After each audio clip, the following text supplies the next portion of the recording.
start. This isn't pretend, so just run into the dark. Keep running, and just keep running.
Keep running, just keep running, running, running. Running, running, running.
What's up, everyone? Sorry about the wait. We are here now. My name is C4. I'm one of the owners of Mythic Gaming. On behalf of Mythic Gaming, we want to welcome everyone to the first ever Mythic Gaming Snake Draft Tournament.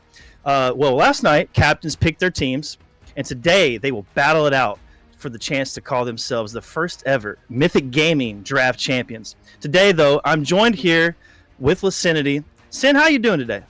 Yo, what's up, C4? I'm doing good, and I'm super excited to be here with Mythic Gaming and to be here for the first ever Mythic Gaming draft. I think that's huge, so congratulations to Mythic Gaming for making it this far. And I also want to give a huge shout out to HCS. Chances are you might be watching the stream today because you know we got this sweet thing called drops. So if you watch the stream today for 2 hours, then you can earn the Covenant Frontline armor coating for yourself and look a little fly inside of matchmaking. And you know what? While I'm thanking people, I'm also going to thank all of you, the players who signed up today, the viewers, and everybody is here because you all are supporting Grassroots Halo, and that's huge. So while we're talking about Grassroots Halo, I'm going to talk a little bit more in depth about it, right? So all players today who signed up for this tournament, 50% of their entrance fee goes towards the prize pool, and the other 50% goes directly into helping Mythic Gaming get their roster to DreamHack Dallas. So just by being here today and participating in the tournament, you are giving back to Grassroots Halo, and by watching in chat, you also are giving back to Grassroots Halo. Feel free to drop a prime if you got it, drop a sub if you got it, throw some biddies. We love those too. Either way, all of it goes back to getting a team on LAN, and we love supporting that. But while we're talking about a prize pool, I'm gonna have C4 break down this prize pool for us today. Yeah, so today we have a prize pool of $500, and we want to give a huge shout out to the man, the legend, Arctic, for his contribution last night. He donated a very substantial amount, but the breakdown is going to be first place is going to take home $250, followed by second with $150. Third place will take home $100. Now, let's dive into the first series and map layout. For winners round one, we're going to see the team C's, which has Zeus God. We have Noctis, NFT, Deadline, and Ripper, followed by Vados Locos, the team name, which is Great Osiris, the captain, FA Scout, Psionic, and Elated Dart. Now, we got CTF Fortress for your first map. We got Origin Slayer for the second, and we have Live Fire, King of the Hill. This is going to be a best of three, and we can't wait to dive into this action. Heck yeah, and I think the players are ready. I don't know about you, C4, but I'm freaking ready, and I think everybody that's also watching in chat is ready. So if the players are ready, go ahead and hit that start button, and let's dive right into this first match right here. So like C4 said, we are going to Forbidden, and it is going to be capture the flag, so interesting things to talk about. We got double snipes on this map, C4. We're going to see some sniper action, and if you look on over there, you have Deadline. I've played Ace with Deadline. Deadline is going to go straight for that sniper.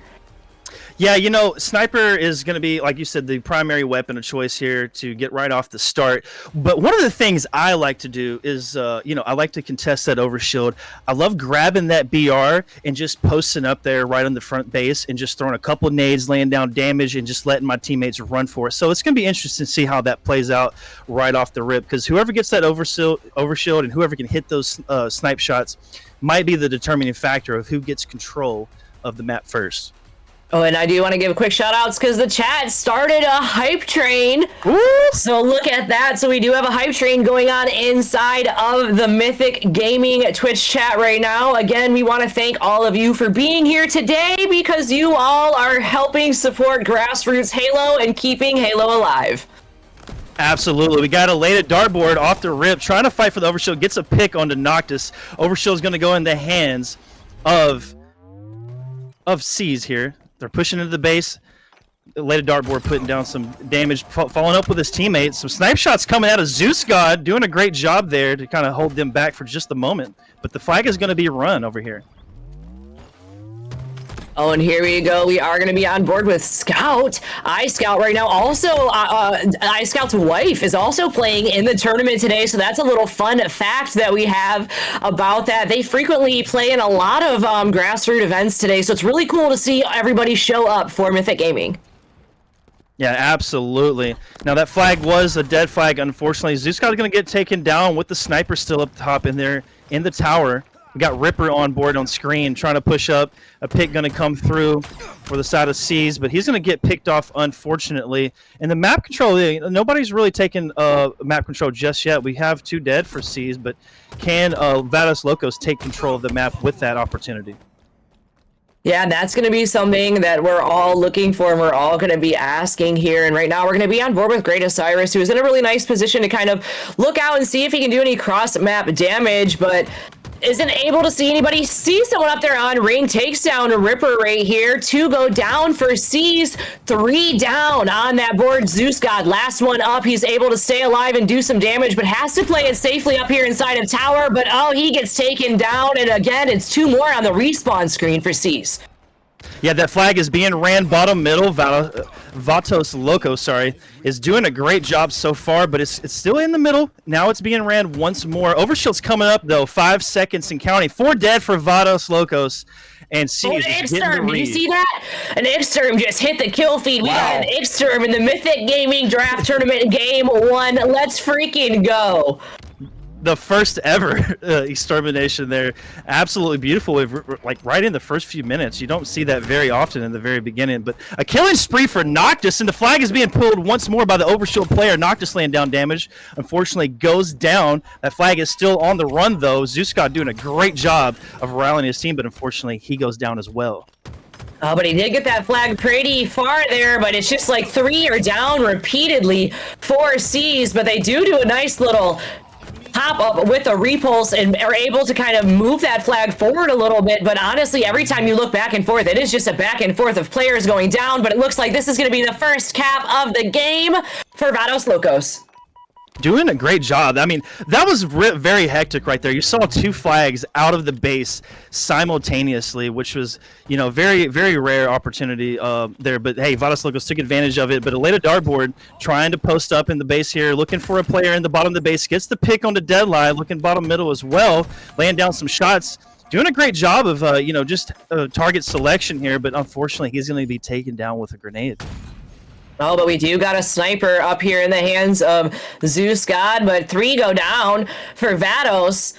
Still a lot of sniper ammo for him to work with here. Knows that a player is over there, but doesn't quite get the peak all the way where you would like to be able to make that connection there. Ends up getting some damage, but gets taken down. There's a sniper down on the map right now, and it's very important. I do want to note, most of these teams are within 100 points CSR difference. So, these are very even teams. This is why we're seeing so much action on the board. It's kind of chaotic at the moment. Both teams really haven't had a substantial hold on the map. But right now, we're going to see a pool coming in the hands of Psionic, trying to move it towards the courtyard area where the repulse is. If he can grab that repulse, maybe he can get it up there a little bit quicker. But yeah, he's doing a great job. Unfortunately, he's going to get picked off by Zeuscott, and there's going to be a push coming through for C's with an overshield as well. Oh, but that OV is very, very important when you have it on this map right here. It looks like he's going to opt to go and pull the flag with that OV and get some down, but unfortunately didn't slay out there. The teams weren't there to slay out, and the OV gets burnt. The flag is out, and it looks like that flag is going to be immediately returned, but there goes the cap. Yeah, 2 on the board for Vados Locos, doing a great job. Leda Dartboard trying to rally with this team. You see this nice push coming through on the tower side. There's going to be 3, but he's going to lay shots down across the map to keep that tower player at bay. That player is a little bit pinned at the moment, but the Leda Dartboard, we're going to take advantage of the map space and opportunity. Unfortunately, he's going to take down a player. He was going to see 2 players maybe taking him down, but he's going to do a great job. Has teamwork right here at the bottom with Scout, but Scout gets taken down, and right now, C's is doing really great damage control. And sometimes that's what you need to do, is that great damage control. And, honestly, they're kind of Vados is in a really nice position right now, right? It's like they can opt if they really want to just play defense for the rest of this 6 minutes, or they can really try to, you know, go and get that cap. We've seen it go both ways, but if I know anything about Scout or any of these players on this team, they are definitely not going to go for that time. They're going to pull the flag and make the run. Yeah, the run's coming through. Now, both these teams had a lot of time to warm up. You can see these players are very hot right now. Their shots are moving, are hitting, and their movement is just spectacular. A lot of fast gameplay coming out of both these teams. C's, though, going to go 3 down. This flag might be going in here in just a moment, but that player goes down. His teammate's going to follow up with it, and that's going to be 3-0 for Vados Locos. And they are going to take map 1 of the first ever Mythic Gaming tournament. What do you think, after looking at that Series C4, is there anything that really stuck out to you between both teams? You know, like I said, what I noticed that everybody's playing super fast. It might be, you know, sometimes beneficial to just try to like slow down your pacing just a little bit and, you know, try to play your life, get those initial first shots and just try to play it by ear, you know, and just really pay attention to what your teammates are doing. But, you know, C's was doing a great job nonetheless, even though, you know, they did get beat 3-0 in this one. But they're going to go into Slayer for map 2. So this is where you could potentially slow down the pace and allow yourself to kind of, you know, maneuver around the map a little bit better. You not play as chaotic as we saw in this first round. But, yeah, I mean, that's exactly what I'm thinking here, Sam. What about you?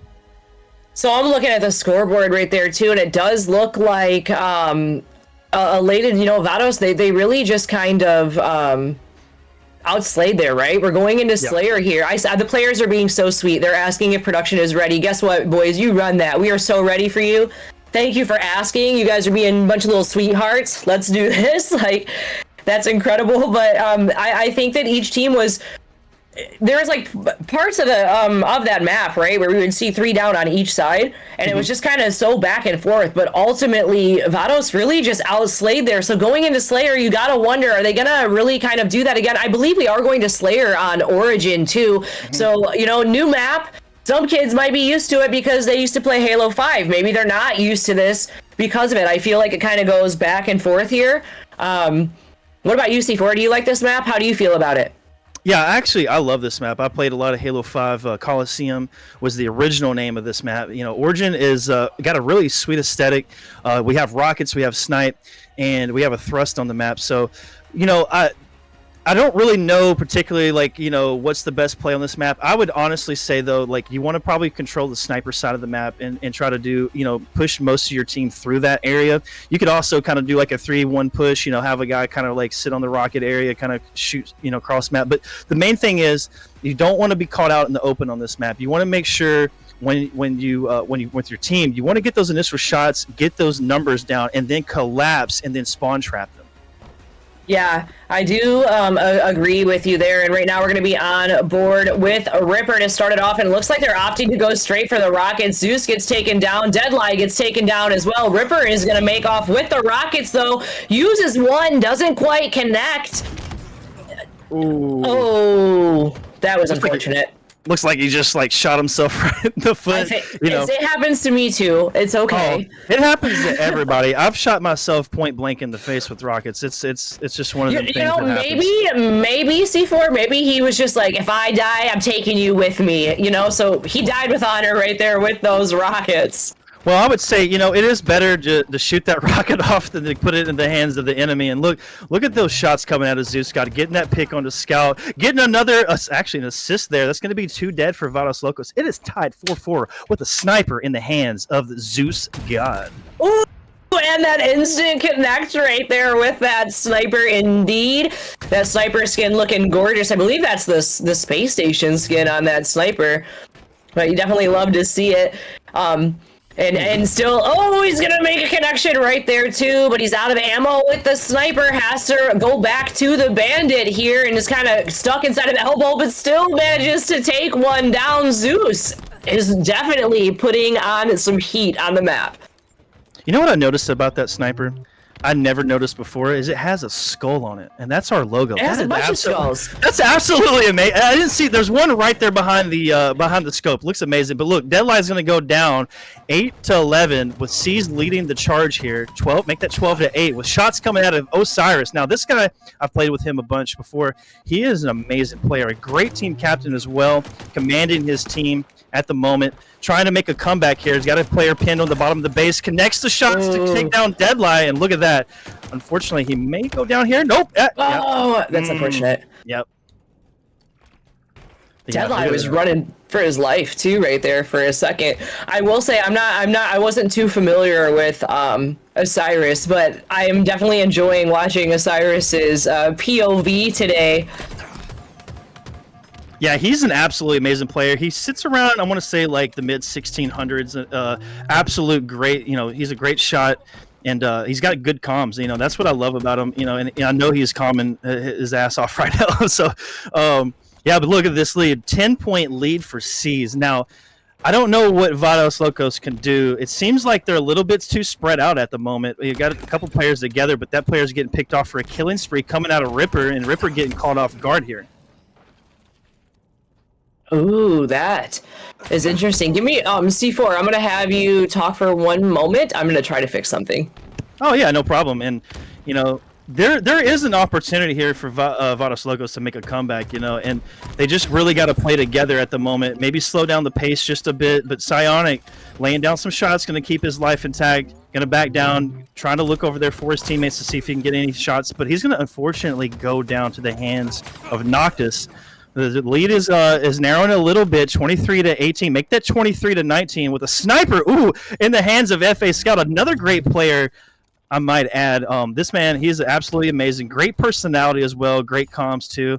And just look at this, posted up, playing the patient game here. Can he get the shot on Deadlight? Won't connect, unfortunately, but he's still alive. Look at your little skulls there. This is what we were talking about. Yep. Oh no, Scout, that was disgusting. Oh, Ooh. Scout, are you serious right now?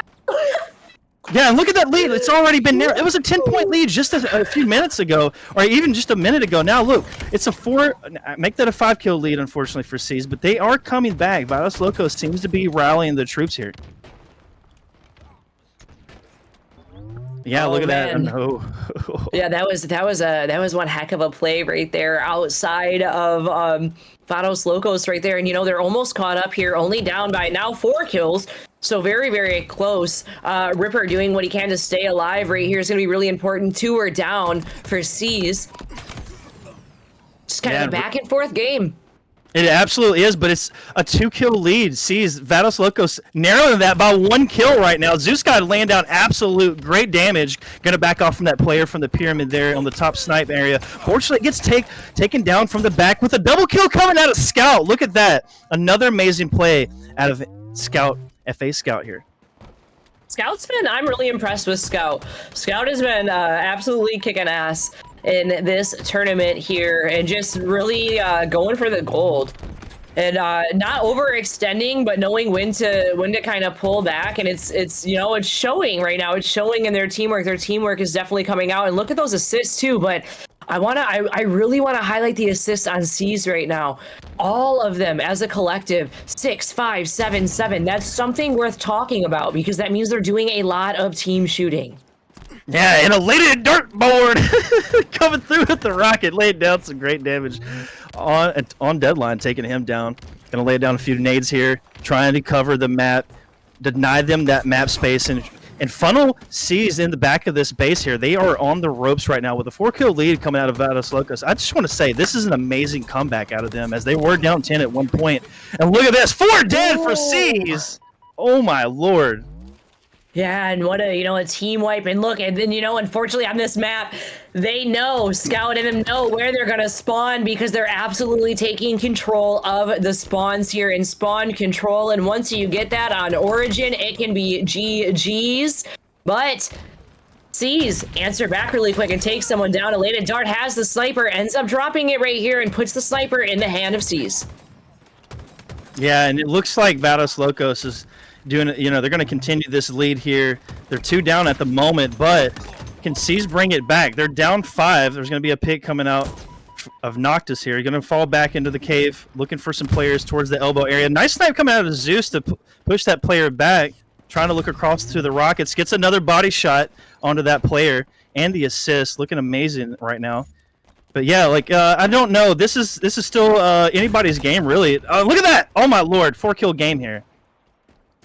Oh man, 4-kill game, still anybody's game. Just one swipe away. Zeus has that snipe right now. Zeus knows that someone is gonna pop out right here. Yeah, he's just looking for that pig, looking for that opening. Gets the body shot and the assist. Trying to see if he can help this player pick off Psionic, who is trapped down there on the lift, and he unfortunately goes down. 46-45, very super close game. Like we said, it's anybody's game at this point, and this is absolutely amazing. We're seeing the back and forth with the leads, but you know, C's still have that opportunity to close this game out. Oh, 48-47, still anybody's game right now. 1 kill difference.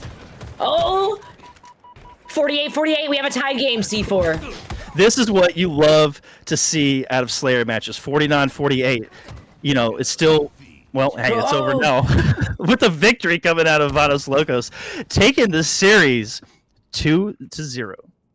They're going to take that first series, a nice little 2-0 sweep coming out of Vados Locos, but one heck of a fight coming out of C's right there as well. Yeah, absolutely. You know, like I said, there was moments there where you saw both teams kind of slow down, but they were speeding up, and that was the difference maker right there for Vados Locos. You know, they had a rough start to the match, but they slowed it down when they needed to, and they sped it up when they needed to be aggressive and when they had the numbers, and that's absolutely why they were able to win that with that narrow margin there, 50-49. I mean, mind you, both teams played absolutely excellent. Zeus God was really, you know, he was absolutely popping off. 13 assists, 14-14, with Noctis leading his team 15-11. There's a great assist across the board on both teams. You know, but unfortunately, Vados Locos will take down C's. C's will be going down to the losers bracket. But, you know, hey, I just want to say, I appreciate everybody being here in the chat watching. We have 320-something viewers at the moment. Woo! And counting. Hopefully everybody's loving these drops and that sweet blue Covenant coating.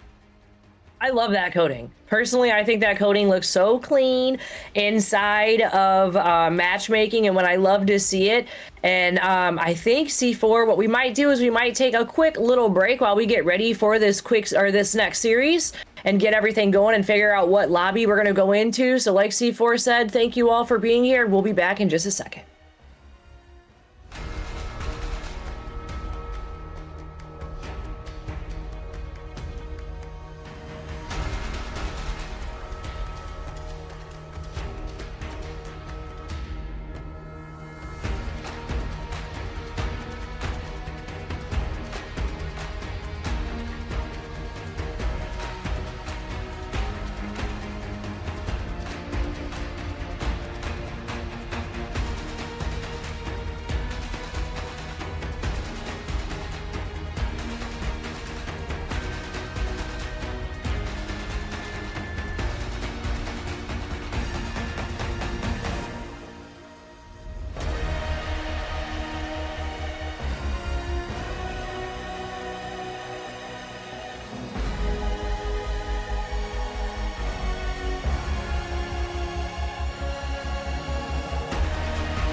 Just keep running.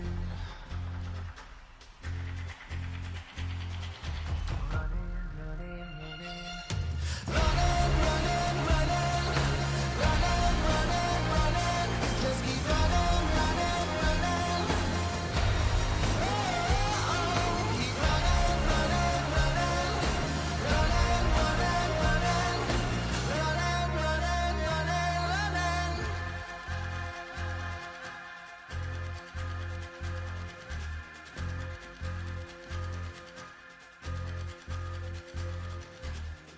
It won't go away, so keep running very far. There's nothing to say, I can see it in your heart. You can help it, nothing else is quite like this. Never felt it, but you can't quit. Nothing else is quite like this. Never felt it.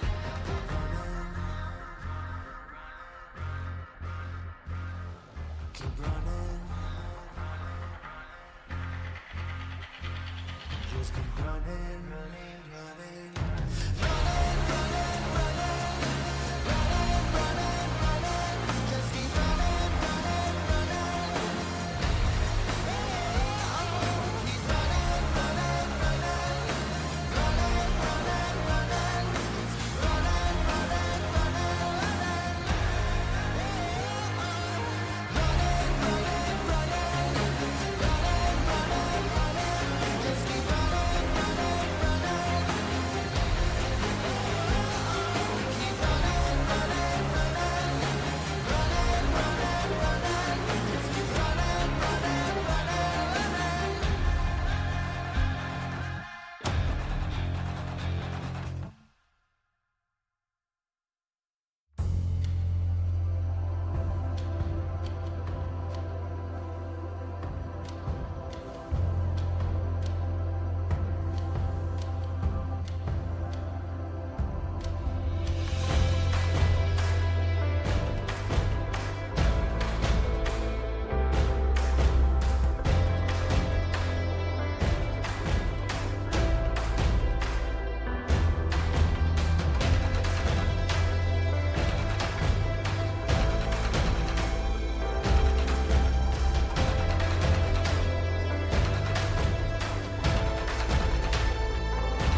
the show has arrived. Yeah, yeah, the show has arrived. Yeah, yeah. The lava's in town and we headed out. The lava's around and we shut it down. If you got a wager, then bet it now. We walk in the building like, what's up now? I want all the smoke, you can let it out. I need all the haters to say it loud. Ain't no competition, they hoping and wishing I get in my feelings. Now check me out. We marching like soldiers, man, it's getting heavy, that's part of the quota. Slapping you dead, cause we getting closer. They pull a straight, so we taking over. Know how this party go. Gotta run it around like it's cardio. We the champions, damn if they gotta go. If they gotta go, then it's adios. Yeah. Yeah, we're the highest of high. Guarantee we go in every time. Yeah, light up the sky. We did it, the city on fire. Yeah, to the top as we go. We go out and pit on the show. Yeah, so please do not try. We're number one, the show has arrived. Yeah, yeah, the show has arrived. Yeah, yeah, the show has arrived. Yeah, yeah, the show has arrived. Yeah, yeah. Yeah, the higher we climb, the higher we rise. So like the eagle, the people, the vibe. Part of a lion, the leaders inside. Just look at our face, the fire in our eyes. Yeah, let them all chase, so never get tired. Yeah, follow the leaders, there's no other kind. Let me get it back. Yeah, we can light it up, get a match. Spark it up, bet you won't see it sweat. Crank it up, go and just see the stakes. We the top five, for the top guys, check the star rise. The crew going up as a must, according to us, you are not live. Yeah, we're the highest of high. Guarantee we go in every time. Yeah, light up the sky. We did it, the city on fire. Yeah, to the top as we go. We go out and pit on the show. Yeah, so please do not try. We're number one, the show has arrived. Yeah, the show has arrived. Yeah. What's up, everybody, and welcome back to the Mythic Gaming first ever draft tournament. And guess what? I am here now with the other owner of Mythic Gaming, Quick Fuse. How you doing, Quick Fuse? I'm doing okay, Sin. Thank you so much for that great info, and thank you everybody for being here today. We're just getting geared up here to have our next match. Lobby's getting built right now, and I really just want to say thank you everybody for coming in. Again, Sin jumping in kind of last minute for us to help us out on the mic, which is greatly appreciated. We thank everybody within the grassroots. HCS for the drops. Again, make sure you watch for 2 hours. Get those free drops. Everybody likes free things, don't they, Sin? Oh, free stuff's the best stuff, and you don't gotta thank me to be here because you are my homie, and I love Grassroots Halo, and we are gonna make sure that Mythic Gaming makes it to DreamHack Dallas. So, again, while you guys are all here, we're gonna do a quick little rehash, right? So, players that are playing in today's draft tournament, they paid to play today, and half of that entry fee is gonna go towards helping Mythic Gaming get their team to DreamHack Dallas, the LAN event next month, and the other half went directly into the prize pool. But on top of that, we also had a nice little donation come through from Arctic for the prize pool, making today's prize pool at a total of $500. So the players have something really sweet and worth fighting for. But while we're talking about Arctic, I heard that Arctic is on the next team that we're about to see. So Kelly, let's talk about these teams. Yeah, absolutely. So we do have Gorfine's team and Arctic's team. Arctic being a great captain, obviously, in the DDR, the divorced dad. I can't remember the Rock. exact there. Divorced Dad Rock. Divorced Dad Rock versus the Gorefield Fiends. It's going to be great. We got some good friends of ours here from Mythic Gaming on each roster. They're going against each other. We got Buddha on Arctic's team there on the DDR. He is a very valued member of the Mythic Gaming community. And then obviously we have Q-Ball on the other team, who is also a good friend of Mythic Gaming here. But we're super excited here. We do have our maps coming up You also here. got Binka Boinka. And let's shout out Binka Boinka. Yeah, because Binka Boinka just came in first-time chatter and dropped a fat 10 bomb on the Mythic Gaming channel. Yeah, so I'm not saying that Binka Boinka got a buff, and I'm not saying we're biased, but I'm just saying the luck might be with Binka Boinka today. Oh, we do say that. So it looks like somebody lagged out, so they might have to do a quick little restart here. And also shout out to Disrobed Angel in the chat, another awesome Mythic gaming creator who recently just got on PC. So if she poops on you in a lobby, it's the PC buff. It is 100% the PC buff. Great things coming out of Disrobed Angel. We're happy to have her. She was our very first creator. We're dropping into the first map here. Starting on...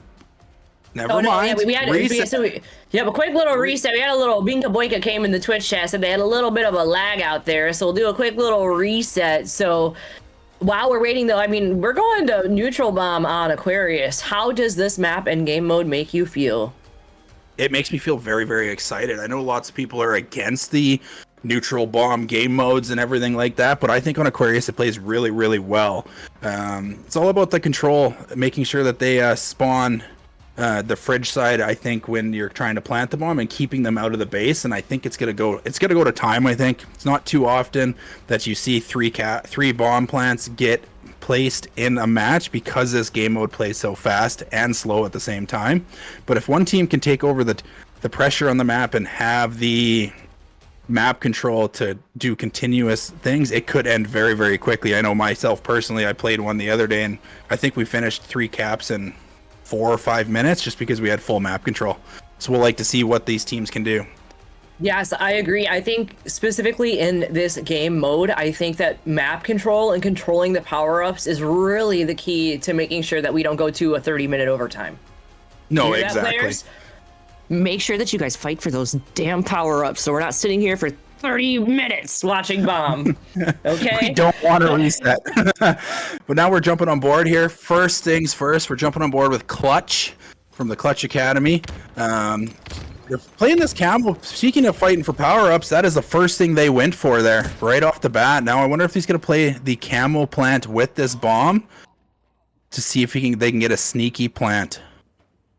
He's coming up here now, jumping up to the bridge, but gets spotted out, but takes down Cue Ball and decides to play very slow and make sure that he can get some map coverage here.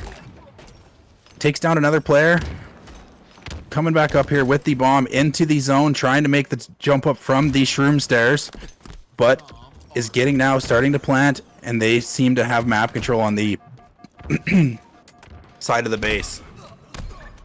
Oh, and we go on board with Arctic. Arctic gets knocked down right here. Looks like there's going to be a battle in the back of the base right here. Get some mark assist and a kill assist out. Back on with Buddha. Looks like that bomb might be getting armed, though. And it looks like, we're a minute in the game, not even. And we get that first bomb. So, maybe Divorced Dad Rock just knows how to play this game mode. They very, very well might be. Like I said, they've got lots of great players on their roster who know the map control on Aquarius, and of course Aquarius has been around since year 1 of HCS, so it's one of the maps that lots of people know where the spawns are, and it's not kind of new, kind of like Fortress is when it comes to this bomb mode. Even though it's bomb, Aquarius plays the same. I really do like bomb on this map versus what is that map called? I'm losing my mind. Fortress, yeah. I like it on this map. That's how much I don't like it, Kelly, okay? I cannot stand it. You know what? I really enjoy Fortress Bomb and Fortress Flag. Fortress Bomb Are plays you okay? No, I'm not okay. And you can't offer help to me at all, because the help I need is, you need to be qualified for that. But anyways. Right, I do really, really enjoy it. This map mode plays very, very quickly, and as you saw, the bomb was already all the way over in Gorfiend's team base, but now it's all the way back over in the DDR's base. Oh, and Arctic gets a nice little double kill right there. 2 go down for Gorefield's friends. 3 go down for Gorefield's friends. Divorced Dad Rock in a really nice position to kind of make a little bit advance forward. To me, it's almost like you got to slay out twice, maybe 3 times to kind of get the ball moving. Oh, I'm sorry, the bomb. Get the bomb moving a little bit. To get the bomb moving, yes, you definitely need to slay out 2 times or so, especially if the other team has some map control, and if they have players who are living in that mid area, they can really do anything. Gorfiend with the triple kill, though, that should help his team get the bomb moved away from his base and closer to theirs, and hopefully they can make something happen with it. Looks like they're jumping on board with Cue Ball here. He is 12-5 currently, but Buddha on the other team, Buddha is just frying as well. He's kind of a sleeper pick if you ask me. Oh, really? Interesting. I believe that I've casted Buddha in some other tournaments before too, and Buddha has always been a consistent player as well. Gorefield, I'm not too familiar with the game, Gorefield, but I'll tell you what, I'm definitely going to be watching you now. Lots of nice plays. Also leading the team, or two people on the team right now. Mika Boinka 2 with assists over on Gorefield's friends, and if you look over, Arctic with 8 assists on Divorced Dad Rock. So you love to see the team shooting too. That's going to be what's really important here in these matches. That's going to be able to take the team to the next level and ultimately move the bomb. Yeah, absolutely. Again, teamwork, it makes the dream work in Halo, as everybody knows. Your shot can get you so far, but that's the teamwork that really makes you stand out. And I really like how they kind of threw that bomb forward, and Cue Ball and Loyal Wolf work together to try to take down Arctic. But Arctic gets a really nice double kill to make sure. And is he gonna secures the unofficial triple, throws that bomb forward again, drops it, and just starts putting down damage in the spawners that are coming out of the base. Yeah, but Divorced Dad Rock, just look at the kills right there. They're definitely outslaying here. 3 players in double digits right now. So Divorced Dad Rock is just really leading in that regard. So it's just showing, Buddha right now with the bomb approaching the base, and it looks like there's a nice setup from Divorced Dad Rock. I think there's a player on the back of the base too that's kind of holding it down. Yeah, they're in a beautiful setup. Oh, and they might be able to save it right here with the clutch up play, and there it is. That is 2 bomb plants for the DDR. Who would have known that we would be looking at a game-winning cap coming up here shortly? Yeah, the clutch up play from Clutch, and I didn't know this too. I've never really seen him play or anything. Usually he's just kind of on the background of things, but he's kind of doing a lot of OBJ work right now too while getting slays. Yeah, absolutely. It looks like the entire team on the DDR is working together, and they're moving that bomb. Whoever is closest picks it up and moves it, just inches it forward, right? Slowly and surely to get it to the base while maintaining map control and not losing out on the slays. So they don't have anybody who's overextending at all. They're doing a really, really great job that way. Well, we got the green gun on hand. The green gun noob combo, as we like to call it for us unks in the chat. It's been around for a really, really long time. And now it looks like a fight for the camo play. Who's going to take advantage of this? Looks like Arctic. Oh, yes. Arctic is going to walk away with that. He's going to grab the bomb and do a little bit of a camo push forward, I think. He's going to get his shields back. Okay, Kelly, just so if we have new viewers who are watching right now, can you please explain to the viewers about having camo and the bomb and how it works to your favor and all of this, and just kind of give us an overall breakdown of what bomb is. So if there's people who are new, they don't necessarily know what the heck is going on the screen with this game mode. Maybe it's the first time they're watching. Yeah, absolutely. I can definitely do that. So, neutral bomb, there's a bomb in the middle, and you have to plant it in the other team's base. I think it takes about 5 to 10 seconds to plant, if I remember correctly. But if you pick up that camo and you pick up the bomb, you're basically almost invisible to the rest of the map. The only thing that you can see is there's a little tiny slight blue trail of the bomb when you're carrying it with camo, so you can actually get a really sneaky plant if you can get there in time. Again, these high-level players and these players that we have playing today will be able to spot that blue little trail so that they'll know where you are, but it gives you that slight advantage so you can move across the map freely. That's actually a really good and helpful breakdown, I think, and I really do appreciate you saying that, because I don't even know what the heck I'm watching half the time at Bomb, if I'm being honest.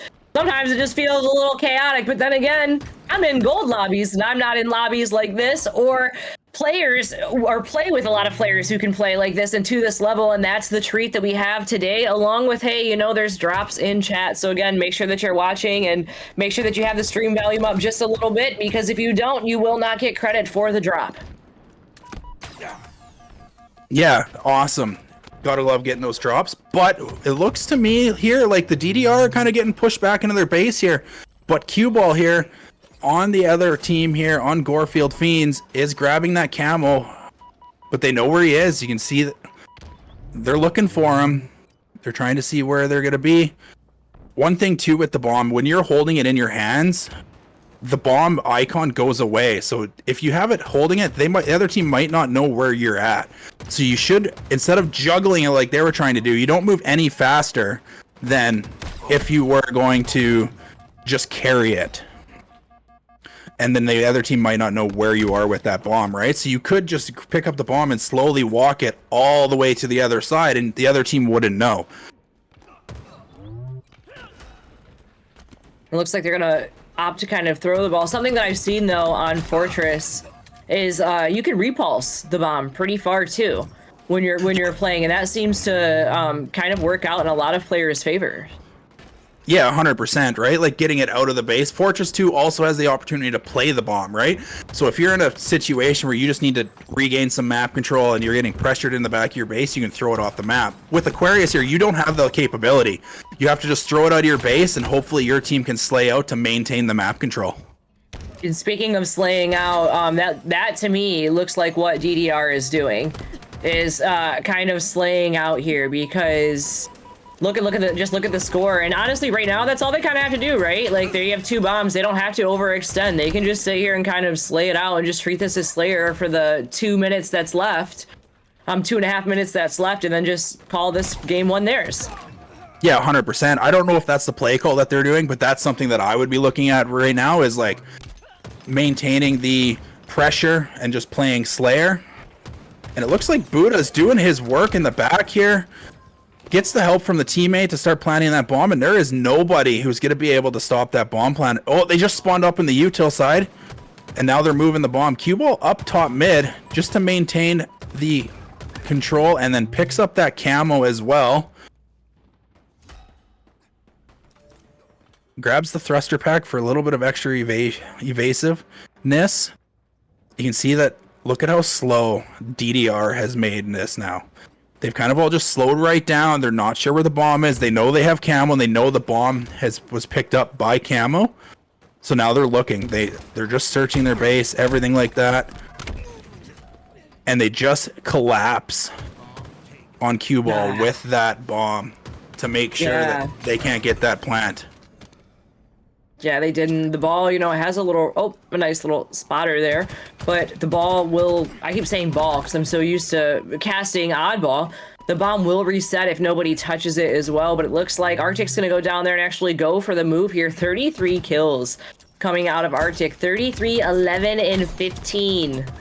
He is absolutely frying right now. Trades out that kill.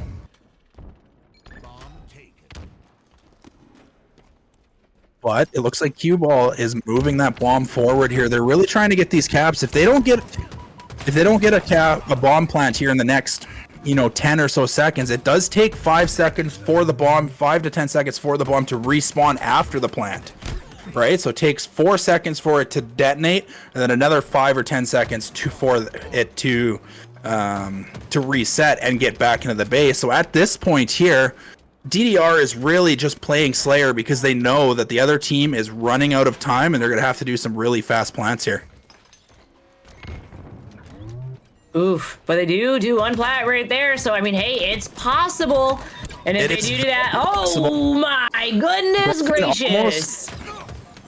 They just don't have any time to waste though, right? So they basically have to just rush the base now. They don't have any time to kind of make sure they have proper map control, everything like that. Oh, but they got camo. Yep, cue ball grabs camo, but gets taken out because DDR is making sure that they can watch this. Every time you say DDR, I think of that arcade game. Dance Dance Revolutions? Yeah, that's what I keep thinking. I don't think about Divorced Dad Rock. I think of Dance Dance Revolution. It's funny, when Arctic made his teammate, he made sure to say that it is not Dance Dance Revolution. Oh, Arctic, I'm so sorry. That's all I think about when I hear it. But hey, it looks like it's not going to matter because they're going to win anyways. They did just take game 1. And in my opinion, it was a dominant game 1. They outslayed the entire time. They got the 2 plants very, very quickly. And they worked together as a team to make sure that if they weren't sure where that bomb was, they slowed right down and they retreated back to their base to make sure they could find where that bomb is located.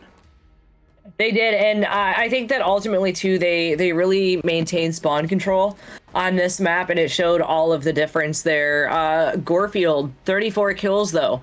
fantastic game out of Gorefield. And then you look over on the other team, Arctic, 37 kills. 37 kills. 37. And not only that, assists. Yeah, he was responsible for 50 of his team's kills between those. And he only died 20 times. He was evasive on the map. He played his life really well, and he was in all the right places when it was required. But again, another huge shout out to Buddha. I just read their messages. You just did quick math so fast with that. Quick fuse doing quick math. Quick fuse with quick math. I'm kind of a math genius at some times. Depends on the day. That's good, because I'm not. No, for sure. But yeah, that was one heck of a first game, and it looks like the players are opting to GA the Heat Wave here. So, yep. Kelly, you'd be the best one to ask this. With Mythic Gaming's tournaments, are you guys leaving the GAs just kind of opting to the players and whatever the players decide upon? That is kind of what we've left this one to. There might be some more ruling in the future. But typically in the future, we'll probably follow what the GAs are for the true HCS, because that's why we're here. We're here to support the community, the grassroots Halo orgs, and everybody likes to watch everything in terms of what they're doing as well, right? So, but as we're moving on here, let's talk about this next map here. Ranked Slayer while we're loading in on Live Fire. This is probably one of my favorite maps. Again, it's been around since year one as well. So who do you think's going to take the advantage in this Slayer, and do you think it's going to be DDR? I do think that DDR is going to come out on top on this. I think that they just showed that they can maintain spawn control really well on Aquarius, and that's another map that, like you said, has been around since, year one, and so has this. And I just got to throw it out there. There is nothing like a Live Fire Slayer game. I love watching Live Fire Slayer games. Yes, me too. That snipe control, that's going to be the big thing, I think. I think Camo's going to be not as useful for some of these teams. Camo's super, super useful, but with the experience that we have on these rosters and everything, the Camo is going to be able to get spotted out, and there's only a few spots that you can go, but we are jumping into the first map here with DDR. Clutch Academy with the 2 kills, but then gets taken down here. I wonder who has snipe control. Jumping on board with Buddha here. They're looking for the sniper to see who has it. Not quite sure. Buddha takes down Gorefiend. Jumping now on board with Loyal Wolf. Shout out to Loyal Wolf. Loyal Wolf is someone's name that I truly see in so many tournaments. Like, there's a tournament on the weekend, Loyal Wolf is there. If there's a grassroots event that's going on, Loyal Wolf hangs out with Dark Inside a lot. Shout out Dark Inside and to Dayquil. Loyal Wolf is a huge member of their community as well, but just always there and just in every single tournament. And I gotta say, as someone who casts a lot of events, it's so cool to see so many people who are so willing to be as active as what they are in the community in all retrospects and support every every event that they can. So just got to give a huge shout out to Loyal Wolf right there. Yeah, absolutely. So we did see the sniper there very, very briefly. Buddha had the camo, hit the nice 5 perfect shots there, and now the DDR has them trapped in A. They know exactly where they are. They're trying to and Buddha's keeping them there, but they get collapsed on coming out of big door. I don't think Buddha saw the player behind him. Buddha gets back smacked. That's unfortunate too, right? And moving Warfield, on forward, gets taken down. Jumping on board now with Clutch, taking some shots there. Now he's playing his life, moving up top mid. And he's just going to get his shields and let his teammates kind of clean them up. But if you look here, DDR is walking away with this. They have a 9-kill lead currently. And they're just continually putting lots of pressure down. That was a great live there by Clutch on the pillar and the cuts. And now he's going to push this advantage knowing that there's no shields, but sees the other player spawn up in A, and then he just gets out so that he can make sure he gets his shields and pick up this QT. What are your thoughts, Sin, on the QT being on Live Fire, and have you seen any great plays with it? Listen, I love the QT on Live Fire, and actually one of my first things that I ever saw it being used was with Spartan the dog. And Spartan the dog was using it and was bouncing all over the place. And I remember at first he was like, "Are we dead ass? I cannot stand this." And then I started seeing him use it. He's like, "All right, maybe this is kind of cool." So I like to see it. I think it's really cool. I was a big fan of the QD on Argyle too, when Argyle was in rotation. I think we can see some pretty clutch up plays with it, but I also have seen people where sometimes they go to use it and they end up falling off the map.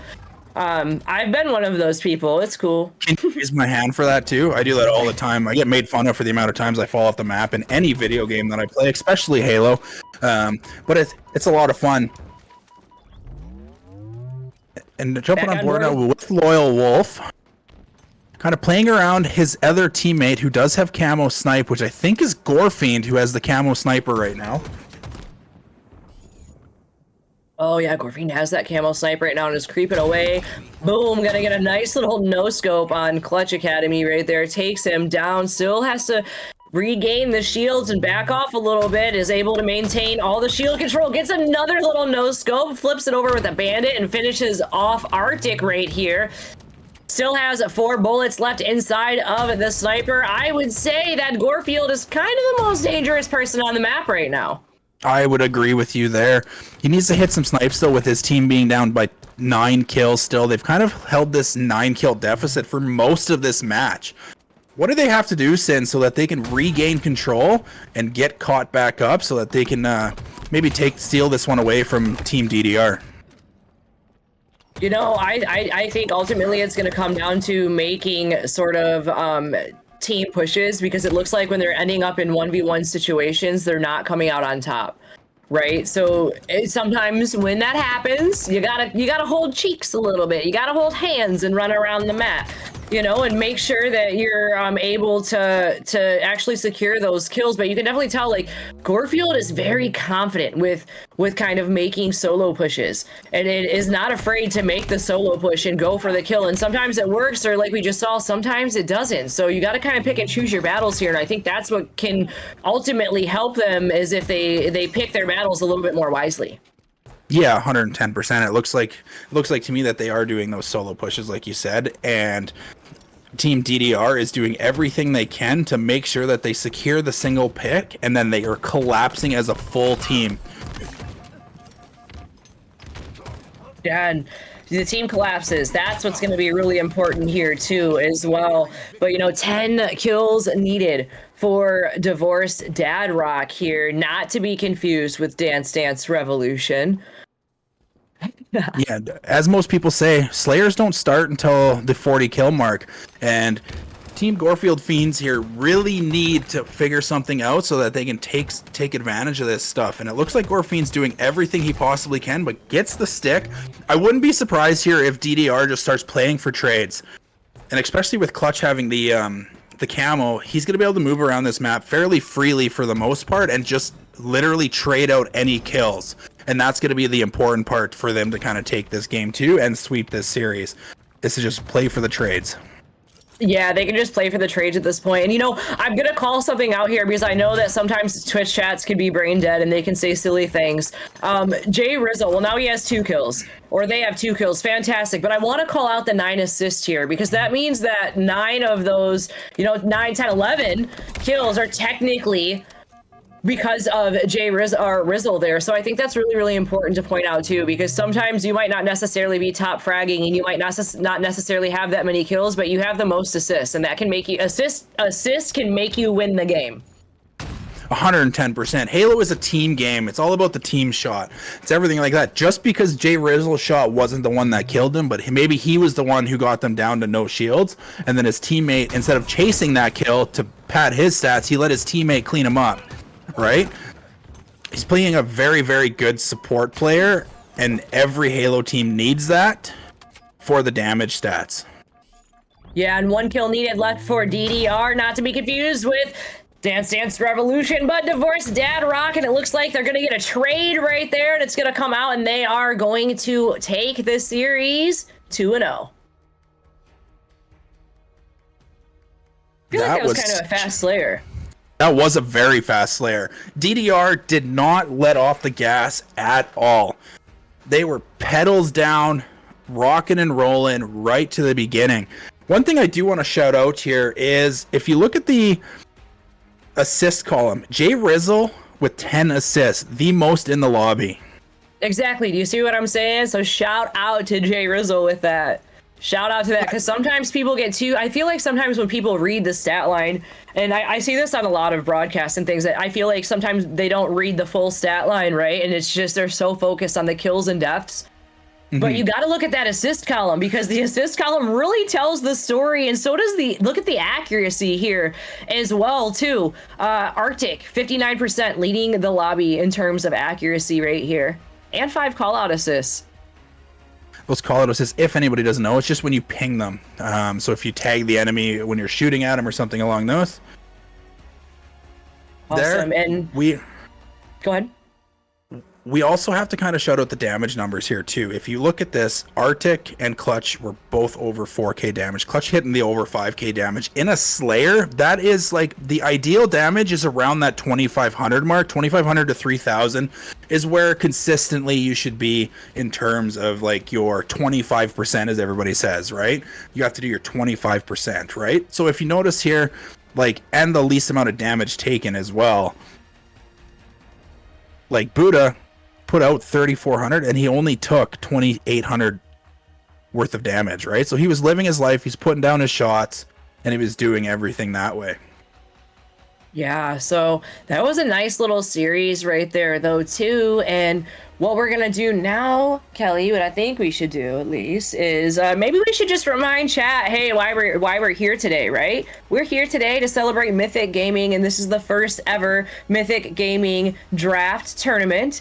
And you guys are all witnessing history, technically, right? So it's the first ever Mythic Gaming draft tournament, and all players today that are playing, they paid to play today, and 50% of the entry goes to prize pool, and the other 50% goes to helping Mythic Gaming get to DreamHack Dallas. So, Kelly, I do want to ask you while we're here, do you have anything that you want to like say, or anything you want to like tell the viewers or anything, or maybe you want to give us a little info on Mythic Gaming or anything like that? Like, how can people keep up with you? Is there a place that we can go? Yeah, absolutely. So Mythic Gaming, we are just a small grassroots org that started out of nowhere. Started as a group of friends who just wanted to do a podcast, and we kind of threw it together. And now we're looking at getting teams sent to LAN events and that kind of stuff. It is 100% community funded or self-funded by myself, Quick Fuse, and my co-owner, the legendary C4. You can follow us on all socials, on X, Mythic Gaming 117. We're on Twitch, obviously. We also have a YouTube page where we upload a podcast every couple of weeks, talking about the Halo kind of universe, the Halo community, that kind of stuff. We also have our Discord, Discord in the chat. If you want to join, come play some games. We run some 8s. We're all just there. We're vibey. We have tons of fun. I just noticed Sin's face and the excitement. I think we just got a large gifted of 25 subs from Binka Boinka.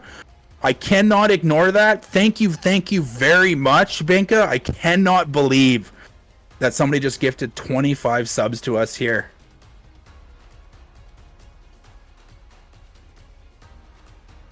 You're muted. You're muted, Sin. Oh, I'm so sorry. I was really I muted myself because I was excited. So I didn't want to scream because I saw it pop through. But Binka Boinka, I think Binka Boinka did like 35 gifted subs today in total. So Some I just want to say in the chat. and playing in the tournament today. But Binka Boinka, you better lock in. We're watching you. We're cheering for you, okay? But shout out to Binka Boinka right there for that. And I also want to shout out everybody who's just here participating in chat. That's so cool. It's so cool of y'all to sit here and kick it with us on a Saturday, kick it with Mythic Gaming. And another big shout out to HCS, because HCS gave drops to the Mythic Gaming channel today. Another 5 gifted to the Mythic Gaming channel from our very own Disrobed Angel. Ooh, which Angel.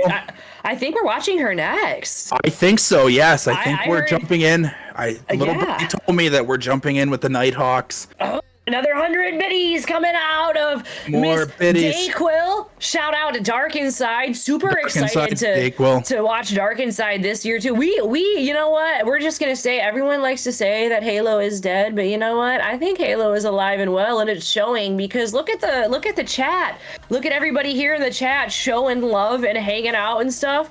Show us the biddies. Just and then your very own admin, Ashley Blair, coming in again with another 100 bits. We love that. Go Halo. That's right, Calamities. Go Halo. So do yourself a favor. If you all are watching this, go ahead and follow the channel. Make sure that you also join up on the Discord so you can keep in touch with Mythic Gaming and all the Mythic Gaming events. Follow them on Twitter as well. Epic Beast with another 100 gifted. Let's go. Grassroots orgs do so much, so all of your support truly helps. For real, Hawkeye with another gifted going into Dayquil too. So let's go. So all of this is going to go directly back into helping the team go to LAN and to Mythic Gaming. So all of your support matters. So shout out to all of you. What I think we're going to do really quickly is I think that we're going to take a break while we get ready for this next series. So we'll go ahead and take a break, and I'm going to come kick it with you guys in chat, and we'll see you all back in a moment.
Just keep running.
Keep running.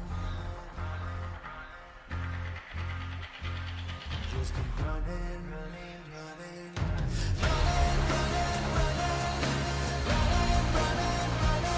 Just keep running, running, running. Keep running, running, running. Running, running, running. Running, running, running, running.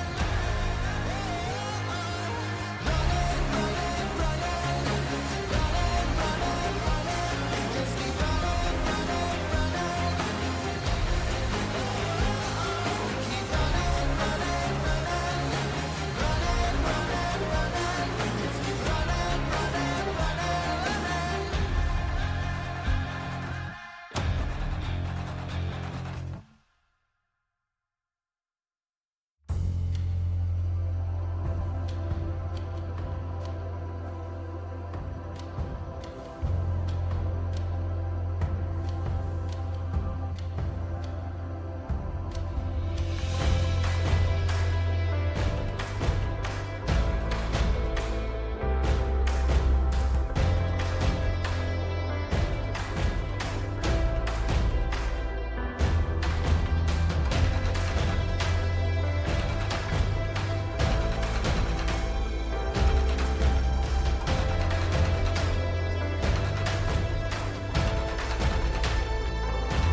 show has arrived. Yeah, yeah, the show has arrived. Yeah, yeah, the show has arrived. Yeah, yeah. The lava's in town and we headed out. The lava's around and we shut it down. If you got a wager, then bet it now. We walk in the building like, what's up now? I want all the smoke, you can let it out. I need all the haters to say it loud. Ain't no competition, they hoping and wishing I get in my feelings. Now check me out. We marching like soldiers, man, it's getting heavy, that's part of the quota. Slapping you dead, cause we getting closer. They pull us straight, so we taking over. Know how this party go. Gotta run it around like it's cardio. We the champions, damn if they gotta go. If they gotta go, then it's adios. Yeah. Yeah, we're the highest of high. Guarantee we gon' win every time. Yeah, light up the sky. We did it, the city on fire. Yeah, to the top as we go out and pit on the show. Yeah, so please do not try. All right, everybody, welcome back. Jumping in now for our next round here. We got winners round 3 coming in. We have the Nighthawks versus the Golden Wart Walk, which is quite a mouthful if you're trying to say that. I dare you to say that 10 times fast there, Sin. But we're really excited to see these teams kind of face off against each other, as we do have some pretty good players in this specific lobby. Who stands out for you, Sin? Ooh, there's a couple people that stand out for me, right? So I'm going to first talk about Nighthawks, because there's somebody that we're going to highlight who's playing there, and that is none other than Disrobed Angel, because she is a Mythic Gaming content creator, and she's signing up for tournaments and hanging out today, and we love to see that. And there's also Valerian over there on that team, who is another notable woman competitor in the space. She's been playing in she played in the AB League, she did a lot of Women of Halo tournaments, she did Double the Love, and she's consistently placed better and better every single time that she's played. And she also has Ricky as Ghost, who's on that team with her. And honestly, Ricky is such a great player. And Ricky, there was a time there where Ricky was running back-to-back with wins in a bunch of different grassroots tournaments in the space. And their team captain is going to be SS Gunna, who obviously team captain for a reason, right? Looking to IGL the team to victory here, but they're going up against Goldhem Wurtwark.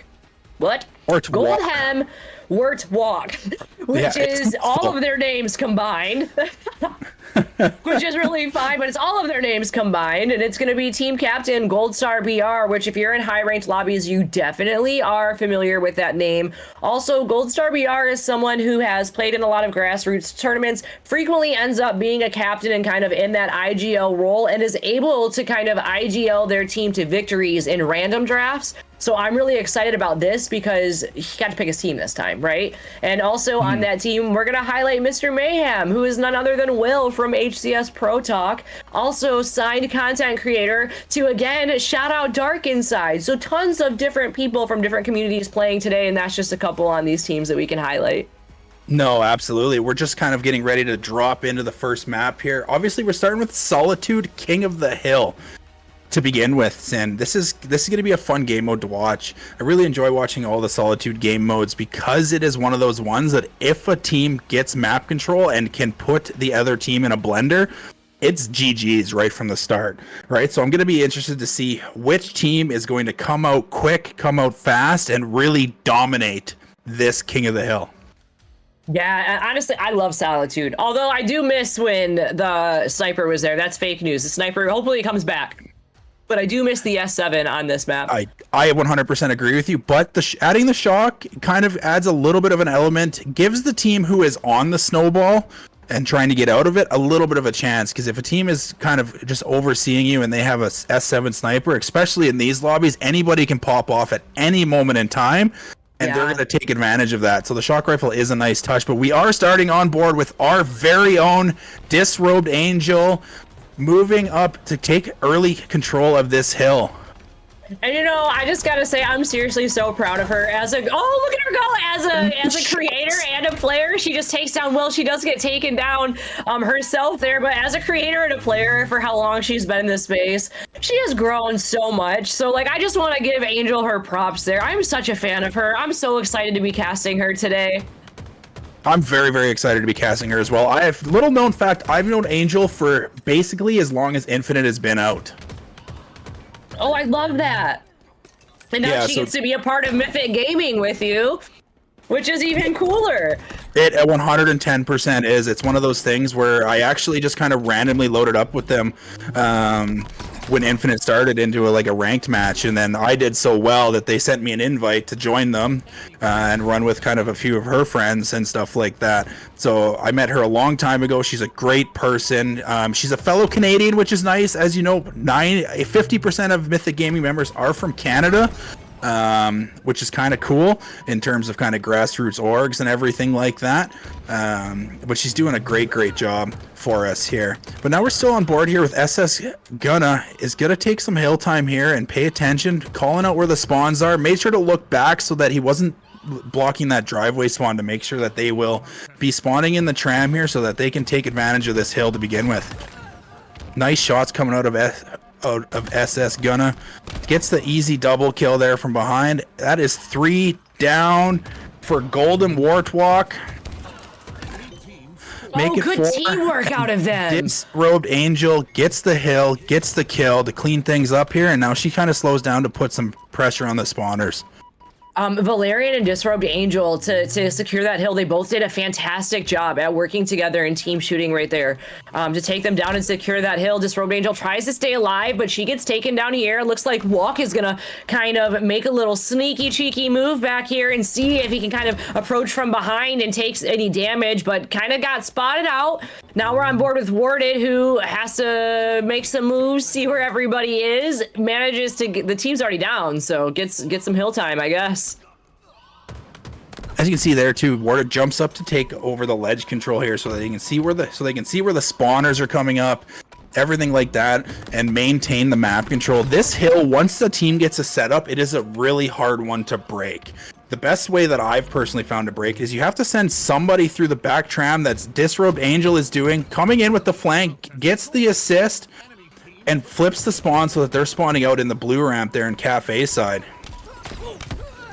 But gets taken down right away, and that will be a clean 2 dead and putting in the pressure. Gold Star BR is the last one alive in the hill, doing everything he can with that thrust, but almost takes down Ricky as Ghost, but then gets taken out. On board now with Will from Pro Talk, Mr. Mayhem, playing very slow and patiently to make sure that they can get the map control back, because now, as you can see here, look at how fast that hill is flipped, right? Oh, yeah. Nighthawks? This is, to me, I feel like this is, well, I don't know. This one and the hill that's by Commando spawn over here, I feel like are kind of the most difficult, in my opinion. So this hill annoys me. This hill is one of the ones too where it can be kind of tough because you have so many open sight lines when you're in that hill, right? If somebody's on the S4, the snipe side of the things up in the tower there, they can look over you. If somebody's on ledge, they can look down at you, and that kind of stuff. However, it's one of the easier ones to break if you all play together and push through that cafe side, because there's no sight lines for anybody to shoot you. But you do want to control the snipe side of the map here on this specific hill, because as you can see here, Walk GG just hanging out in that snipe side is able to put down the pressure to make sure that they can get them out of the hill, and now has moved over to maintain the hill control and get a little bit of extra time so that they can maybe bring this closer.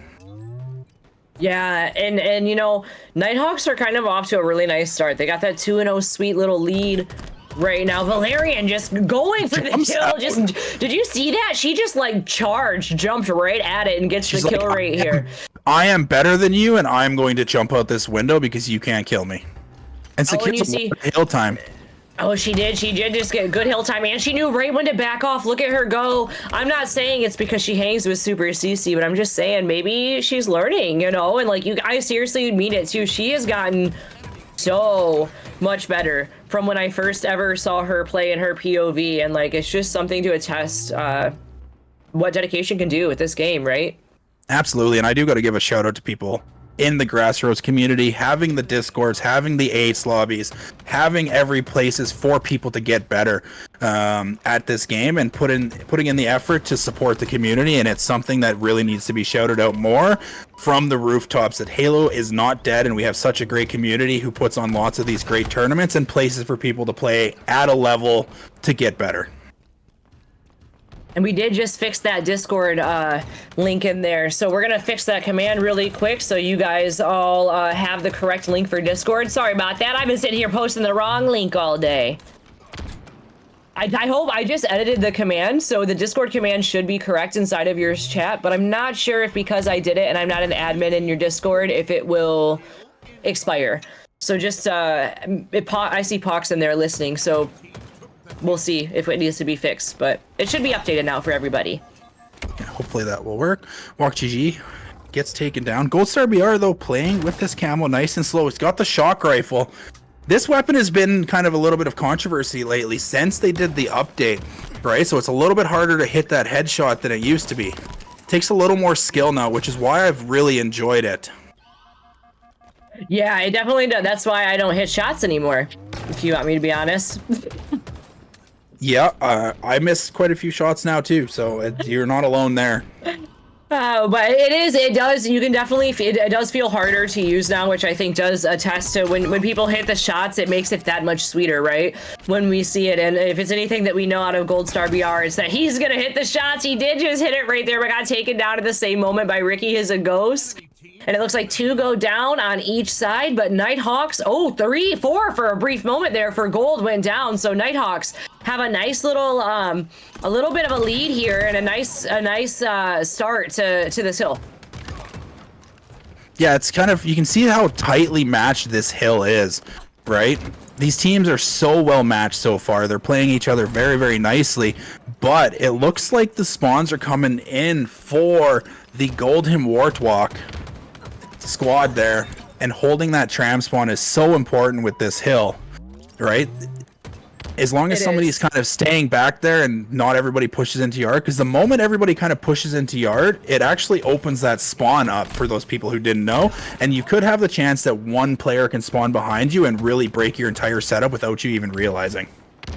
And that's when you're going to be pretty bummed if that happens, right? Because that's when your whole team gets wiped and then you get taken down. But, Mr. Mayhem made off with the camo, but I think he burnt it so nobody else can pick it up. Yeah, fabulous. Died with honor. That is a good burn. Tried to get there. But we can see here that Nighthawks is taking a long time kind of to secure this hill and playing it close to the vest of the thing and make sure that they get this hill from that and take another 2 hill lead moving into that kind of final hill. And we got SS Gunna with the triple kill to secure that hill. And now they're moving over to put pressure on the spawners.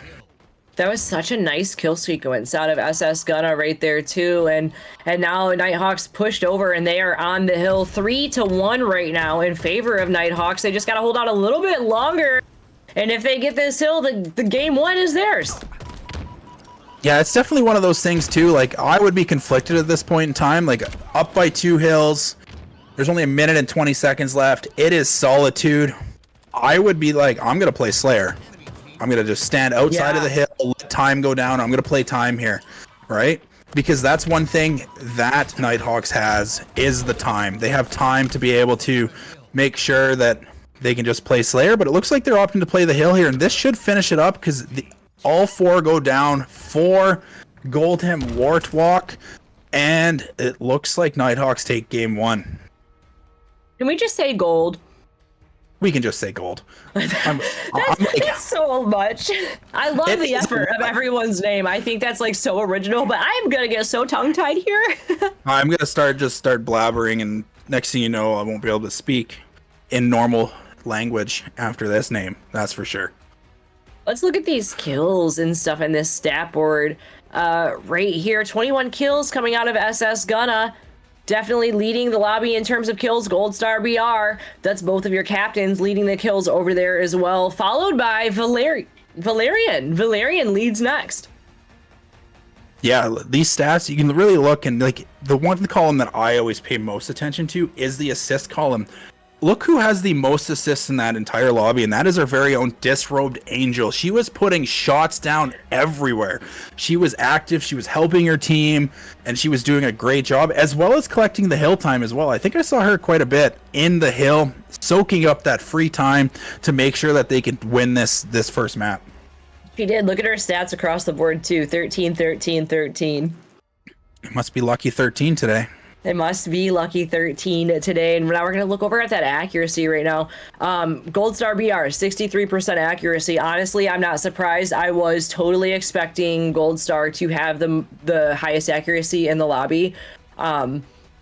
Gold Star frequent, like in matchmaking, if you guys ever watch any of the pro players or anything like that, Gold Star is usually in those lobbies. He's been running around, like he's been in lobbies with Trippy, he's been in lobbies with like Frosty and stuff like that. So definitely a very, very high skilled player. That doesn't surprise me whatsoever. I am surprised at Warded being next in the lobby with the highest percent of accuracy here, because truthfully, I thought that might have been either Ricky or Gunna. So that did surprise me right there as well. But all around, like the play style out of both of these teams was incredible, and the damage dealt right there too. 6K damage coming out of Gold Star, 5K coming out of Gunna. You know, lots of 5Ks and stuff all around. Just a great lobby, really, really good and evenly matched here. Yeah, it definitely was. Again, damage, when it comes to kind of accuracy, it's kind of a skewed thing in my opinion, just because if somebody has the shock rifle and there's less shots and they miss those shots, the accuracy actually goes down more than it would go up if they actually hit their shots, right? It's the same thing with the S7 too. So little things like that skew the accuracy, but everybody is shooting in this lobby. Everybody is firing on all cylinders, and I'm really excited for this Aquarius Slayer. Aquarius Slayer is probably my personal favorite game type because it is so fast paced. You're going to see these teams really try to get them on a cycle, get the other team on a cycle and collapse quickly and keep them off spawn so that they are staggered spawning. Oh yeah, and I think what's going to be really interesting about this too is, you know, Aqua, again, it's a map that's been here for a long time. So we're definitely going to see a lot of action happen on this map. And it looks like we're going to have a battle right here for camo. Valerian's going to make off with the first camo of the game. A beautiful, nice, clean grab out of her here, leading Nighthawks now with a little bit of a advantage. But the kill lead is going to be in favor of Gold. Yes, it is. But you can see how they kind of collapsed really quickly on the kind of the damage that they had. But that lead was 3. Now it's 1. Valerian doing lots of good work with this camo, just trying to get some information. Puts a couple shots down on Gold Star BR. I really think you can see that they're going to start isolating Gold Star as a team. Make sure that he is not as useful on the map as the rest of the roster there, because they know he is their captain and he is an excellent player and he can really change the pacing of this map in a quick moment. 6-6 right now, a minute into the game. 2 down for Gold. Oh, it looks like Will gets taken down right here on top. We're on board with Gold Star BR. I heard footsteps there, it sounded like, for a moment. Gold Star spotted out Valerian, but Valerian was able to get out. Gold Star takes down Angel right here. Angel goes down. Gold Star's definitely going to be really, really comfortable on this map. Yes, he 100% is. You can see how slow and patient he is playing too, right? He's not playing too quickly. He's waiting for the info from his team, and he's pushing when is required, and he's taking these routes that you wouldn't see too many people take unless they have kind of the knowledge of where everybody is spawning and where people are going to be based on where his teammates are and where he sees a couple of enemy players, right? Yeah. Also want to give some shout outs. I saw chat shout out to Furzilla and Kaiju Productions for coming in clutch and coming in today and stepping up and producing the event for us today. We really, really appreciate it. Yes, we couldn't be more thankful for all members of the community, but especially for Zilla. Came to us yesterday afternoon and offered to help us out with the production today. So we had to make sure that we put that in motion, because Zilla's been around the community for quite some time and he does a great job in all of his productions. Shout out Zilla for sure. So if you guys are ever looking for a producer, you know who to call, and it's for Zilla. And you know who else you got to look out for, though, is Warded, because Warded has this camo. Oh, and as I say that, it runs out. I'm terribly sorry. Is it going to be a caster's curse here and he gets taken out right away? It looks like it. Oh, bummer. Looks like it, but we're jumping on board with Gold Star. I really like how patient he is playing, putting down some extra damage, just kind of backing up, making sure to live his life. Knows that his team is up by 1 individual kill, so it doesn't take much for that lead to change. And they're kind of working on trapping them over kind of on the car side of things. Nice What side shots of this with a map do you prefer to perfect hold? Double. Ooh. Honestly, in Slayer, this side of the map, the car side is the more important side of things, but you need to have at least one player on the P side to kind of put some damage down. Ideally, this map is forever rotating when it comes to Slayer, and you want to keep pushing them into like trapping them. So like as you can see now, Nighthawks has trapped them all in the yellow util. Now they need to get a pick. Need to get a pick there and collapse as a full squad, clean them up, and then have them spawn kind of in the fridge or in the back base. And you want to just continually trying to trap them in different spawn locations and not give them a chance to get out of their spawn.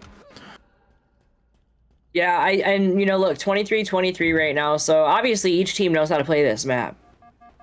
Yeah, they're doing a very, Sometimes very, it doesn't, like the games don't start though. Like a lot of the times I feel like the games doesn't start once you hit that 25-30 kill mark, then I feel like it starts getting a little serious.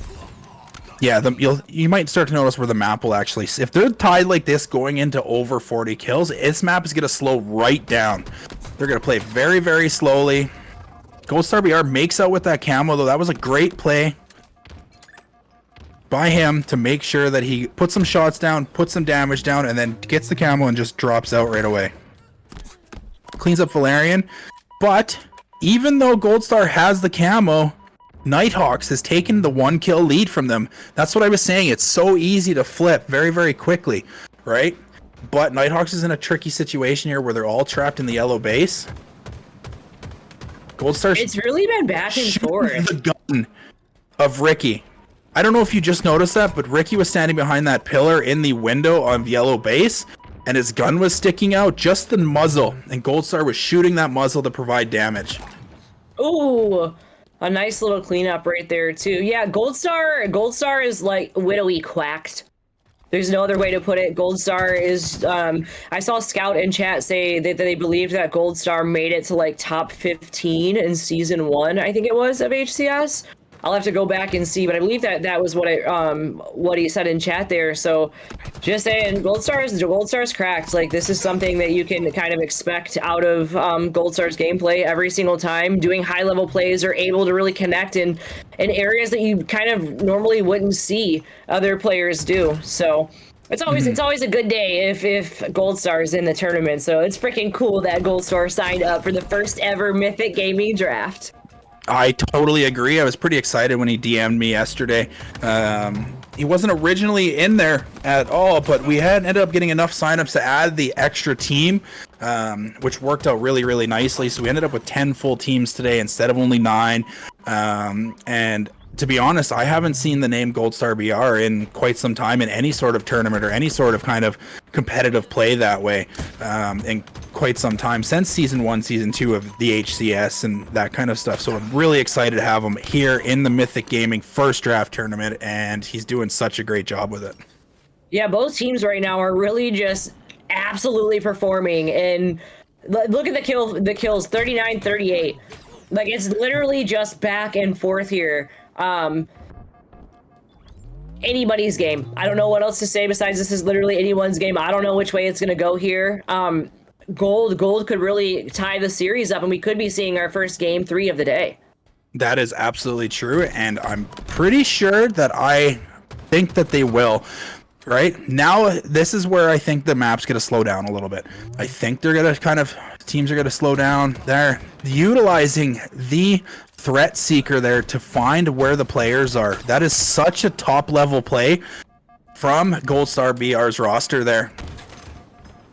To yeah, make sure that was a good play. Oh, where are they? Oh, there's 2 or 3 people at P. We just got them. We know exactly where they are. Now let's formulate a plan to collapse on them and continue to expand this lead. Oh my goodness. This 5-kill lead is the largest lead we've seen all game, and it happened after 40 kills. It did, and did you just see it? So a bunch of fantastic plays we just saw. We saw the use of the threat seeker. We just saw Goldstar be able to use the thrust and get out of a sticky situation there. This all goes to show why it's so important to grab everything on the map.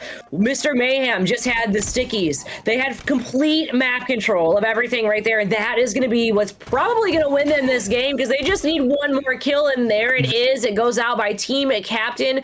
Gold Star BR, and they are going to take this game at number 2, which means we're going to our first game, number 3 of the day. Game number 3. And I'm really excited for this one because it's one of the best maps, and it's one of a great game mode for competitive play. It's one that I like to enjoy watching all the pros play lots, so I'm really excited to cast this next one. But before we get into that, let's take a look here at the stats for that. Gold Star BR with 20 kills, 7 deaths. He was over double positive, which is incredible. Nothing less than exceptional from the team captain to make sure that they move this into a game 3. Yeah, like I said, wouldn't expect anything less. And what I want to call out here too is let's go down and look at that assist column again. We got 11 and 11 on each side.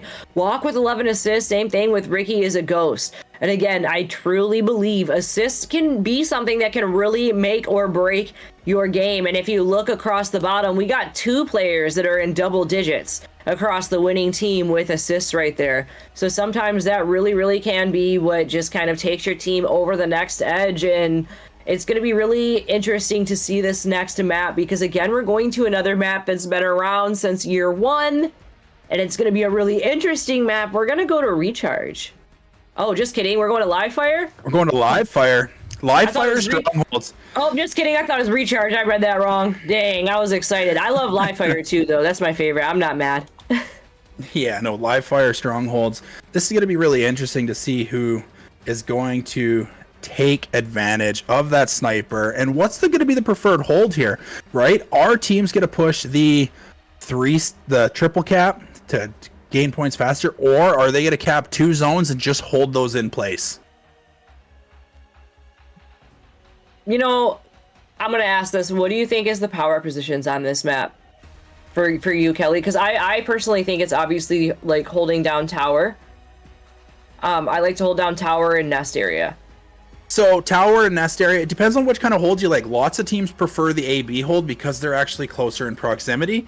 Myself personally, I prefer the CB hold because you can watch B and anybody pushing from pillars and stuff from tower, and then you can also get to B quickly if required. But yeah. I think most of these teams today, they're probably going to be looking more at the AB side of things as opposed to the kind of CB sides of things. But I've also seen teams work really well with AC holds. I've seen the occasional AC hold too. That has kind of came out on top here. And now let's dive right into this series. We're on board with Valerian. She manages to get out alive there. She almost got taken down on top mid, but manages to live. Oh, I gave her the caster's curse. She gets taken down right here, and Gold manages to grab up B and secure B for a nice AB hold, and they also have Sniper to start off, and Gold Star has it. You better look out. He is going to be ripping some heads with that, I have a feeling. Takes down Ricky as Ghost to make sure that they can hold this B, and now they're kind of... You can see him rotating over to kind of protect the scoreboard side of things, pushing into kind of A, right? Hits the snipe on SS Gunna. What a shot. But it looks like Valerian made out with the camo, but gets taken down right away. But she did take down Gold Star in the process right there, too. 3 go down for Gold.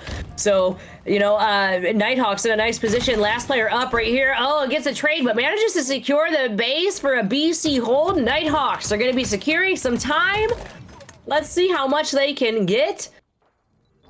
And you can really see SS Gunna is really checking kind of all the little angles that most people would go, right? But they left B open, and it gave Team Gold time to move over into the B side of things to regain that map control and start scoring again. But Ricky is Ghost. It's just kind of hanging out. Back B secures that. So now we do have this, and it looks like we might have our first triple cap. Almost, but looks like Team Gold spawns up on C and makes sure that that doesn't happen. I love that. Is that the optic commando? That green looks so nice. I love that green on it. It is either the optic or it's the past tense one. Oh, it's beautiful. I always like seeing players POV and what gun coatings they have on. I know it doesn't really matter to skill level or anything, but it's always nice to see the customization. I appreciate it. I appreciate it too. Speaking of customization, make sure you watch for 2 hours today to get your Covenant Frontline armor coating as a free Yes, drop you from can. HCS. Thank you. we're Huge shout dropping in out to here. HCS, because HCS, honestly, HCS really comes through and supports the grassroots scene, and they're fans of Mythic Gaming. And look at all of us here, 600 friends watching Halo on a Saturday together for a grassroots event. You love to see it. Walk GG here is playing this bottom pillar side with the camo, just to make sure he lives, and plays it really nice and slow.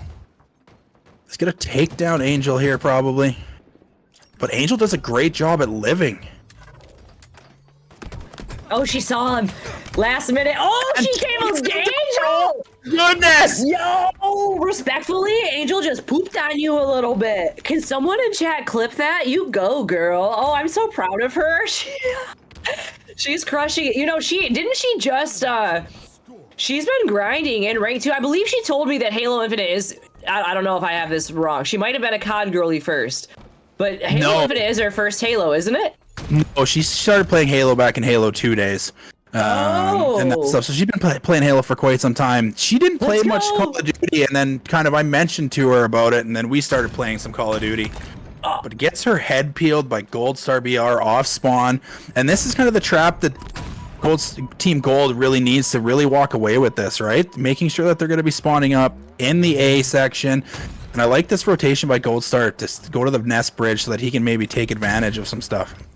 Also, huge shout out to Lee Rizzle coming through and gifting 5 in the chat right Hey, now. Rizzo, thank you for the gifties. Almost to the sub goal too. Almost to that sweet 75 sub goal for Mythic Gaming. Let's go. Every sub counts. Everything helps Mythic Gaming get to land. So just remember, by subbing, priming, or donating bits to the channel today while you're watching, all of it helps and goes right back into the grassroots community and giving essentially bloodline back to Halo, right? Like, grassroots is the bloodline of Halo right now, so you're giving back directly, and Mythic Gaming appreciated. So shout out to all of you and everybody here watching today.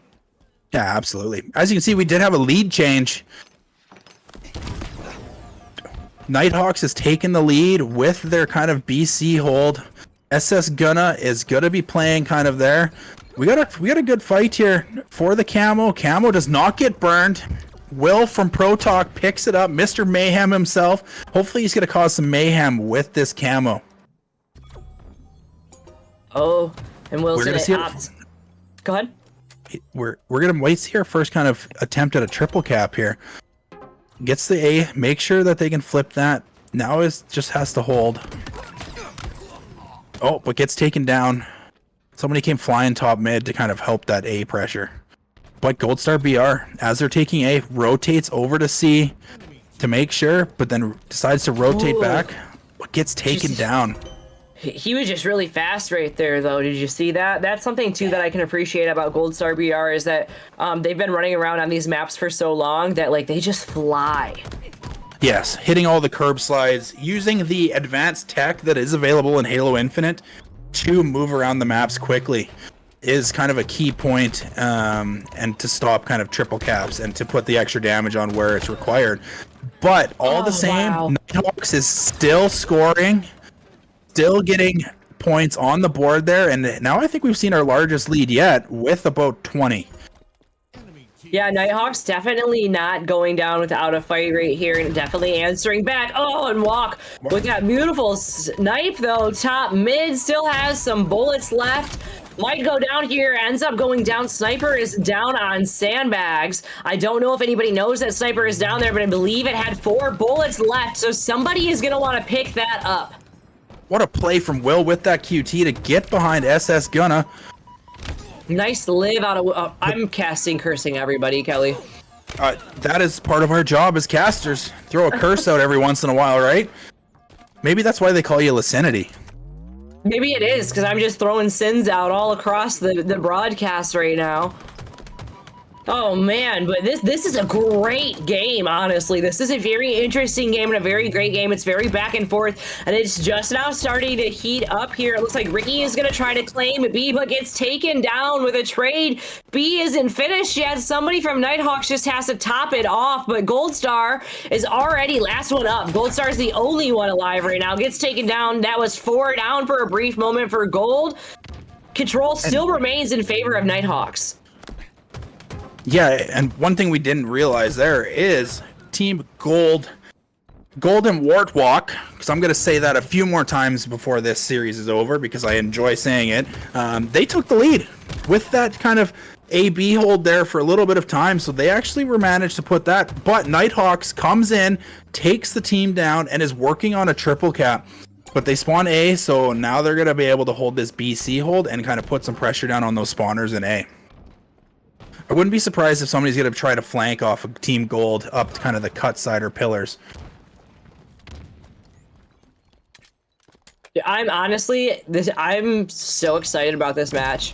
This match is so good. Valerian's going to grab that cutie right here and get ready to do some cutie plays. Oh, and it looks like Gold is on C right now. They're going for the AC hold. Might even get a triple cap. It looks like they're going to. Disrobe Angel is one of the only ones alive over on the turbine side, and we have our first triple cap for 2 seconds, and then SS Gunna takes over C.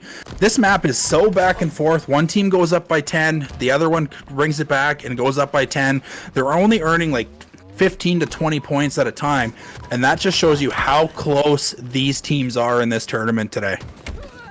Yeah, this is pretty evenly matched here, which honestly, sometimes in draft tournaments, especially when they're snake drafts, you don't really see teams get as evenly matched, you know? And I think this is pretty even across the board in terms of skill level. But yo, 3 go down for Gold Walk right now. And it looks like there's about to be a trip cap for Nighthawks, but gets taken down at B. Warded wins that fight to make sure that the trip cap doesn't happen, and then gets taken down right away. Putting down the extra damage there. Oh, Gold Star BR comes back in, working on securing this B point. You can really tell that the teams want us to hold B, right? Holding B is like the central point in terms of what zone to make sure that the enemy team isn't scoring, and so that you can maintain that control. But I'm excited to see what Gold Star can do with this full sniper. Just picked it up. Oh, Gold Star scares me. Would Gold Star as a sniper? Yes, I would be scared to peek any corner. Up. But as you can see, even though Gold Star has that and they hold B, Nighthawks did a great job to rotate over to the C side and get that AC hold just to stop them from scoring and to maintain kind of that lead for about 2 seconds before Team Gold has kind of taken advantage now. But Ricky has the camo here, holding it in A. It's going to get pushed, though. Gonna also shout out some players. Sorry, I just want to shout out there. Yeah, you had a lot of first-time chatters in here today. DeSlime came in here, first time chat. SS Gunna came in here, who's playing right now, first time chat. For Zilla, you're excused though, first time chat. Hayes117, first time chatter. I believe Jackal, it was her first time in here too. Macadelic. So tons of new first time chatters coming into the Mythic Gaming community. So hey, just want to remind y'all, join that Discord. Join that Discord, be friends. Join that Discord, hop in, play some aids. I'll put the link for you in the chat. Yeah, absolutely. Thank you, every first-time chatters. Obviously, if you're not following the channel as well, all the support is highly appreciated. We're here for the community. Simple as that. Everything we do is community-minded, and that's the way that we look to operate, obviously. But we have the largest lead now, up by 50 is Team Gold. Are they going to be able to take down Nighthawks here, or is Nighthawks going to be able to come back? Oh, and Nighthawks just answered back right there with a nice little setup for BC, but B is also being contested. Gunna has to stay alive, but there's 2 people down there looking for him. Oh, and a nice trade out. That was a huge trade from Will. That was a big trade, and it's a nice triple cap for that brief moment. And this here might actually be the end of this series. Honestly, Looks like Team Gold I'm gonna say wins that 250 trade, to 187. They did that trade. Yeah, that trade won the game. Mr. Mayhem literally, if he didn't hit that trade right there, I don't think that they would have came out on top. Mr. Mayhem just won his team that game and the series. So big brain plays coming out of Mr. Mayhem, which means that Gold is going to take this series and they're going to continue and move on. But let's look at the scoreboard. What sticks out to you, Quick Fuse? Look at Gold Star BR and Gunna. They both stick out to me. They're both at around that 30 kill mark, right? With taking kind of control. They're both the team captains, everything like that. They did a really good job at maintaining the slaying capabilities so that we can really see what these rosters are capable of and maintaining that map control.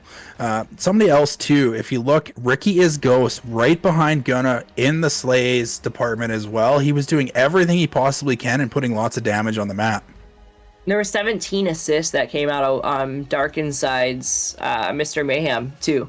Right there. That was incredible. What a series that we just saw right there. So I think what we'll do maybe before this next series is just remind everybody that, like, hey, this is Mythic Gaming and this is their first ever draft tournament. And the players today, when they entered for this tournament, that meant that 50% of their entrance fee went directly to the prize pool, and the other 50% went directly to Mythic Gaming and helping their team get to land. So really cool experience and an awesome way to be involved in the community. And if you're just watching here today, you're helping too, right? You're helping also give back to the community and put more life back inside of Halo, and we appreciate it.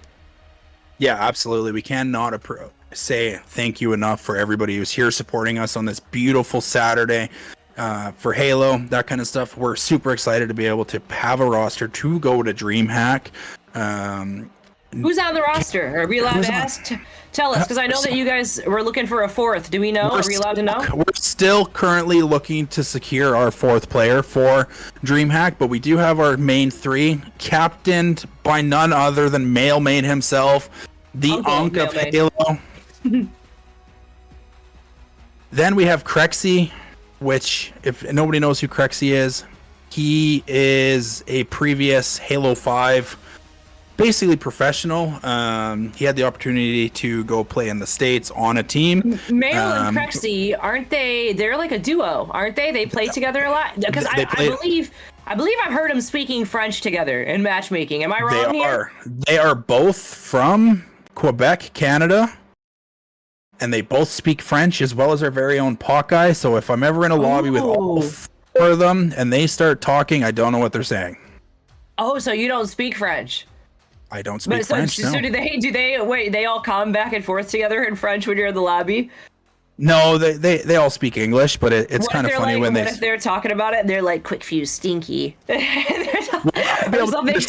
Because if they say Quick Fuse in French, my name is Quick Fuse, right? Like, because names are the same for the most part, I believe. Hawkeye, in the chat, you can probably tell me if I'm wrong, because I most likely am.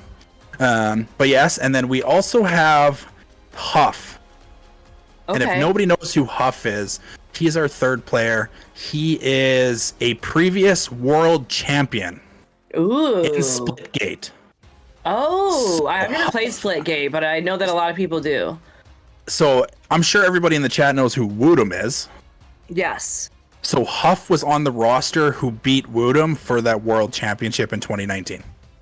Oh, wild. So that's some interesting lore going into Mythic Gaming. And honestly, too, I will say with this roster, I would say that Mailman is a heavy hitter, right? Like, he played 100%. On Passion United, and I feel like a lot of people know who he is. When I say a lot of people know who he is, even one of the ogres, right? The Ogres even has recognized Mailman before, and been like, yo, Mailman's on Mouse and Key too. There's a couple Mouse and Key players that are in the league, and they all kind of recognize each other, right? Which I think is really cool, because Mailman's also been brought up to me before by I think it's by Rice in Mind Freak, who's also MNK and Scoopmeister. They know about Mailman too, so I think that's really cool. He's out here, he's making a name for himself, hanging out with Mythic Gaming, so shout out to them and all the creators. You guys got a lot of creators too, which I think is really cool. Yeah, we've got quite a few. We've got a great team behind us here at Mythic Gaming, and we all have the same views, which is really, really nice. And that's important. 100%. Everybody who works with Mythic Gaming and everybody we bring on board with us is community minded. That's the important wording right there. Community minded. We're not in this for ourselves. We're in this for the community. What can we do to help elevate Mythic Gaming so that we can do more for the community of Halo? Yep. Which I think is really, really important. In general.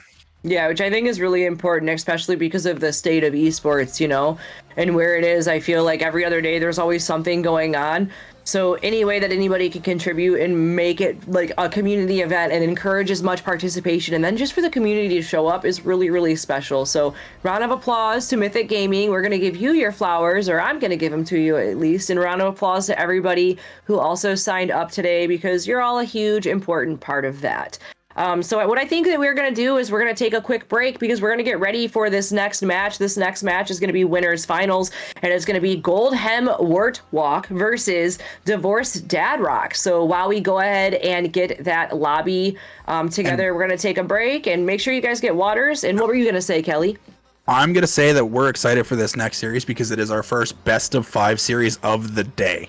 Ooh, yeah. So it is going to be the first best of 5. So this is super, super exciting. So we're going to let the players get together, get ready, and we'll see you all back in just a moment for some more Mythic Gaming Halo.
and pretend, so just run into the dark. Keep running. And just keep running.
has arrived. Yeah, yeah, the show has arrived. Yeah, yeah, the show has arrived. Yeah, yeah. The lava's in town and we headed out. The lava's around and we shut it down. If you got a wager, then bet it now. We walk in the building like, what's up now? I want all the smoke, you can let it out. I need all the haters to say it loud. Ain't no competition, they hoping and wishing I get in my feelings. Now check me out. We marching like soldiers, man, it's getting heavy, that's part of the quota. Slapping you dead, cause we getting closer. They pull us straight, so we taking over. Know how this party go. Gotta run it around like it's cardio. We the champions, damn if they gotta go. If they gotta go, then it's adios. Yeah. Yeah, we're the highest of high. Guarantee we go win every time. Yeah, light up the sky. We did it, the city on fire. Yeah, to the top as we go. We go out and pit on the show. Yeah, so please do not try. We're number one, the show has arrived. Yeah, yeah, the show has arrived. Yeah, yeah, the show has arrived. Yeah, yeah, the show has arrived. Yeah, yeah. Yeah, the higher we climb, the higher we rise. So like the eagle, the people, the vibe. Heart of a lion, the leaders inside. Just look at our face, the fire in our eyes. Yeah, let them all chase, so never get tired. Yeah, follow the leaders, there's no other kind. Let me get it back. Yeah, we can light it up, get a match. Spark it up, bet you won't see it sweat. Crank it up, go and just see the stakes. We the top 5, top of the top guys, check the star rise. The crew going up is a must, according to us, you are not live. Yeah, we're the highest of high. Guarantee we go win every time. Yeah, light up the sky. We did it, the city on fire. Yeah, to the top as we go. We go out and pit on the show. Yeah, so please do not try. We're number one, the show has arrived. Yeah, yeah, the show has arrived. Yeah, yeah, the show has arrived. Yeah, yeah, the show has arrived. Yeah, so please do not try. We're number one, the show has arrived.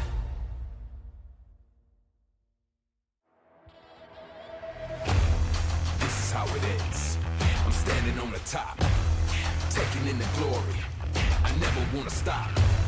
This is how it ends. This is how it ends. This is how it ends. This is how it ends. I grind, I never slack.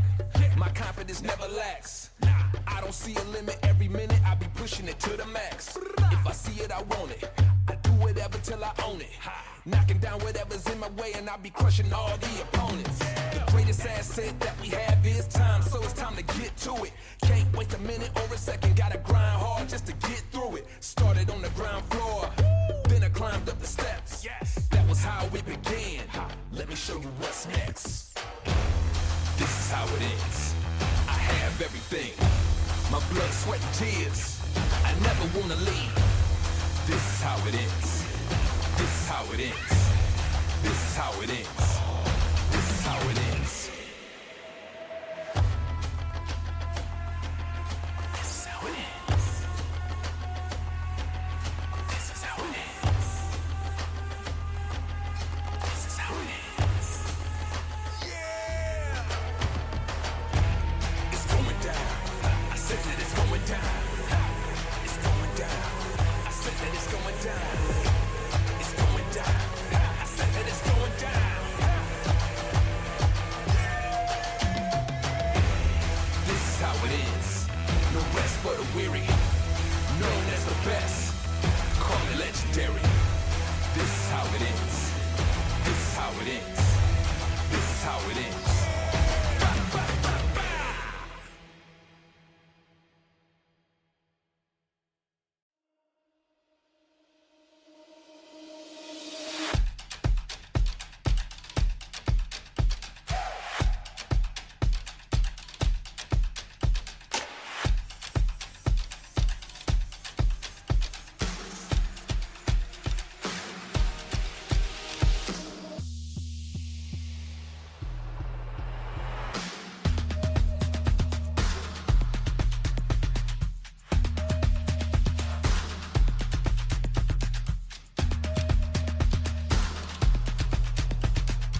just keep running.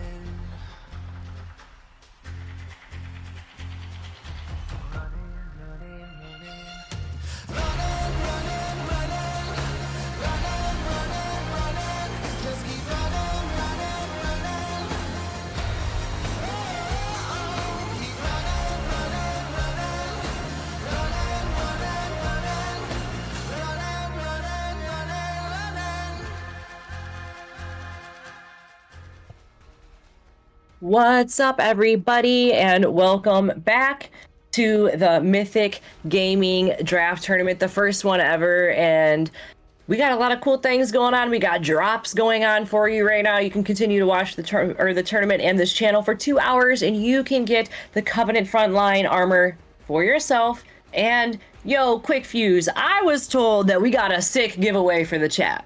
We sure do, Sin. Thank you so much. Courtesy of our very own Mr. Hawkeye himself. The man is a legend when it comes to giveaways from Mythic Gaming here. So, everybody in the chat, exclamation point hoodie in the chat gets you an entry into the giveaway for a Mythic Gaming hoodie. It is the Mystic hoodie, so it's got a nice small Mythic Gaming logo on the front, but then it's got a really cool logo on the back that the very talented Fortune Cookie put together for us for one of our other tournaments for a poster, but we've added it to the hoodie. So, exclamation point hoodie in the chat. Huge raid of 19 from Gun Goddess as well. Again, exclamation point hoodie in the chat. We are going to run that giveaway after losers finals before grand finals. So you have lots of time to enter. Make sure you're here. Make sure you enter into this giveaway. And let's have ourselves a great series. You're muted, Sin. I'm so sorry, I muted myself. My hotkey is the letter Z, but I was gonna say, let's talk about that next series. If we can get that map series pulled up right here. We're going into the winners finals. This is gonna be our first best of 5 of the day. And we're gonna start it off on Live Fire Strongholds. We are, yes. Live Fire Strongholds. We did just see an incredible Live Fire Strongholds played previously, but we do know that Team Gold Ham War Walk took that game, but they're going up against DDR, and DDR is a team that is kind of been dominant throughout their tourney run today, and it's been such a good day of Halo, and we're excited to kind of drop into Live Fire. Do you think this one's going to be as close as the last one, or is it going to be more dominant from either of these teams, Sin? I think this is going to be as close. Honestly, if you look back on the series today too, DDR has not dropped a map yet. They have 2-0'd every single team that they played. Goldham has 2-1 every team that they've played. So I think this is going to be a really, really interesting match that we're going to see here. And for those of you who don't remember, Gold Hemwork, Gold Star BR, Warded, Walk, Mr. Mayhem, Divorced Dad Rock, DDR, Arctic, Clutch, Babuda, and Jay Rizzle. Shout out Jay Rizzle, because I believe that's the Jay Rizzle that also gifted a sweet little 5 gifted in the chat earlier. So I think it was for sure. Yeah, and I think the players are loading in, and we are going to get this game started. We're going to Live Fire. Here we go, loading in. I'm excited to jump on board with these two teams. They've both showed incredible promise today in terms of their gameplay, their teamwork. Being a draft tournament, you really only have a really short amount of time to really build that chemistry as a team. But both of these rosters, they're in the winners finals for a reason. They've done a great job, and we're jumping on board with Warded right off the bat here. He's pushing out the big door. Gonna put some damage down to the players that are going nest. I expect DDR here to really put up a really big fight. You know what else is going to put up a fight? All of the people in chat. Because if you do Command Hoodie in chat right now, you will be entered to win a sweet Mythic Gaming hoodie. So Command Hoodie in chat right now if you want to secure a little sweet ticket and maybe a little merch for yourself too from watching for today's tournament. Yeah, absolutely. Speaking of merch, we do have all of our merch available for sale. If you do !merch in the chat, it will take you to our website where you can learn a little more about us, and make sure you check out that sweet, sweet Disrobed Angel line. Oh yeah, she did just get her own little merch line in She there did. too. Awesome. Tons of cool things coming from Mythic Gaming. Just like another cool thing that I see on my screen right now is Gold Star BR with that sniper going towards Camo. No, I gave him the caster's curse, gets taken down, and Camo is still up for some grabs right there. A minute into the game, but 45 seconds in favor of DDR. And DDR is taking control, and you can see here that they've got the C control as well as capping that A control as well. They might get their first triple cap of the tourney that we have seen on broadcast, but no, they get taken down in A there. And Buddha's just kind of playing really nicely here in the kind of nest side of everything and trying to just keep this BC hold. Like I said before, this is the hold that I personally prefer because you can really see all the sight lines. Yeah, that is a really, really good hold, actually. And you can see all the sight lines. You are absolutely correct with that. And that just made me realize I should probably hold that side more. But Jay Rizal kind of comes over here to kind of try to secure this A, gets the stick to trade out there for Team Gold. Is now in a double cap and is scoring, but being down 65 points. We'll have to see. Arctic gets taken down. A nice trade there coming out of Will from Protalk. Mr. Mayhem himself. You love to see it. You love to see it. 23 seconds and counting for Goldhem Wart Walk. And it looks like they're going for that B hold on DDR right there, but they're not able to secure it. Gold takes it over, but Jay Rizzle's there to answer back. Goldstar kind of trades it out right there. 2 down on each side, 3 down for a brief moment for DDR. It is very back and forth here, still in the beginning of the game. Too early to call it. But yo, Arctic is making a cold front happen on the map. Yes, he is. Comes around with the flank, but gets taken down by Goldstar BR off a spawn. But Buddha and Jay Rizzle here are there to take the A, so now they've got the AC hold, and they know that there's one player left back B, and they're going to push this here.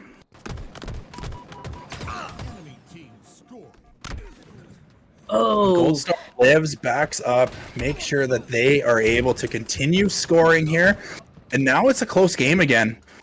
I thought for a minute there that DDR was going to take advantage of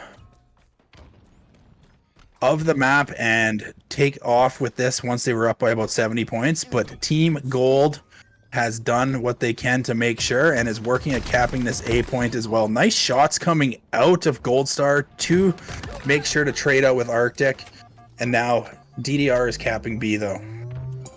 Capping B, and they have that sniper over there on B as well. So a little bit of dangerous action, but it looks like somebody's already over on C trying to claim that for themselves, but 3 go down for a moment for Gold, and 2 are down for DDR at the same time. Clutch gets taken down by, I believe that was Mr. Mayhem, and that sniper is down, still up there, unsure if there's any ammo left, but a very important kill. Absolutely. Getting that snipe out of the hands of DDR is going to be the key to Team Gold to take this win, but it's B points getting contested here. Arctic takes down 2 at B to start capping that B spot, but it looks like Walk GG is being a tough kill over there and maintaining that B control for Team Gold.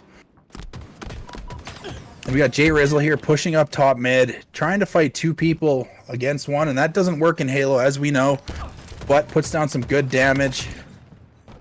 Walk GG is holding this B side down individually, making sure that the other team cannot kind of come in and win and take over this side. And as you can see, all the spawns are coming out over on the Turbine Camo side of things on live fire, so they know exactly where they are and they're going to be able to collapse on them.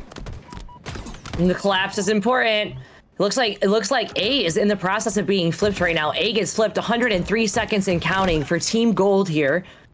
Really nice position, but Arctic is manages to keep C. 2 are down, though, for DDR. Arctic's in a little bit of a sticky position. They're trying to get Camo, a 2v2 situation. 1 goes down, but Walk is right there to back up the teammate.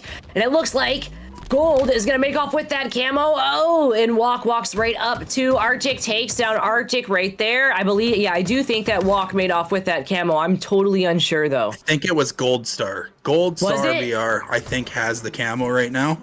Oh, sneaky. And he's kind of living over at the B side of things by the look of things. Yeah, he's on the nest bridge with that camo, holding down that position, and being able to not be seen is a big thing. So if somebody sees somebody else there, they're going to chow that and just realize, oh, there's Gold Star BR out of nowhere with that camo. But Is he still alive? No, he has Oh, died no, he just now. went down. Yeah, but DDR is doing a good job at maintaining the capability to kind of only have it be a 2-cap and make sure that Team Gold can't just walk away with this. Unwarded takes down Clutch right there with that QT. Wasn't able to pop it or make any plays with that. It looks like Arctic is, sneaking up behind Gold Star, gets that sniper, knows that someone's inside of the B-hole. I love being able to say B-hole on broadcast. I think it's hilarious. It is the best thing ever, that is for sure. You know Nice what else double is- coming out of listen, Walk GG. You know what else the best thing ever is? Command Hoodie in chat. If you do Command Hoodie in chat right now, then you can win a sweet Mythic Gaming hoodie. So Command Hoodie in chat right now to be entered for the giveaway. Absolutely. It is incredibly sweet, but Team Gold here is really kind of turning this map around. It's not as close as the last one. They're really running away with it now. They're up by 50 points, and that's the largest lead that they have had. They've really had control of this map since they kind of broke that opening break. Yeah, they really have 164 to 102 right now. Gold is definitely being dominant on this map. Walk GG is doing a really good job at just living, kind of just hanging out, making sure they're there to support their teammates, pushing the right zones, but gets taken down by Jay Rizzle, which has done a great job to kind of put that added pressure down at A. Oh, man. This is going to be a great game right here, too. You know, Strongholds is one of those games where you've seen it before go to like 240, and then you've seen it completely change. So it could still absolutely be anyone's game, and DDR right now is holding down the A and C hold, but it looks like C is being flipped by Team Gold, opting for the BC hold, which, as Quick Fuse said, is a nice hold because you have full eyesight of the entire map. Yeah, I'm interested to see how DDR is going to kind of break out of this. They've kind of been put on a little bit of a blender here. Even though it's not a triple cap, they just can't seem to get their footing to get a second capture so that they can stop Team Gold from scoring. Right? Team Gold has officially crossed over the 200 point mark now, and now DDR has finally gotten out of a non-scoring position and put into a scoring position, and somebody on Team DDR has the sniper rifle, and that's kind of been a big point in this exact thing right now. We got Arctic versus Gold Star BR. Arctic takes down Gold Star BR. That is a really tough kill, but then gets traded out right away by Walk GG. You know, and something that I will say about both of these teams is whenever the power-ups, the sniper comes up, each team, you can see they are prioritizing them. They're making sure that they're in position to get those. Sniper is about to go up, and Gold Star is already up there, ready to grab that. I wouldn't doubt that Gold Star has that sniper in hand, and it looks like they're going to opt for that BC hold right here, which is it's been working out for them. And when I say Gold Star has that sniper, is going to go back towards tower and try to make some plays. Yeah, he's going to catch the player here. Two players off guard. Off guard on C. She's going to get his shields back, let DDR score a little bit, and then they're going to jump in and maintain so that they can make sure that they maintain control. With that sniper, though, takes down Arctic. Just waiting for Clutch to peek so that he can rip some heads. Hits Buddha with the body shot, cleans that kill up. Jay Rizzle is down in the pillars. Gets his head ripped off by Gold Star. Gold Star's putting in the work with the sniper rifle now. Knows exactly where the other team is. Everything like that. He's going to take on Arctic. Hits the body shot, cleans that up. On a killing spree now for Gold Star BR, and is continually to score. But is getting pressure now from top mid. Oh, and then let's look here. 229 and counting. That nice BC hold working out for Team Gold here. DDR is really going to have to dig deep if they want to do anything. But 3 were down there for a moment, and it looks like another one is down. I don't know. It's looking pretty nice for Team Gold. It is looking very nice for Team Gold. They've got this BC hold on lock.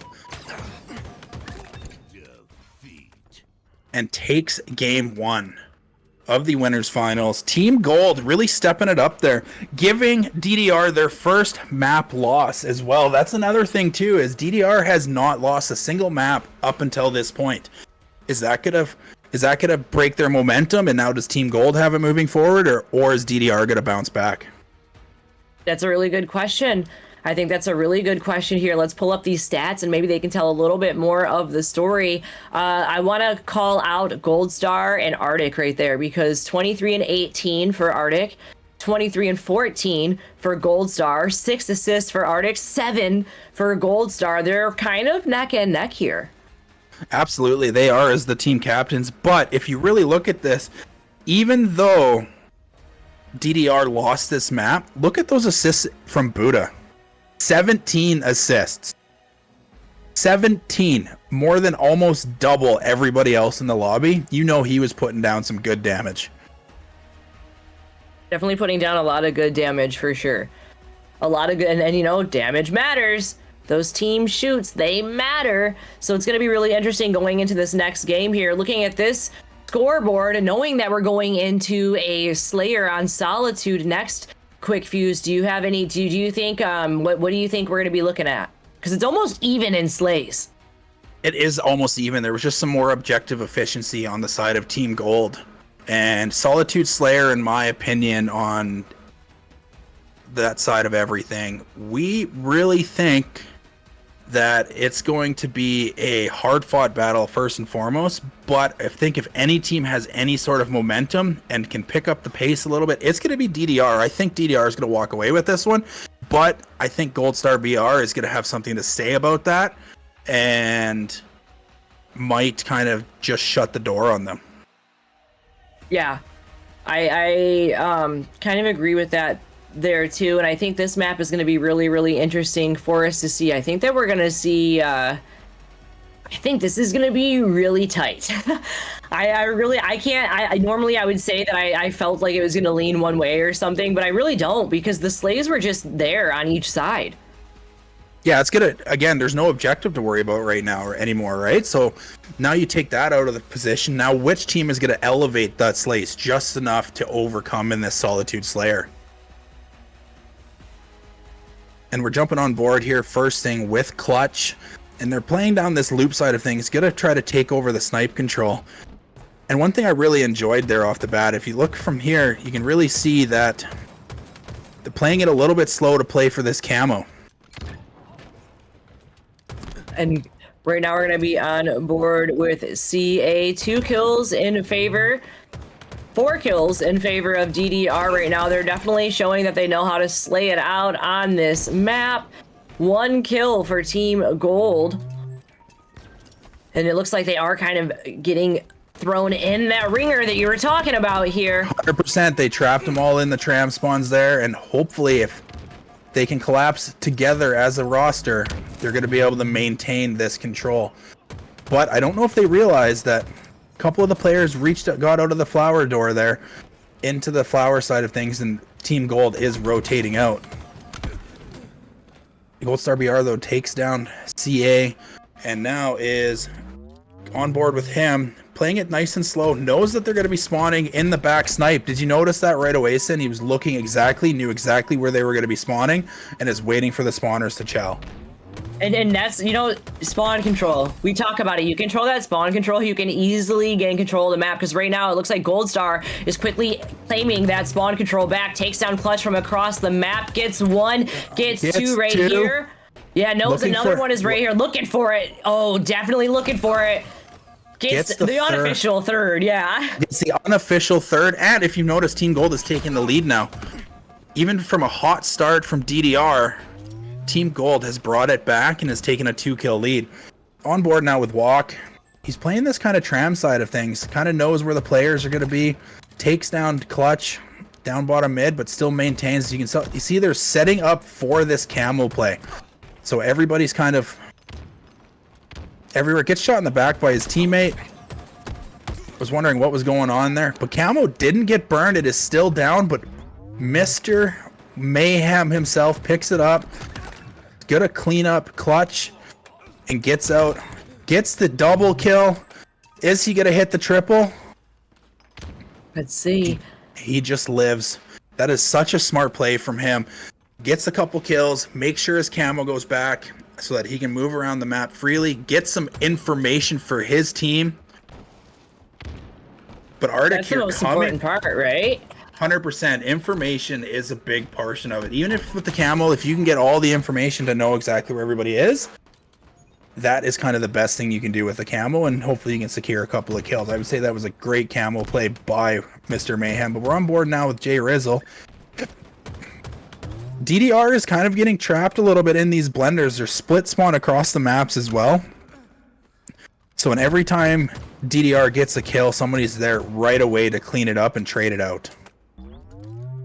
They have been. Lots of team shooting going back and forth. Each team wants that shock right now. So it looks like Team Goldstar was trying to set up for it. So was DDR. It looks like Clutch was looking to grab that, but Goldstar was right there to answer back and manages to get that nice little trade out right here between Gold. We call that the yo-yo, but it does not work because there's 3 people ready to answer back. 24-17 right now in favor of Gold. 24-18 now since Arctic picked somebody up, but Arctic's got this shock rifle. He can do something, but gets taken down right away, but then the trade comes in really nicely there. Buddha's here on board with Buddha with this shock rifle. Let's see if he can do something here and really bring his team back into this. I'm a little bit worried because they're all kind of trapped in this yard side of things. And Team Gold has most of the map control. So Buddha's got to hit a couple of shots here so that they can make sure to kind of get pushed out. But it looks like to me, Team Gold is working very, very well together to maintain this map control. And with Goldstar with this, he's going to instantly start putting pressure on the spawners and knows they're spawning over on that blue side and yard side of the map.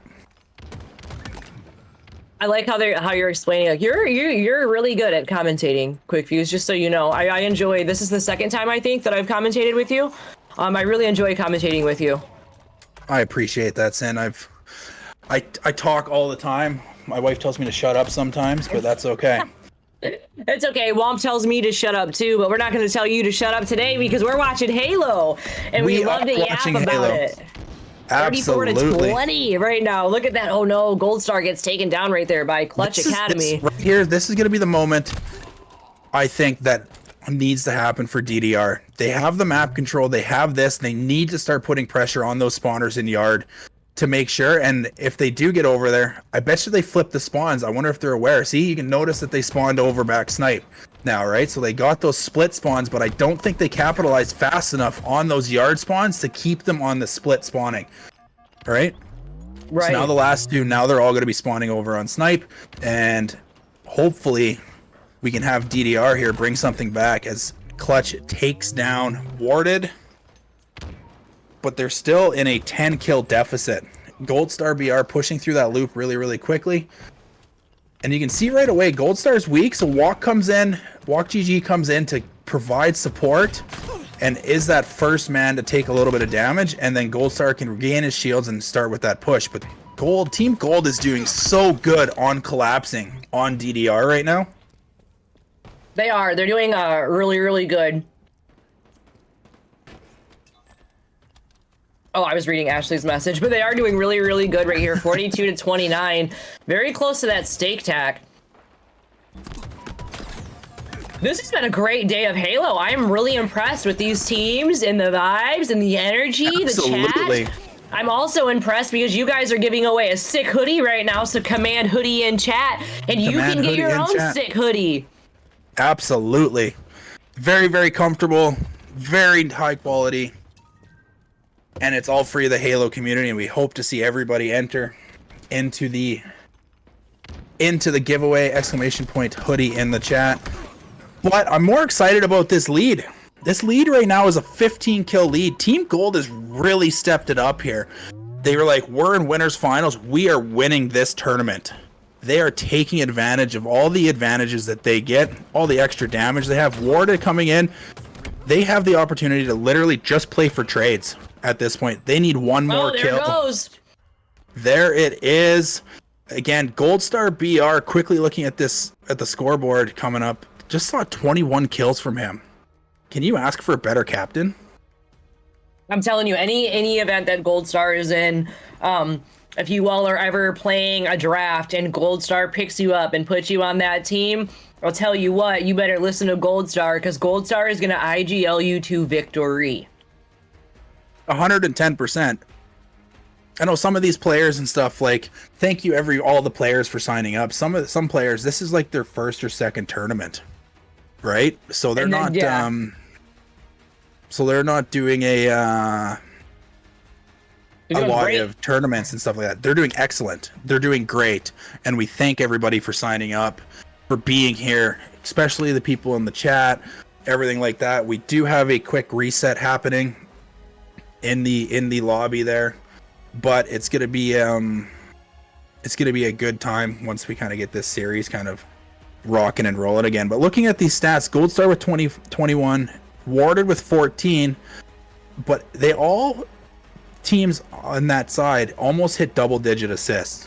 7, 8, 8, and 11. So they were team shooting. They were collapsing together. They were working together to get that W. And it was a very commanding lead basically the entire time once they took that lead over from that opening break. I do agree with you, and I want to look at the assist column too. I'm going to call out Walk right there with 11 assists in this Slayer game. Again, assists matter. Those assists are what help you win games. If you look across the board there, it looks like Team Gold was just shooting more together. 110% they were, and I think that's what got them the W. Solitude is a big map of pressure and collapsing together as a roster, as a team, right? As you notice, they had them basically on their spawn the entire time, going back and forth. Spawn control is so important. And you know that next map that, oh yeah, let's look at the damage screen here. 5k damage coming out of Gold Star. You know, really you can see it.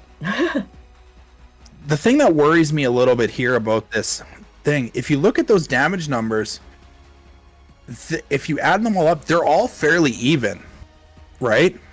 Team DDR put in tons of damage. It just wasn't capitalized on, right? Put down some extra shots and stuff, and that's the biggest portion, is getting the damage put down and then having it either getting cleaned up or making sure that it's damage that's important, right? All damage is good damage unless it's not, right? If you don't have the your teammates cleaning up your damage, is that damage useful, or could you put damage somewhere else more useful, right? And that's where Team Gold came into play, and they put down the damage, and as you see, they capitalized on it. They cleaned that damage up. They made sure to get those kills and secure those kills. They did there, and this next map is going to be even more interesting because I believe we're going to capture. I believe we are as well. Someone moved me, but I believe the next map that we're going to have is going to be Origin. I believe it is CTF Origin. What are your thoughts on the CTF game mode on this map, Sin? I actually really like this. This is my favorite game mode. I don't know if that's a hot take, chat, you tell me, but I love Origin. I love running around on Origin. Capture the Flag is my favorite game type in general, but Origin is my favorite map to be on as of lately. Origin and Livefire are my two faves. But specifically, Origin Capture the Flag, I don't know what it is about it, but that is my favorite game type. So I'm super excited to see both teams on here. I'm really excited to see Gold Star run around on this map because I'm going to take notes. Yeah, 110%. I am too. I have a little notepad beside me here, and I'm like writing down all these notes from all these great plays and everything like that are going on today. But I really think that this is going to be a hard-fought battle, and I think if any team has the capability to do it, it's DDR. I really think that they have the opportunity here to pull off the reverse sweep and move themselves into the grand final, into that spot to fight for that top prizing of $250. Yo, if I see a reverse sweep happen right now, I'm gonna lose my mind. We all want it. We all want more Halo. Everybody does, and that would be great to see. I definitely want more Halo. But the nice thing is too is Team Gold is in a point now where they can just kind of sit back, not necessarily sit back, but kind of relax a little bit. They're like, we're up 2-0. It's a best of 5. Let's just continue on, make sure our game is the way it is and everything like that. They are, and I believe the players are asking if we're ready right now, Priscilla, in the game chat. So if you want to let them know that we're good to go, they can hop in whenever they want, and we will yap about them.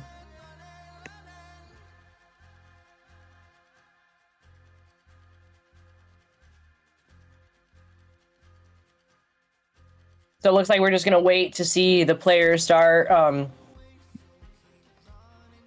the players play here. I don't know if they know that we're ready, so if the players are listening, here we go, there we go. There we go. Let's do this. Origin CTF. Yeah, we're going to Origin. I'm so excited for Origin.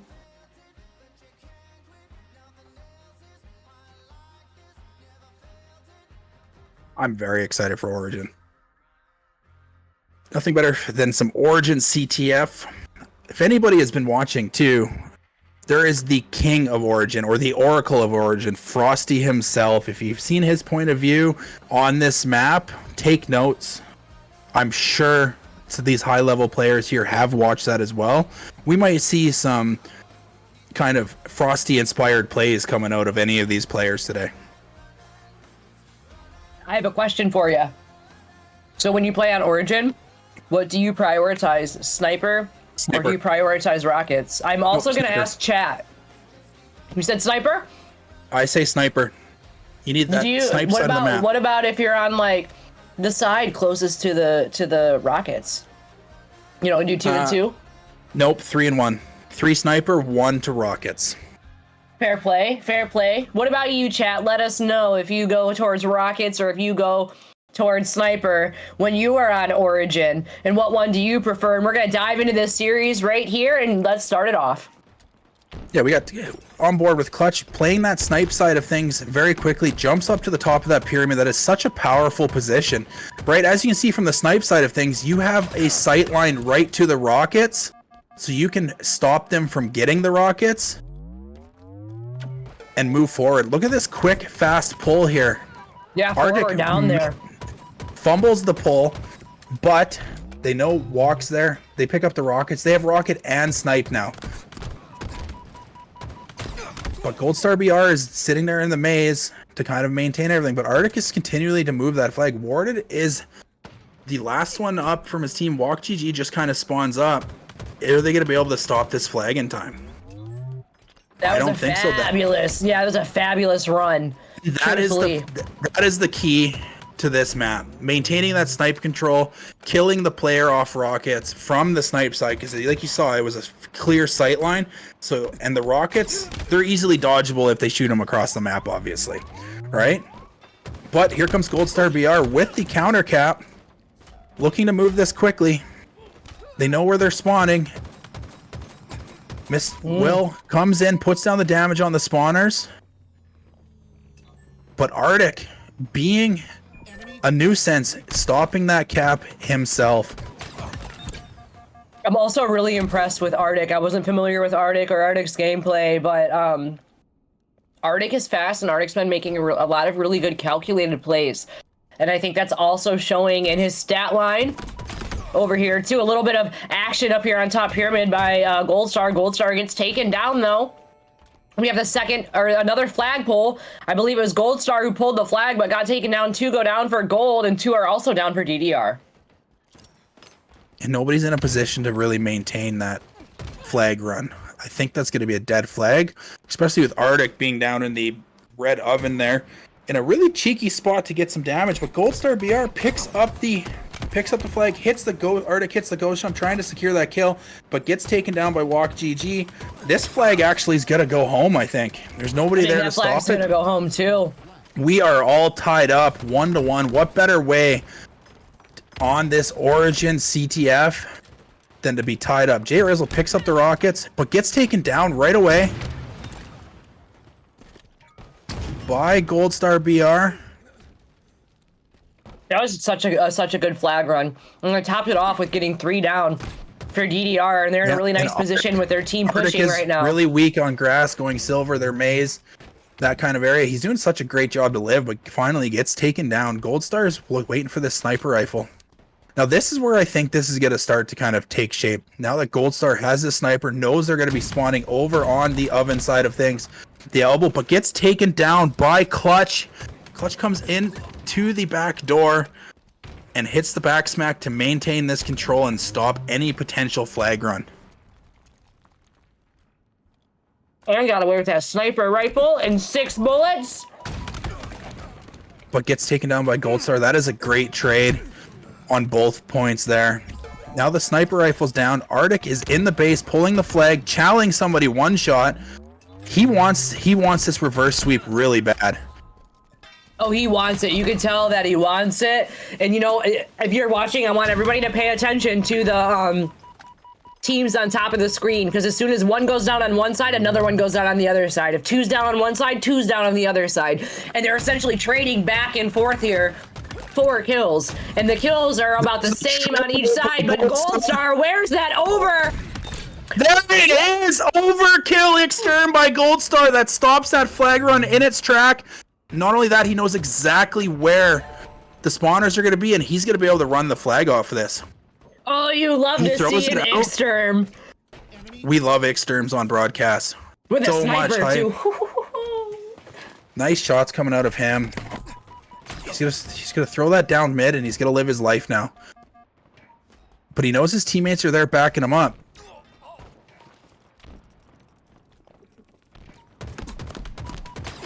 Oh, Arctic is right there to answer back. Mr. Mayhem's gonna have to back off. Arctic makes it all the way right there. That could be going back. Gold Star waited for his team to spawn before he went back, but that flag went back to DDR's side. They're gonna have to go for another pull. But that's okay. I think the map control there, if they would have tried to force that cap, they would have been able, even if they got a cap there, it would have been countered almost right away, I would think, based on the positioning of Team DDR. But Gold Star's up top there fighting for those rockets. Off the rocket side of things, Walk GG is playing his life really well around that flag platform, but gets taken down. Absolutely got taken down right there, and Will right now, Mr. Pro Talk himself, gets taken down too. Tons of back and forth right here. Another little trade out happens. 3 go down for Team Gold. This would be the time for DDR to make the push forward. But Gold is already spawning on the screen. Yes, they've kind of, I like how they've slowed down the game a little bit, Team Gold, right? They're like, okay, we got to make sure we find everybody and make sure that we can't just get kind of flanked on or somebody not in our base. Buddha's sitting over here, though, playing for the sniper rifle to make sure they can secure that. Secures the sniper rifle. He's going to have to hit some shots here. If he hits a couple of shots, I'm sure that you're going to see a DDR run. Oh, yeah. Buddha's the sleeper.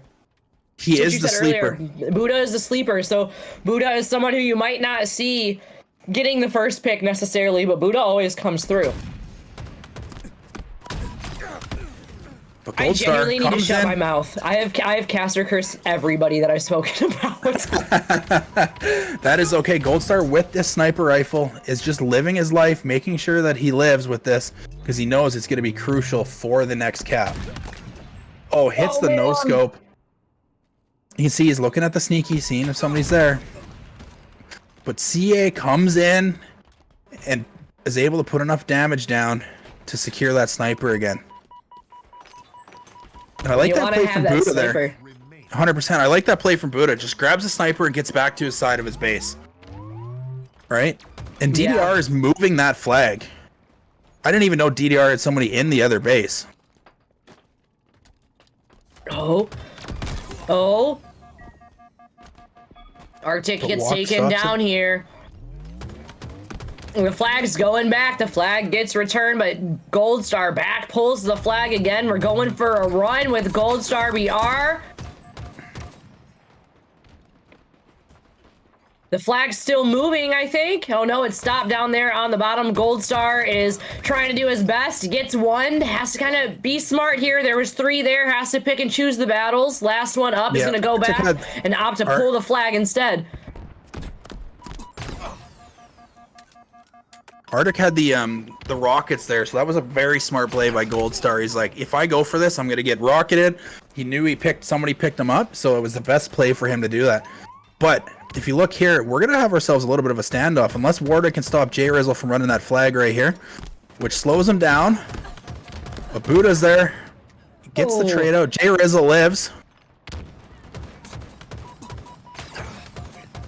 This is very back and forth right here. Like you said, we're in that flag standoff. It looks like, oh, the flag was going to get returned, but last minute someone touched it there, and the flag is still on the move. But that's going to be a dead flag. No, it's still moving. Oh, they're both, yeah. Oh, wait, one's on the re right now. It looks like Gold might Yeah, be returning their flag right now. No, but J Rizzle comes in clutch, gets the Oh! touch. Gets the touch. That's going to give DDR a chance to secure this, and we're going to be at our flag standoff. Oh, this is an intense flag standoff right now, too. Flag right there, ready to be dropped in. Will is frothing at the mouth, ready to tap as like, please get this re. I'm here with the flag. I'm ready to go. 3 were just down for a moment, though. They're about to push Will here in a second. Looks like someone's, I think it's Clutch, is pushing up on elbow. Yeah. Oh, Yeah, there's a this might few. be the return. I think it is. Arctic comes in and takes the kill. Flag's been returned, but Gold Star's on the other side, securing that re. Ward is going to pick up that flag and run it. Oh my goodness! Gold Star at the right spot at the right time is able to get that re right there. Wow. This is a tight game. I honestly didn't know if he was gonna pull the flag or if he was gonna go for the re, but he opted to stay right there for the re instead because the other team was down. A very smart play out of Gold Star. Just goes to show how smart and high level he is as a player. No, 110%. Getting that re, making sure that it stays tied in these kind of final moments, but they're still kind of one down a piece. And Team Gold has control of the rockets now, so they're going to have to make something happen here with those. I believe Mr. Mayhem picked them up. So if he can secure a couple of kills with those rockets, this is going to be a flag run. This is going to be a flag run. They're all spawning over on the elbow now. Oh man. Tons of back and forth flag pulls here. A little BR action. I love the BR. I'm grabbing it every chance I get to. Oh, and the flag got pulled DDR right gets there. pulled. No, this is so close. Oh my goodness, this is the closest game yet. Arctic's already across the map with that flag. Oh, but Mr. Will's doing a Mayhem. nice cleanup right there. He's gonna be on the Will re. getting some of the re. Come on. Oh, Will gets taken down, but who is that? Walker's that warded right there, ready to answer. Oh, my There it gosh. is. There's the cap. Oh my goodness, with 45 seconds left, DDR Oh does my not have gosh. much time left to get a cap in to extend this series. I was not expecting a 3-game sweep in this series with how close these teams are matched.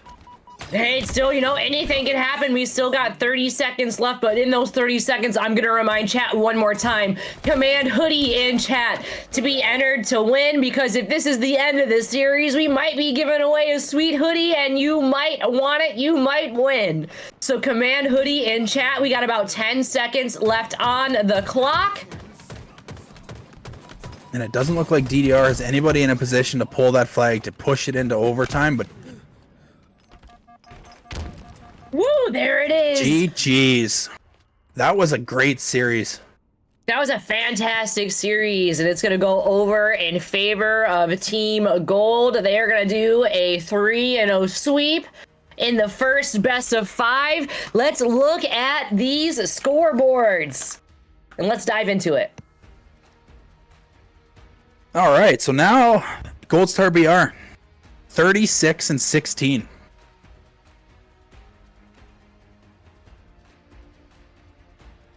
That is incredible. I love that in the voice in the text chat of the series. Arctic saying GG's, we'll see you guys soon. They're not worried about it. They think they're coming back from the losers run. Oh, I definitely, yeah, this was a great matchup, and I wouldn't be surprised if we see these two in the grand finals.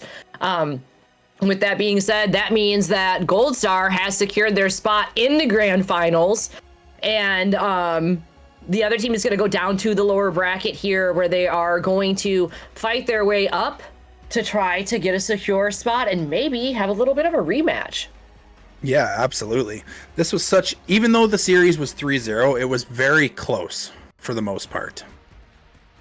Very, very close. They did a great job, but Team Gold really stepped it up. Gold Star BR really elevated his gameplay for this series, knowing, hey, this is winners finals. We got this. We are doing great today. Let's take this W and move on to the grand finals. Yeah, I think that was a good match. That was probably the sweatiest one that we've seen all day. I agree. I 100% agree, and I really do expect that DDR to be in the grand finals coming out of the losers run. But they are going to drop down, and they do have a pretty formidable opponent down in the losers side of things. It'll either be Nighthawks or Vatos Locos. And we both know that Nighthawks or Vatos are both great squads, and DDR might get taken down from them, and maybe their tournament comes to an end there. But great games today so far. We're really enjoying it. Chat, hopefully you're enjoying it. Yeah, I hope chat is enjoying it too.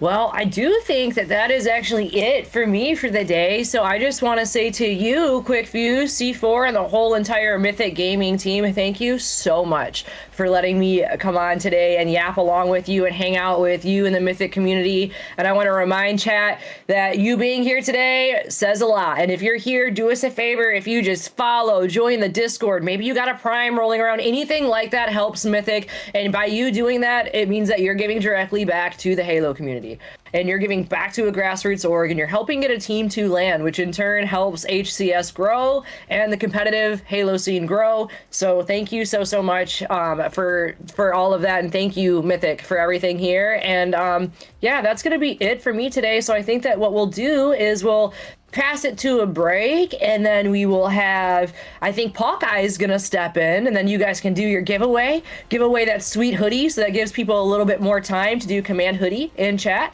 But yeah, absolutely. So that's gonna be it for me. Thank you again so much for having me, and as always, you guys can wake me when you need me, and we'll be right back after this.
isn't pretend, so just run into the dark.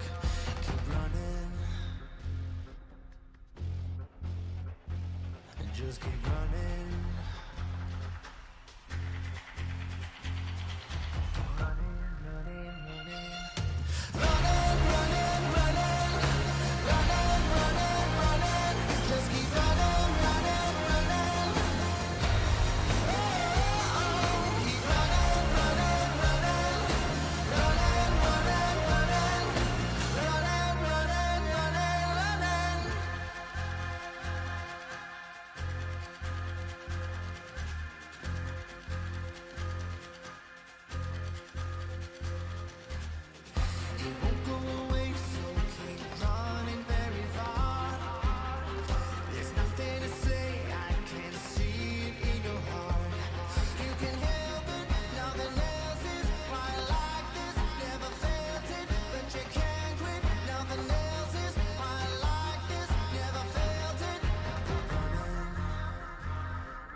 Keep running. Just keep running, running, running. Running, running, running. Running, running, running. Just keep running, running, running. Keep running, running, running. Running, running, running. Running, running, running,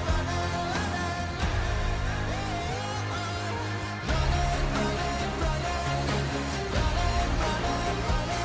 Just keep running, running, running.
show has arrived. Yeah, yeah, the show has arrived. Yeah, yeah. The lava's in town and we headed out. The lava's around and we shut it down. If you got a wager, then bet it now. We walk in the building like, what's up now? I want all the smoke, you can let it out. I need all the haters to say it loud. Ain't no competition, they hoping and wishing I get in my feelings. Now check me out. We marching like soldiers, man, it's getting heavy, that's part of the quota. Sniping you dead, cause we getting closer. They pulling straight, so we taking over. Know how this party go. Gotta run it around like it's cardio. We the champions, damn if they gotta go. If they gotta go, then it's adios. Yeah. Yeah, we're the highest of high. Guarantee we go win every time. Yeah, light up the sky. We did it, the city on fire. Yeah, to the top as we go. We go out and pit on the show. Yeah, so please do not try. We're number one, the show has arrived. Yeah, the show has arrived. Yeah, the show has arrived. Yeah, the show has arrived. Yeah. The higher we climb, the higher we rise. So like the eagle, the people, the vibe. Heart of a lion, the leaders inside. Just look at our face, the fire in our eyes. Yeah, let them all chase, I'll never get tired. Yeah, follow the leaders, there's no other kind. Let me get it back. Yeah, we can light it up, get a match. Spark it up, bet you won't see it sweat. Crank it up, go and just see the stakes. We the top 5, for the top guys, check the star rise. The crew going up as a must, according to us, you are not live. Yeah, we're the highest of high. Guarantee we gon' win every time. Yeah, light up the sky. We did it, the city on fire. Yeah, to the top as we go. We go out and pit on the show. Yeah, so please do not try. We're number one, the show has arrived. Yeah, the show has arrived. Yeah, the show has arrived. Yeah, the show has arrived. Yeah, so please do not try. We're number one, the show has arrived.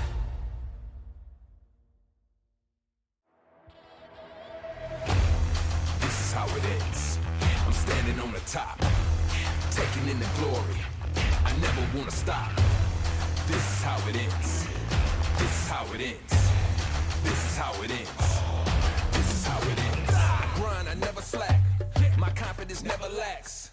I don't see a limit. Every minute I be pushing it to the max. If I see it, I want it. I do whatever till I own it. Knocking down whatever's in my way, and I be crushing all the opponents. The greatest asset that we have is time, so it's time to get to it. Can't waste a minute or a second. Gotta grind hard just to get through it. Started on the ground floor, then I climbed up the steps. That was how we began. Let me show you what's next. This is how it ends. I have everything. My blood, sweat, and tears. I never wanna leave. This is how it ends. This is how it ends. This is how it ends. This is how it ends. This is how it ends. This is how it ends. This is how it ends. Yeah! It's going down. I said that it's going down. It's going down. I said that it's going down. It's going down. I said that it's going down.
Yeah, there's two, not two.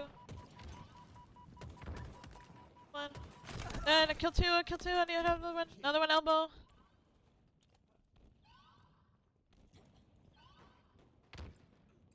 Nice, good shit. I'm here, I'm here.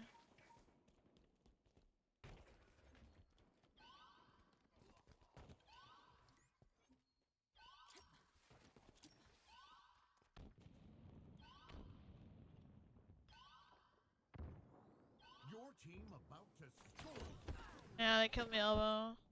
Enemy team Two, let's see. Enemy Spartans are closing in. I have time to push it.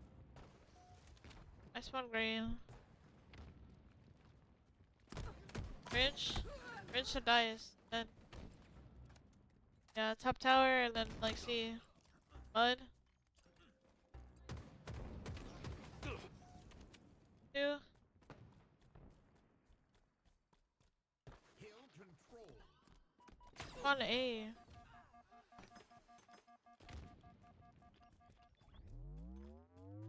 Enemy team took the hill. On me, back! On me! I got a melee MC! Nice! Two dead! Three dead! Go hill! Hill control. Nice. Your team scored. Hill Oh, incoming. man. Hill ready. Keynor? Dead. Kill two. Two dead. Hill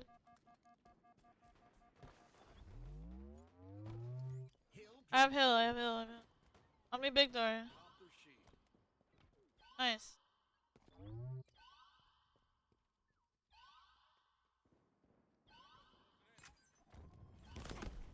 Got nading me right now.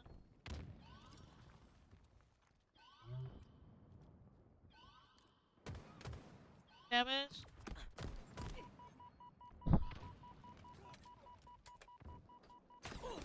Nice Keynor. There's two there too. Enemy team took the hill.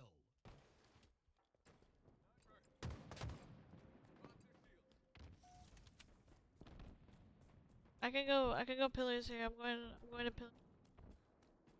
I'm gonna hit big door. A pot. Dead. Ready a pistol. Hill control. Wait, he went vent. Active camo here. Your team about to score. I got camo.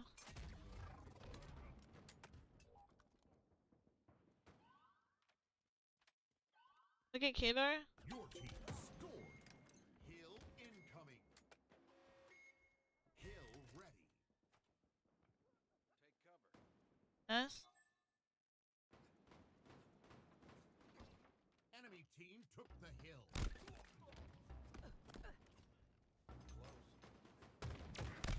Hill No. control.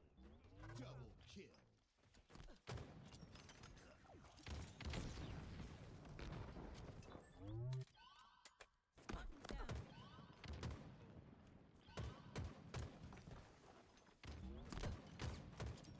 Yes. Like one.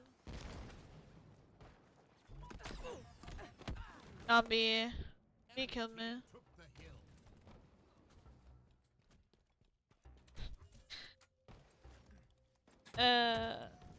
Hell. Keep your head down. I spawned cuds. What? Oh fuck, there's two. There's two C. We're all dying. We're two dead right now.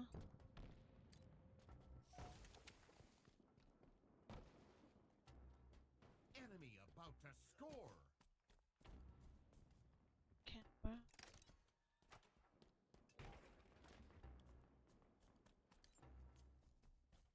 Enemy team scored.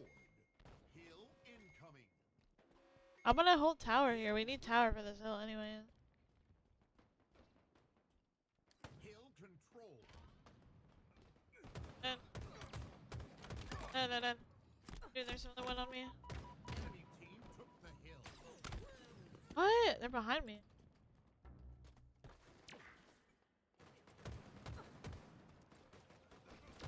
Nice.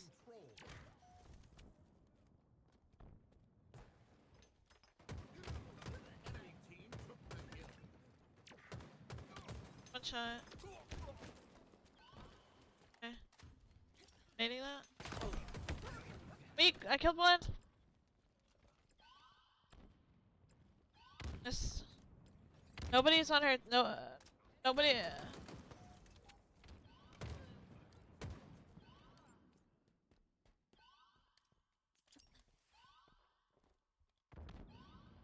To your cuts.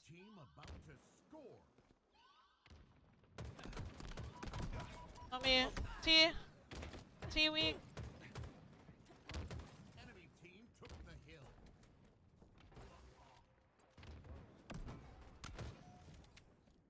We try to get tower here. We need tower for this hill.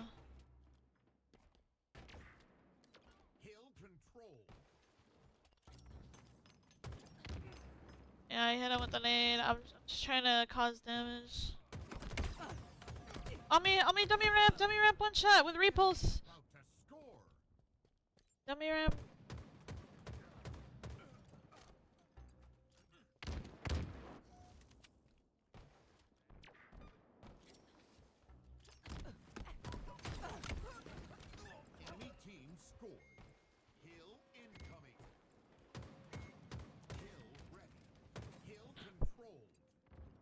They're nading you already.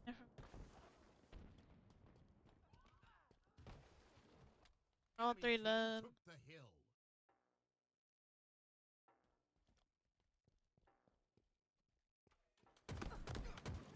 It's up in. I can't get it.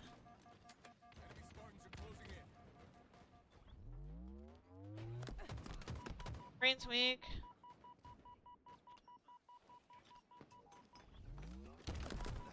Back green.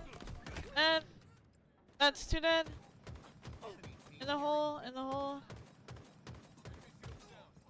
Oh. Oh.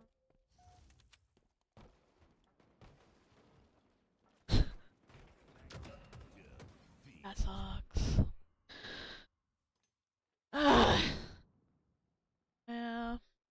I tried to go tower for the last one, but yeah, we needed tower for top mid. We would have gotten that one. Oh, that's unfortunate.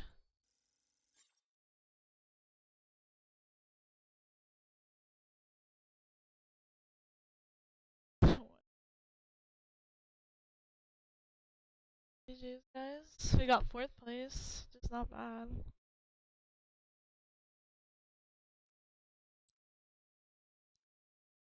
This is so winnable, dude. Anyways. See you later.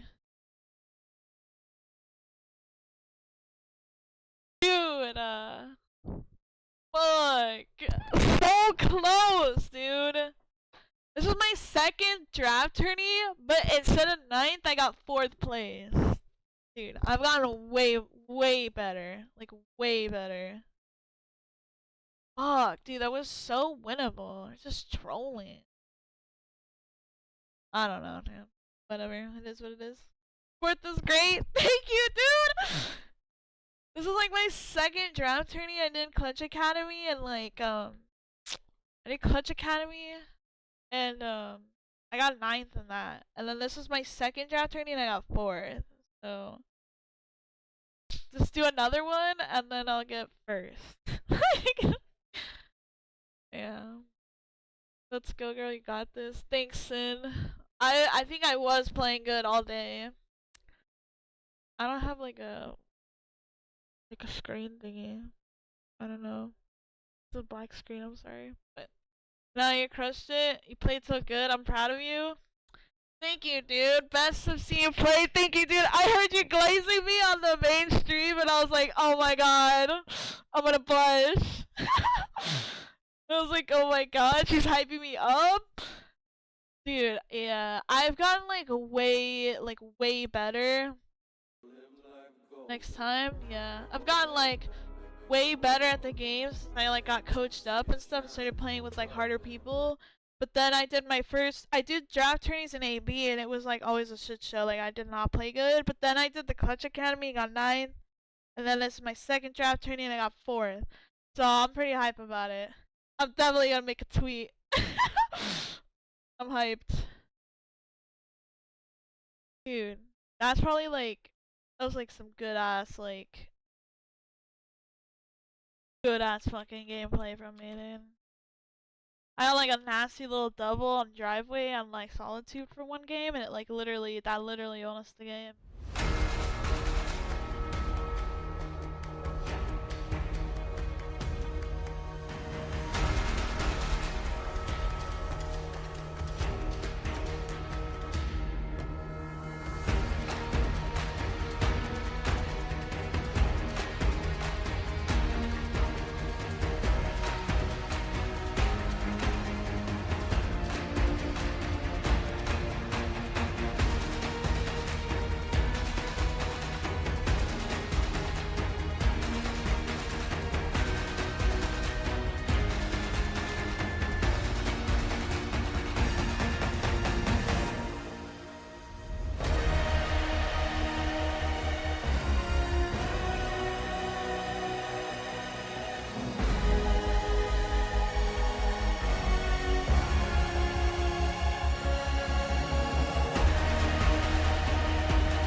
Just keep running.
Keep running. Just keep running, running, running.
What's up?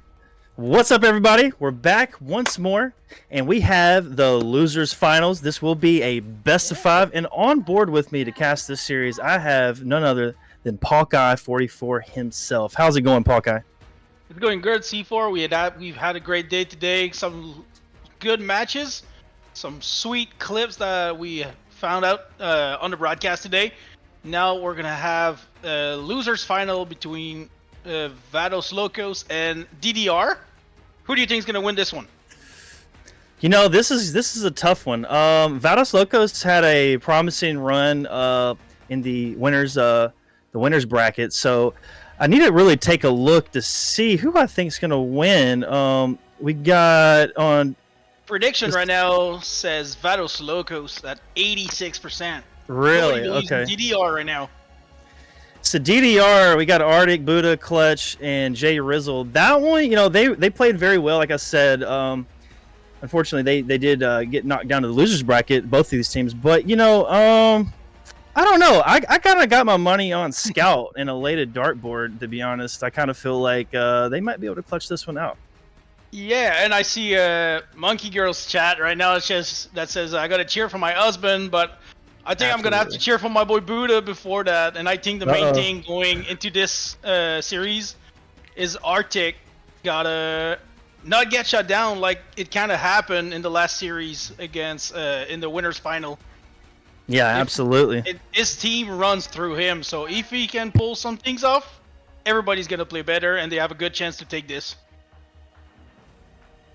You're muted. Yeah, man, absolutely. And I just want to note that we do have a giveaway running. We're going to run that right before the grand finals after this series has concluded. So hit exclamation hoodie in the chat if you want to be entered into that giveaway.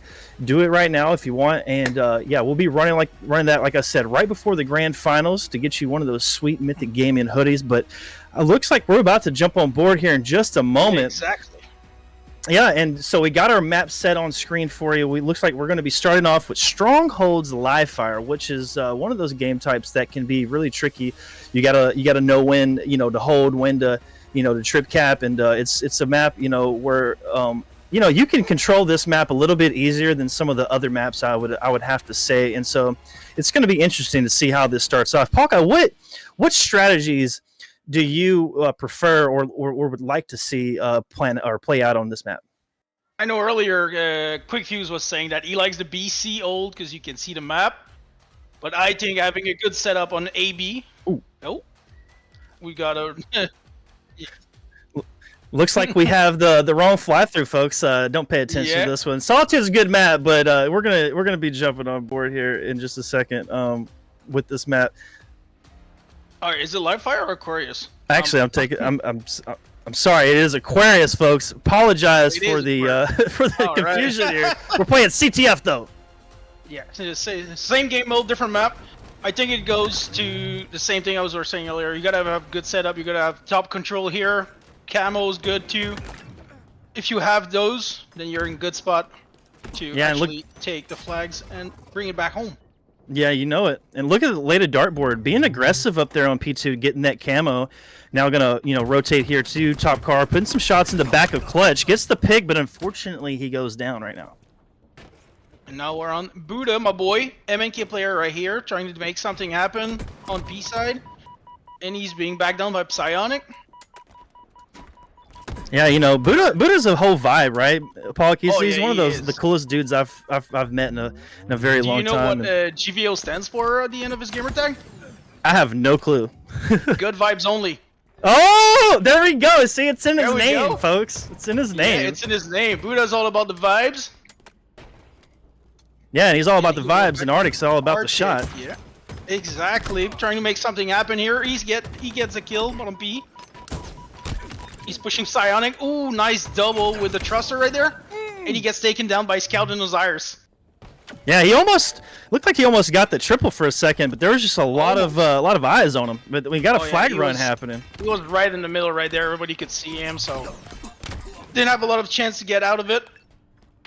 Yeah, and Scout goes down. I mean, that was looking like a fabulous flag run for a second. He almost got it in the base, but can he make something happen?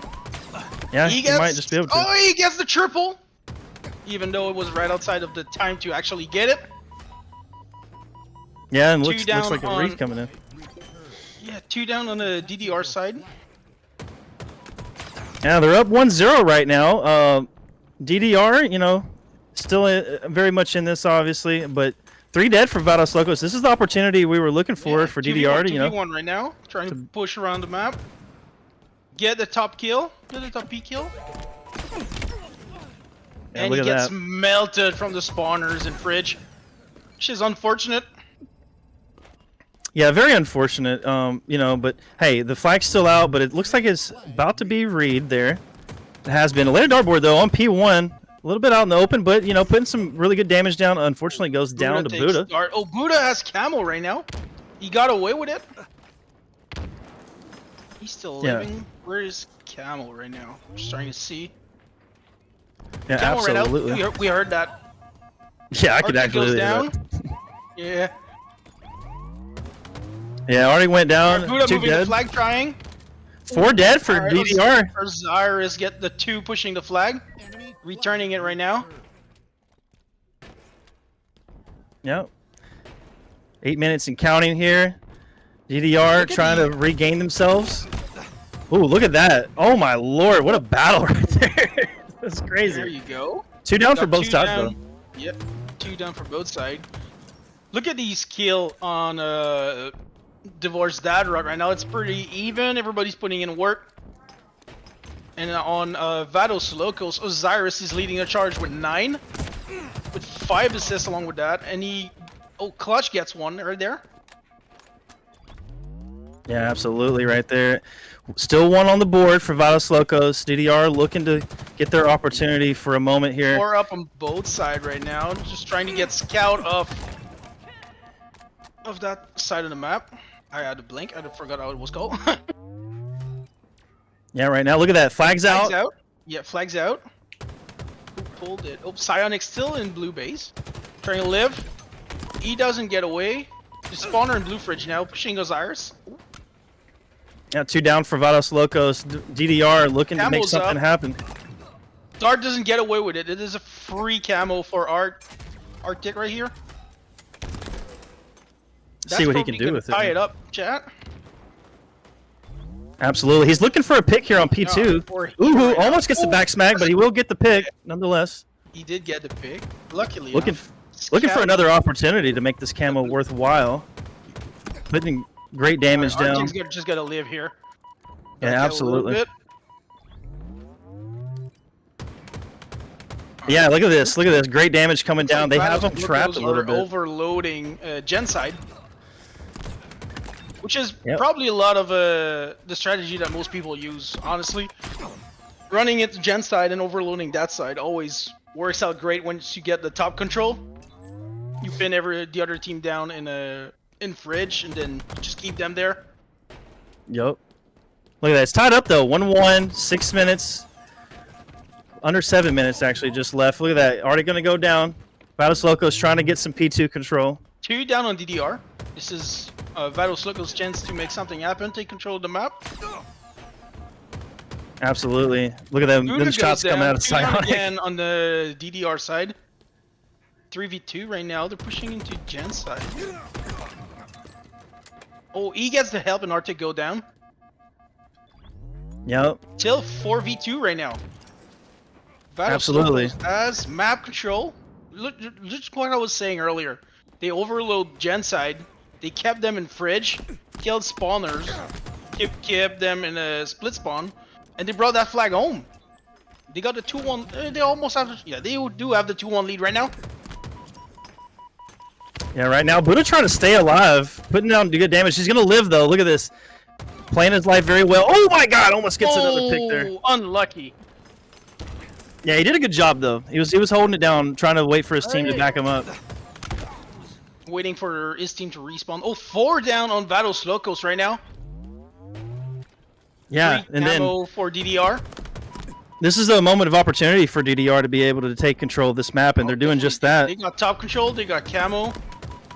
Looks like they got Vados Locos got split spawn, 2 fridge, 2 gen. They're pushing into blue court right now. Just trying to get back to the top side without getting seen, I guess.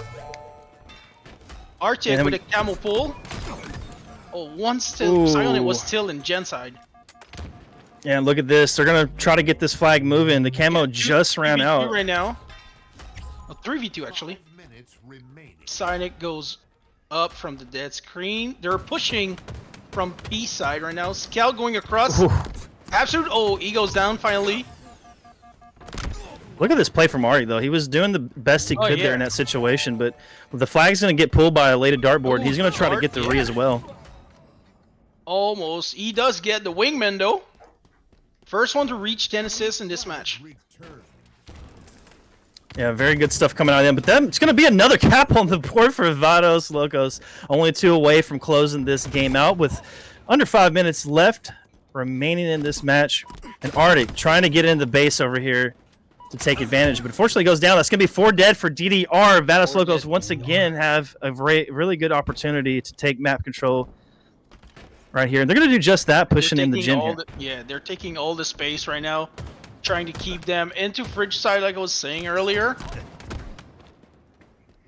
Unfortunately, one goes down, so Osiris is stuck in gen side by himself weak, and he finally goes down. Yeah, Clutch gets Scout with picked off from camo. Scout. He's got the camo, trying to play his life here. They know Notice- he's him.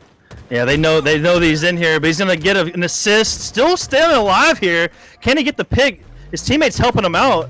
It's a little bit chaotic. 3 dead help. for DDR. Help came in time. He stayed alive with camo. Now he's pushing it into base. Oh, he gets Buddha off rip. Or Buddha gets getting away. out. Actually. Oh. Oh, no, never mind. Buddha almost clutched it up and got out of there, but Almost. Scout was just a little bit too fast for him. And Scout, look at that, getting another pick. Exactly off spawn. He knows they're gonna spawn there. He pushed them. Psionic playing his life here. Gonna opt to move down towards the bottom of Gen. Getting in behind. 3 dead for Double DDR. on Buddha.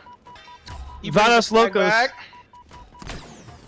They're looking to put another cap in here. He's gonna go down, but his teammate there is to back him up and get 4-1 that lead cap. for Vados Locos right now. It's not looking great for DDR. You gotta get something going.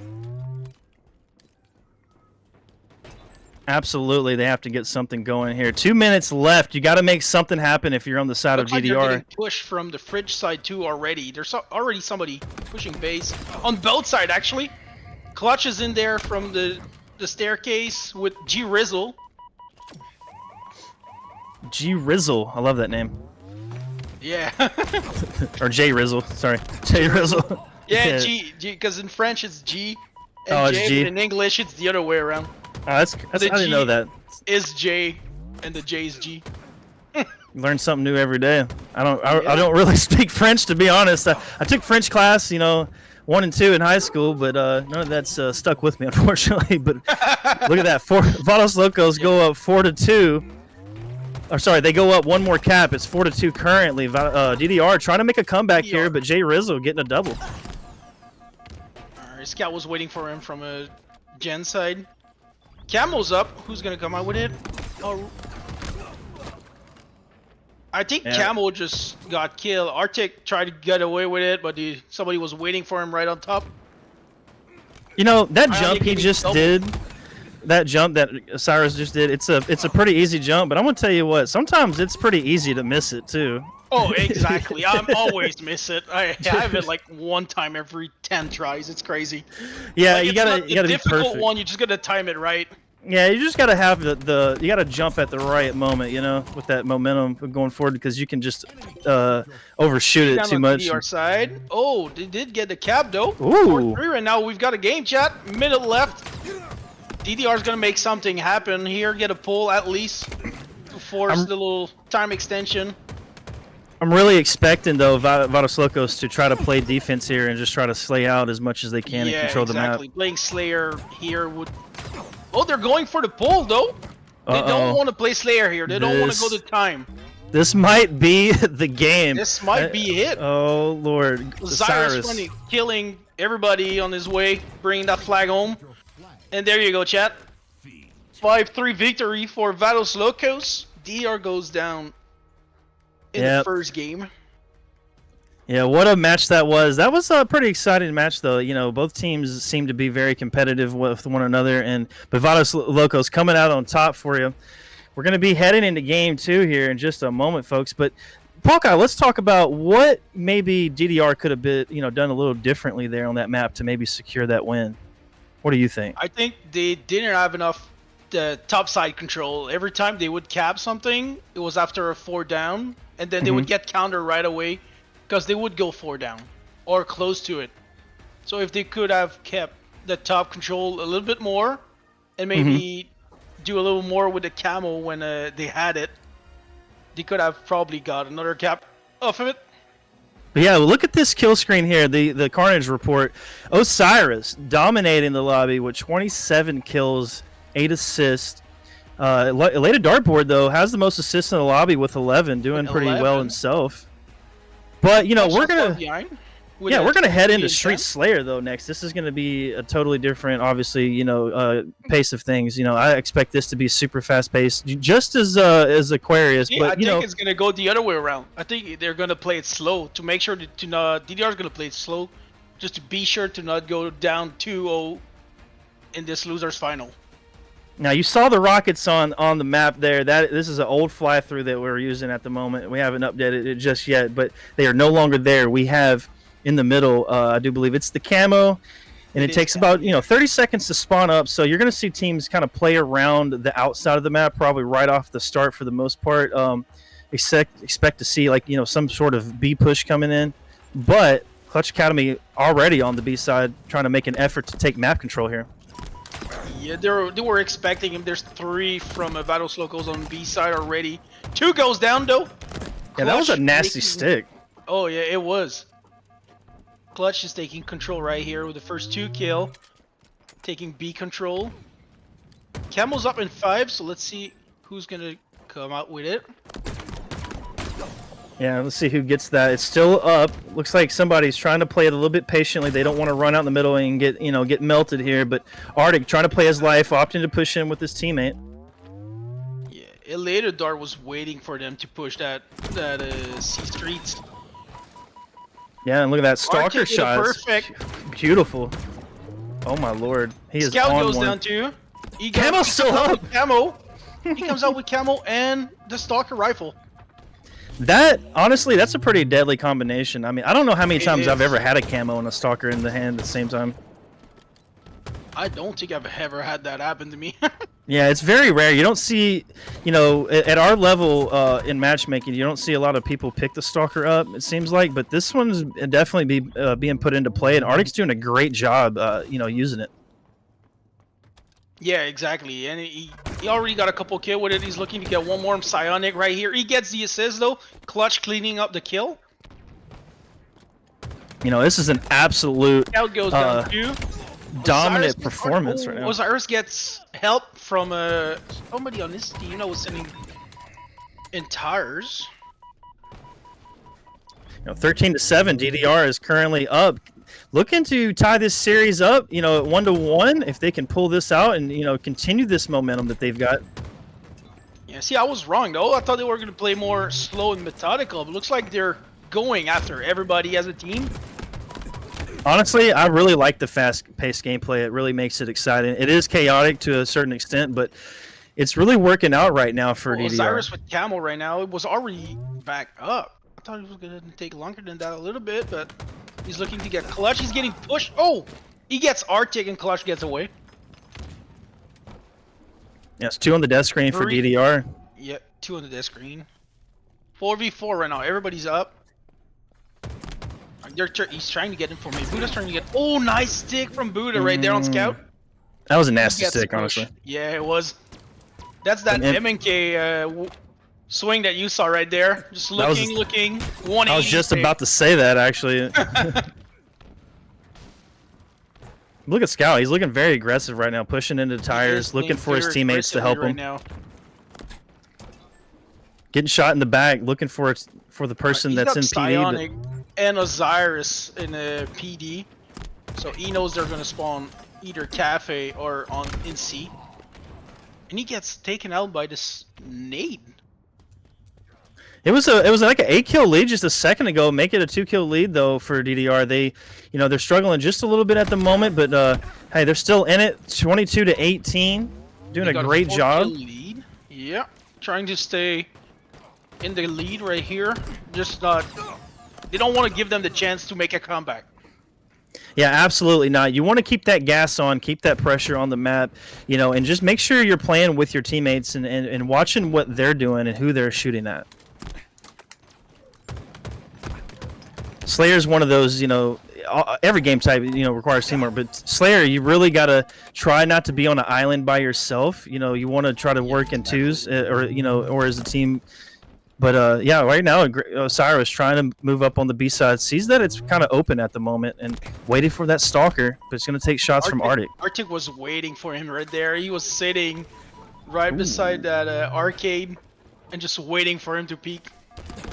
He does get out with a the stalker rifle. I mean, Scout goes down with camo. I'm not sure if it's been burned though. It might still be on the ground in the middle. Yeah, DDR is doing a great job of keeping that momentum up, keeping that pressure on the map, and working together, and it's really paying off for them. They have a 6-kill lead, 27-21 currently, with a little bit under 8 minutes to go before the match concludes. But we don't expect this to go to time at all. Slayers mostly never do. Yeah, they almost never do, and it's like one or maybe two times I've ever seen a tournament where a Slayer went to time. So it's very, very, very, very rare. But you look at this, Jay Rizzle. Oh my God, barely gets out of the tires before that nade comes somehow. Through. He's like, oh my he God! Gets one on Scout, and he knows there's somebody sitting in laundry right now, and he gets taken out finally. Yeah, he was doing a great job there of, just using his target selection wisely too, and staying alive. Yeah, exactly. He knew he had enough damage on the guy middle to turn back around and fight the guy that was behind him. Yep, and look, the lead has been narrowed, folks. It's 30-30, tied up. Osiris trying to play his life on the B rail right now. Yeah, and it's slowed down a little bit right now. Everybody's trying to get information, trying to not die and get a pick to get themselves in the lead. And Osiris goes down by that nade from Arctic. He knew he was there. Scout pushing in from middle though. He's going to be found here in just a second. Jay Rizzle is on his tail and gets the pick. Rizzle. Yeah, this is a great job of DDR, trying to keep that pressure on the map, trying to keep this lead intact. They've been up a few different times with a decent lead, but right now it is very narrow margins at the moment as Vados Locos is trying to go up 2-0 in this series. Yeah, and the reverse sweep is always fun to get, but it is super hard, so they definitely don't want to go down 2-0 right here. They're trying to stay in this game. They're down 2, trying to get information right now. They're not moving. They're back C. Just trying to see on the map who's where. I do believe this is the first time we've seen Vados Locos with the lead, actually, and they're up 3. Very good, start to maybe trying to finish this game out and take DDR down. But, I fully expect DDR to bounce back here in just a moment. Jay Rizzle, though, he knows that there's a couple players over here at B-Rail. Goes down by a nade, so DDR's up 1 right now. They know Psionic is on street. Look at this collapse. They're being very aggressive on the B side. And that was tied up at 37 again. That was a very good collapse out of DDR right there to push through. Arctic got the info and everybody pushed from like B stairs while he was keeping their attention on C streets. Yeah, I expect the comms are immaculate at the moment and they're trying to work together off of those, but look at that. They gotta play perfect Halo right now. Tied at 39 again. Absolutely, but hey, the Slayer match starts right now. This is where you really got to come in clutch and make sure every moment is counted for. You don't want to make any mistakes because that is when the other team is going to put the gas on and like collapse on you. And look at this, Scout pushes in, but unfortunately didn't see that player behind him who just was going through that arcade methodically, looking at corners and stuff. He just missed out on one guy, and then he gets caught from behind because of it. Yeah, and that's probably, due to his field of view settings, possibly. I mean, there's been times where I've missed players. It was just a timing thing, because you could see that he ran behind the pillars at the same time as him. Yeah, 46-43, DDR looking to try to get one on the board in this series. Osiris trying to stay alive. Oh, Clutch with the camel comes in. He gets 2. Does he get 3? Scout is right in front of him. Oh, he's got to reload though. Right now, though, you can really try to force trades. There you go. DDR ties it up. Yeah, 1-1. Yep. That was an excellent game. I mean, like you said, we thought it was going to be more of a slow-paced game. There was a couple of moments where it was slow-paced when it was tied up, but for the most part, that was a very fast-paced match. And DDR coming out on top, looking to go into this next match with this momentum, trying to keep that pressure up on the other side here. And so, what did I say at the beginning of the series? DDR needed Arctic to make some things happen, and look at that, 12 assists, most assists on his team, and he was helping everybody as soon as he could. he sure was. And I mean, like you said, look at these assists. 12 assists out of Arctic, man. That's a lot for a Slayer match, man. That is absolute buttload right there. I mean, he went 12, 12, and 12. Wow. You don't see that very often. But, hey, look, they got this momentum. Can they carry it in to this next match of Fortress Bomb? Because this game type, as we all know, can be very stalematy. Like, it's going to be one of those things where you need to really try to control the map and force a spawn in an unfavorable position in order to plant. Now, they did update this map, a few weeks ago. We have a bigger arm area. Sorry, go ahead. Yeah, exactly. Bigger arm area. There's the overshield in the middle and 2 sniper, 1 on each side, which makes for great game. I think it's going to be a bloodbath. There are going to be lots of kills. Scout goes, I'm 9 and 18. I'm checked. Yeah, 9 and 18. That's hey, everybody has those types of games. It's all right. You're gonna bounce back. I fully expect Scout to bounce back. I've played against him and with him enough times already to know that he's not a 9 and 18 kind of guy every game. Oh, definitely not. And the one thing about Scout is he always brings the vibes. He has good comms, good vibes, has great gun skill, great awareness of the game types, and in the positioning and the spawns. And so I fully expect him to be able to utilize those skill sets to pull back into this next match as we head into Fortress Bomb. And now, I don't know if everybody likes this game type. I've seen a lot of community feedback, like on Reddit and Twitter, and this is one of those game types where it's very frustrating at times, because you get so close to arming that bomb, and then the other team just pulls it out, and then they play it off the map, and then you're back to step one once again. Yeah, square one. Yeah. Did they reduce the timer to plant the bomb too? That I am unsure of. I didn't fully look into that. For me, I feel like it's the same. I'm not totally sure. I know that they added the overshield, so that wasn't there before when it first came out. So that adds another layer, to controlling the map. So you really want to pay attention to that one that's coming up and try to play around it to the best, but not throw your life away for it. So really fully expect to see these teams try to go for that right off the rip, because there's not a timer. It's right there. It's spawned up immediately. There's no 30-second timer. And like I said earlier today, when you play this map, one of the things I've noticed that really works out, it depends on what team you're playing, obviously. If it's a pro team, then it's going to be way harder. But, grab that BR right off the start and let 2 people try to push in for it and just lay down damage for them so that they can get an entry into that and pick it up. And, of course, do you play OV first or you go sniper first? Oh man, I'm usually going for the OV. Yeah, OV is a big part, but if you have a nasty sniper on your team, you might need to go for that, get the other team sniper down, and then push for OV. Yeah, I'm not terrible with the sniper. I'm not obviously the best in the world by no means, but I like to just go for that OV because, when I'm solo queuing and ranked, it seems like, I'm not saying this happens every time, but there's a lot of people that don't go for it, and you'll see, 1 or 2 people go for that snipe. I think the overshield may be just more important. You definitely have to have somebody go for the snipe. 100% need to pick it up because it's, a very great weapon for this map to lean in there and control it. But yeah, we're heading into this game. You see Clutch putting pressure on the opposing team sniper right away with the BR. He gets him. Oh, never mind. Osiris had sniper. And Osiris was doing work and takes down Arctic. Goes down. Psionic has overshield. We just talked about that too. A right past Arctic sniper too. It's on the ground right in front of him.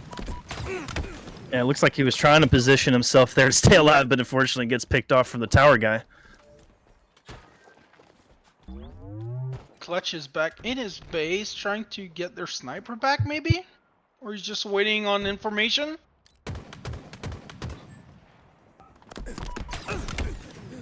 Look at that. Psionic turns back around and gets him while he wasn't looking. One of the crucial positions on this map, Hawkeye, is that wing area of around the ring. Wing is really important. Yes, it's very important. If you can get wing and tower control on the same side with a sniper, you're in good position to make something happen. Yeah, that's a very deadly combo because your shots are going to intersect at some point, and you can kind of watch each other, and it's very, very good. I was going to say he gets out alive, but G-Result put a finishing shot in him. I think Dart has sniper now on a red tower. Yeah, bomb's moving in. Buddha trying to get it into the base here, but Yep, 2 are waiting on him. Yeah, 2 are waiting on him and taking it down. They were just waiting right there in front of him. He never saw them. Yeah, poor Buddha. Yeah, look, his team is rallying around him though. 4 dead from Vados Locos. The opportunity DDR was looking for to get an arm, and they're doing just that. Cyrus first up, pushing in right away. Oh, he gets the kill on bomb. Oh my lord! I didn't know. I didn't think that would actually happen. And Dart stuck in the staircase. Obi's about to come up too, I think. I fully expect the first arm Scout to take him. Picked up Obi right now. So I fully expect the first arm to take quite a minute because, you know, this is a very hard map to play with bomb. It's a little easier on the CTF side of things. You know, it's a little bit easier to get it out because you don't have to spend time in the base to arm. You just pull it out, you know, and then run. But look at these stickies coming out of Sonic trying to get some damage down. His teammate's going to meet up with him, drops the bomb for some damage. Teammate trades out, 2 dead for DDR. Sonic here trying to stay alive so he can make something happen. He gets clutch. And that was a full team wipe right there for just a second. And Arctic, though, look at Arctic. He's already back on the side of the map trying to keep them back. But Psionic's got his back, gets the double. Sonic got 2. Oh, he gets caught by clutch again. Look at this. This is what I was talking about. Sniper's up in 5. He plays bomb up the map. Sniper's up on both sides. Osiris already picked up his.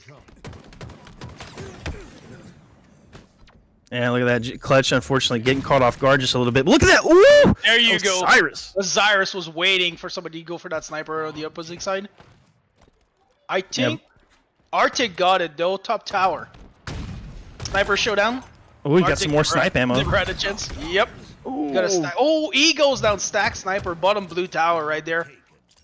Yeah, that's got about 6 bullets left in it. See who picks that up here in just a moment. But Psionic trying to control the midsection of the map. Oh, unfortunately goes down with the sniper.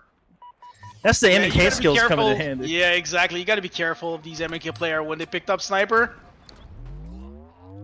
Yeah, I mean, they're you got to watch out, man. Right Buddha backing out a little bit, pulling his life right.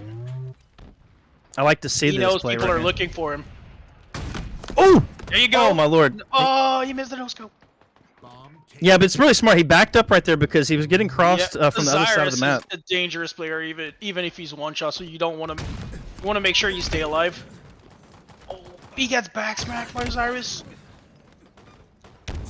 We have an arm coming in, elated dart in the area right now, getting the first plant on the board. Point. Scout with OV and sniper right now. I think he has about 4 shots left. Yeah, look at this. 1 down on Slados. Belated dartboard playing very. He was trying to catch them off guard. He had a moment there, but that nade unfortunately took him down. It was kind of a good opportunity though to flank. Bit of OV left. He gets one with a sniper. OV's gone. He doesn't get the back smack on Arctic, but does end up getting the kill. Yeah, look at that. Goes down. Buddha just trying to post up here, getting some damage on the Psionic. Trying to get some info, getting some damage, just trying to stay alive here. Look at the sneaky play. He gets Osiris right there with a perfect. Put some damage on Psionic to make him back down from that wing position. Buddha playing very well, even though he only has 6 kills 3 compared down to his on teammates. Osiris comes back to help out Dart now. Alright, 4 up on both sides. Yep, 6 minutes left here, 46 seconds left. Jay Rizzle playing around the map, ring around the rosies, if you will. but Yeah, he's unfortunately getting shot. from Red Tower. Mm. Yeah, you gotta be careful when you're in that doorway, man. Cyrus push him. Oh, he gets the melee, but he doesn't get a trade. Ovi's about to come up. Yeah. Look at this. Already, he knows exactly where they're at. Playing the patient game. Sniper and Overshield are up now. His team is in position though to try to push in. He's gonna get in there. On EDR trying to get that to go for that sniper. They do have the OV now though. Oh! Ooh, Scout was waiting on them with a sniper. That was one heck of a shot. Look, he's trying to get this OV player. He knows where he's at. Trying. Missed the no scope. Oh, so Scout close. goes down. Buddha with did a actually sniper hit for DDR. Stays alive. Ionic get Buddha finally. Goes down after taking a fight with Arctic too.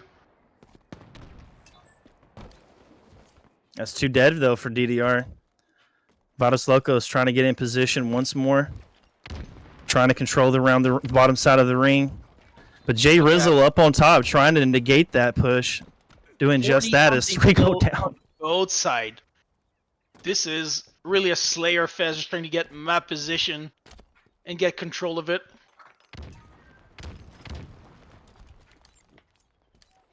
Yeah, 5 minutes left, man. This is one of those game types where this could go to time 100% because you got to get 3 bomb arms to win. But yeah, both teams are still fighting back and forth for map control at the moment. The bomb is not being moved currently. It's still sitting there around the bottom middle area, but Psionic on the back side of the base unfortunately gets flanked and gets taken down. Great teamwork coming out of the side of DDR there. With how hard it is to plant bomb on Fortress, I wouldn't be surprised if Vakos Lotus plays Slayer to finish the game. Just keep them in the death screen. Don't let them have a chance to score. And go from there. Yeah, absolutely. I mean, very viable tactic as Arctic gets a killing spree, getting in the base here. Vados Locos trying to play good D here. He gets Unfortunately, yeah, Arctic doing great work. Yeah, he's just staying alive in there, being a nuisance. Yeah, he's being a huge distraction, allowing his team to get some map control. Locals do have the overshield now, though. They're pushing further on the map, I think. Or they're coming back for Arctic. He's by himself in there. And bomb's about to get played off the map, right? Oh my lord! Oh, he gets the repulse on him too. 360 mind the gap. Arctic finally goes down. Oh, the bomb didn't get repulsed. It was still playable on the map. Yeah. Now it's back down to bottom middle there, but Sniper's coming up in 22 seconds.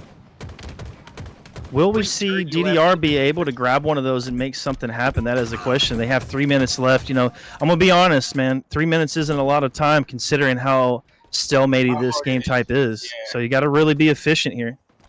DDR needs to get a good 4-down wipe soon. Take map position. And keep the other team in a split spawn. Yeah, and like we expected, Vados Locos are really going to try to play a Slayer match towards the end of this these few minutes that are remaining here. Doing a great job of it too, because look, they're controlling tower, controlling their base. Scout trying to stay alive. Pick coming out of there. Buddha's going to go down, unfortunately. We got another player pushing in. Psionic though almost gets the pick, gets the assist, and the wingman. Psionic with the wingman.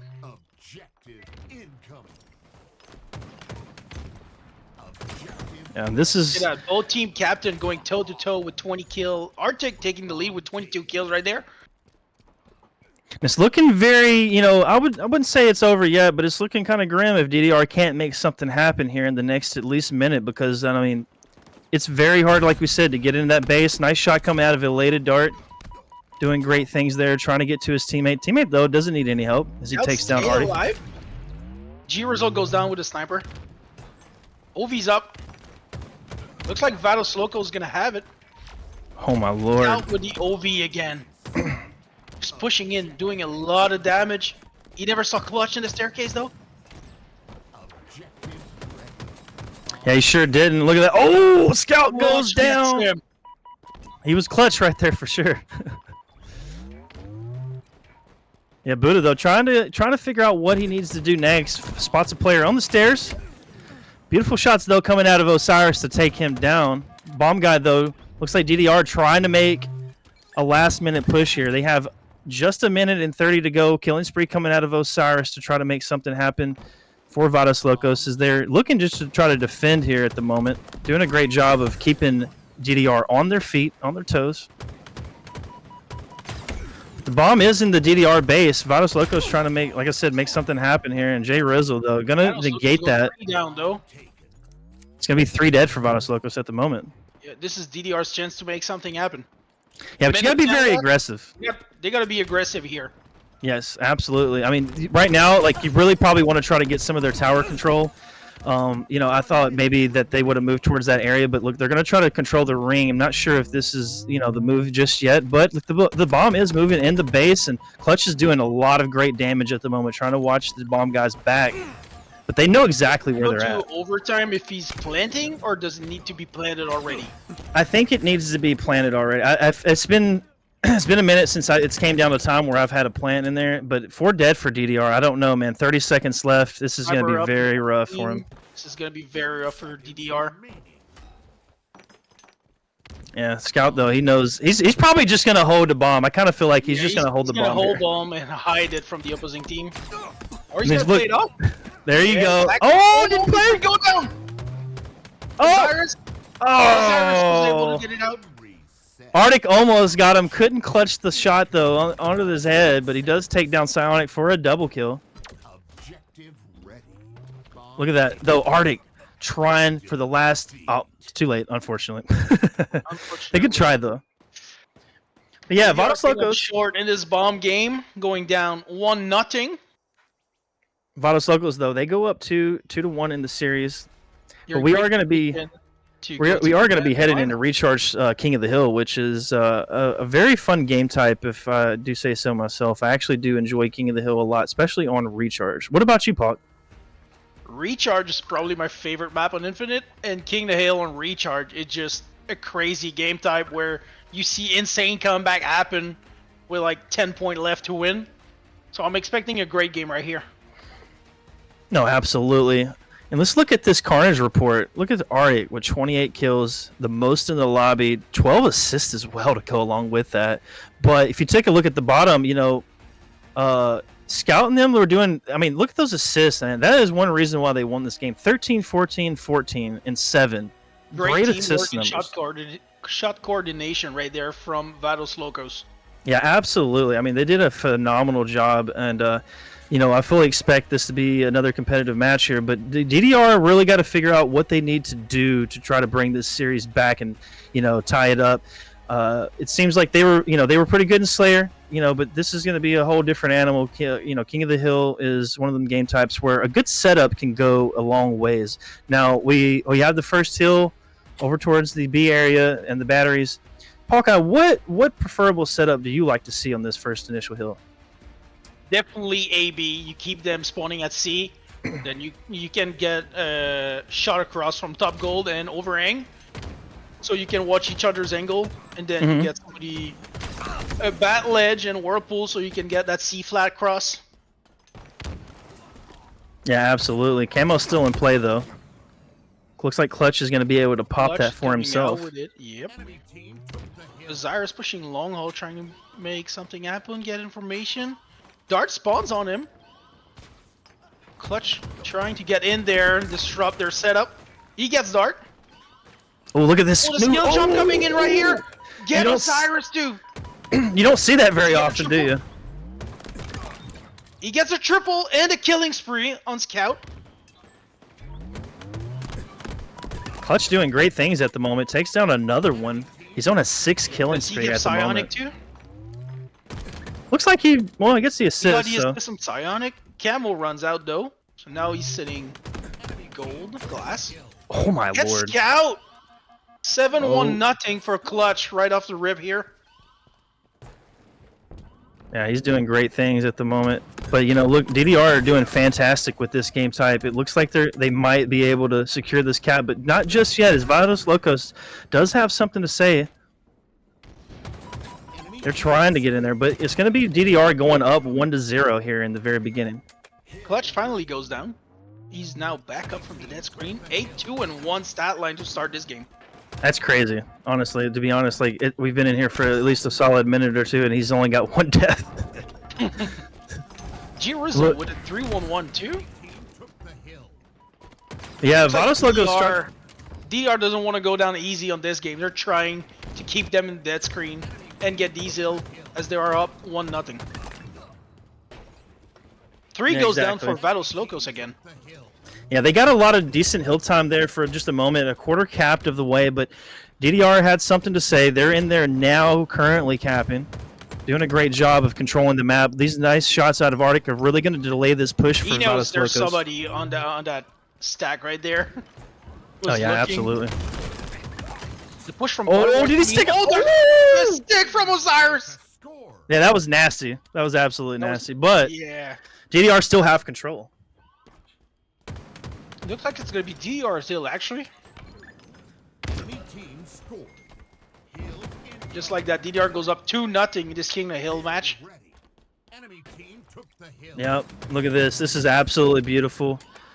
DDR, like I said, up 2-0. Vados Locos, though, trying to play around the hill. This is kind of like, you know, the setup. You want to make sure you block this A spawn. You don't want to give it up. DDR, though, trapped in gold currently. Can't really find their way out. Not spread out too much so you don't give up the red spawn right there. Yeah, you want to have gold control, you want to have A control, and then you want to have somebody in the hill. So, very crucial to have that set up because you don't want to allow a team to get, an easy push in there. But that's going to be 4 down for Vados Locos. DDR still currently capping the hill, but Vados Locos has the lead currently trying on that to get hill. information right here. 4 up on both sides right now. Camel's coming in 30. DDR putting a lot of time on that hill right now. Yeah, look at that. 2 down for DDR. They're down still both currently sides, actually. capping. Yeah, Camo's about to be up in 12 seconds, though. Jay Rizzle trying to position himself for that, but he's going to opt to go in the Going hill for and hill. try to deny them time. Osiris just got in the hill now. Osiris goes down. Dart goes down. And this Camel's is, up. in my Vados down opinion, for replayer. this is one of the harder hills to potentially cap. Definitely. It's so open here. Yeah, and the only real cover you have is really this needle area where the needle are used to spawn back in And season even 1 then, and 2. from C-flat, you can probably throw a nade in that door where you're on bridge and it bounced right back on needles, so Oh yeah, there's absolutely. really no real cover. Oh yeah, I mean there's definitely ways to bounce them in there perfectly, but you got to be precise with it. But Clutch, look at this, got the camo. He's got a player in the hill with him to help him out, but he's getting shot in the back. It's been Oh really my Lord. dangerous this series with camo. He goes down from that nade, but they're up 3-0. 3 down That's- on Vados Locos. This is a dominant performance coming out of DDR, considering that they had a pretty hard time on the bomb game type in the last match on Fortress, but it seems to be a showing different that- story here for them this game. Yeah, exactly. They're showing that they got that fight in them. They don't want to go down, and they're not going to go down easy. You know, I don't blame you. I mean, like, you get in these situations in tournaments where it's like, you could just, give up, or you can just, fight for your life. And, they Yeah. got their back against the wall in this series, currently, and they want to push it to a game 5. I don't blame them. So, like, it's really good stuff to see that DDR is still trying to be competitive as possible. Beautiful shots, though, coming out elated. Yeah, exactly. When it's show up or go home, then you better bring your hay game right there. And it looks like Elated's another M&K player as he's whipping his reticle around It looks very like quickly. But Vados Locos goes 3 down again. They're 2 up right now. Osiris is coming back from the death screen. DDR got some great control right here. They got long ult, they got glass. Psionic goes down. They got Clutch and A too, making damage. He cleans Yeah. up. He cleans up Arctic's damage right there. Yeah, Camo's coming Osiris up. trying to The make a fight push is. that camo. Arctic's gonna come out of pit with it though. Yeah, looks like it's gonna be a 4-0 win for DDR here. Yeah, that was There it is. absolutely dominant performance coming out of DDR there. Look Pushing, at Clutch, 20, 11, and 7, putting down Yeah. the work on Vados Locos right here. that's honestly kind of insane, to be honest. Like, only dying 7 times in this whole match. I mean, like, that's kind of nuts. He was on one for sure. Tying up the series though, 2-2. We're heading into game 5, folks. We will be playing Slayer here into the next game. So let's take a look at the map here in just a second. Looks like we have Slayer Origin, I want to say, but yeah, taking a look at the Carnage report, like you said, Clutch going 20-7 with 11 assists, huge assist. Also 11 assists coming out of your boy Buddha, followed up by Arctic with a 19-7 performance. Very good stuff coming out of him as well. And you can see the difference here, the outslayed potential coming out of DDR. I mean, they absolutely dominated the Slays this game, and you can see fast and aggressive for sure. Yeah, and you keeping them in the dead screen and then just taking map control.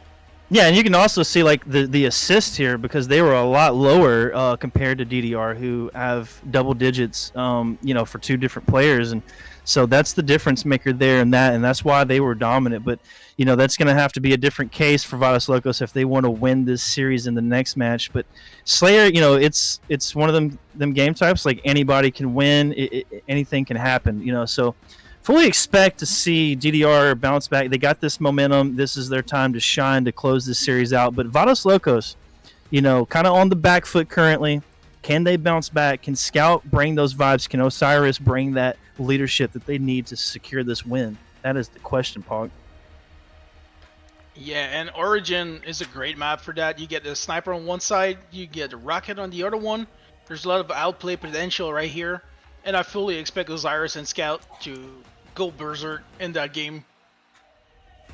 Yeah, absolutely. Scout's a very aggressive player. Didn't pan out to him too well on that map, but I fully expect him to bounce back and use that aggression to his advantage coming into this next match. And we're about to get underway here in just a moment, folks. But hey, meanwhile, Pog, we are doing a giveaway, right? We're doing a giveaway for a Mythic Gaming hoodie, exclamation hoodie in the chat. Yeah, actually. I'm sorry. I'm using these words here. If you type exclamation point hoodie in the chat, you get one entry to win one of our hoodie that I could put a link. I'll put the link in the chat so you guys can see what the hoodie looks like. Yeah, and if you're interested in any of the merch, we do have merch for sale. Exclamation merch in the chat as well. Our brand new jersey just dropped on the website too, by the way. Yeah, and like we said earlier in the stream, this tournament is completely community funded. We appreciate everybody coming out today with the support to watch the stream and secure themselves a sweet drop provided by HCS, no other. Appreciate them as well for hooking us up with the drop, the Covenant coating, which is absolutely a beautiful blue color. I might have to actually rock that today later when I get on after this tournament is over. But yeah, appreciate everybody tuning in. But like I said, we got Origin Slayer, Paul. What kind of strategies are you, implementing this, when you play in matchmaking? What do you typically do? Just before that, I just want to give a big thank you to Arctic for giving a donation to the prize pool actually last night. I know I missed it. I think it was $100-something that he gave to the prize pool.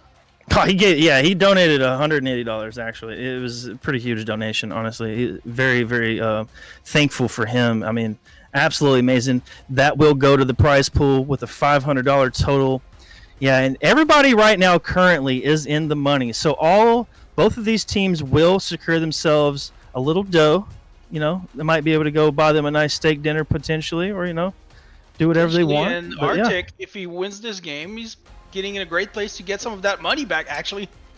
yeah, you might be able to win himself some money back. It's always great, Hey, we appreciate you, Arctic, man.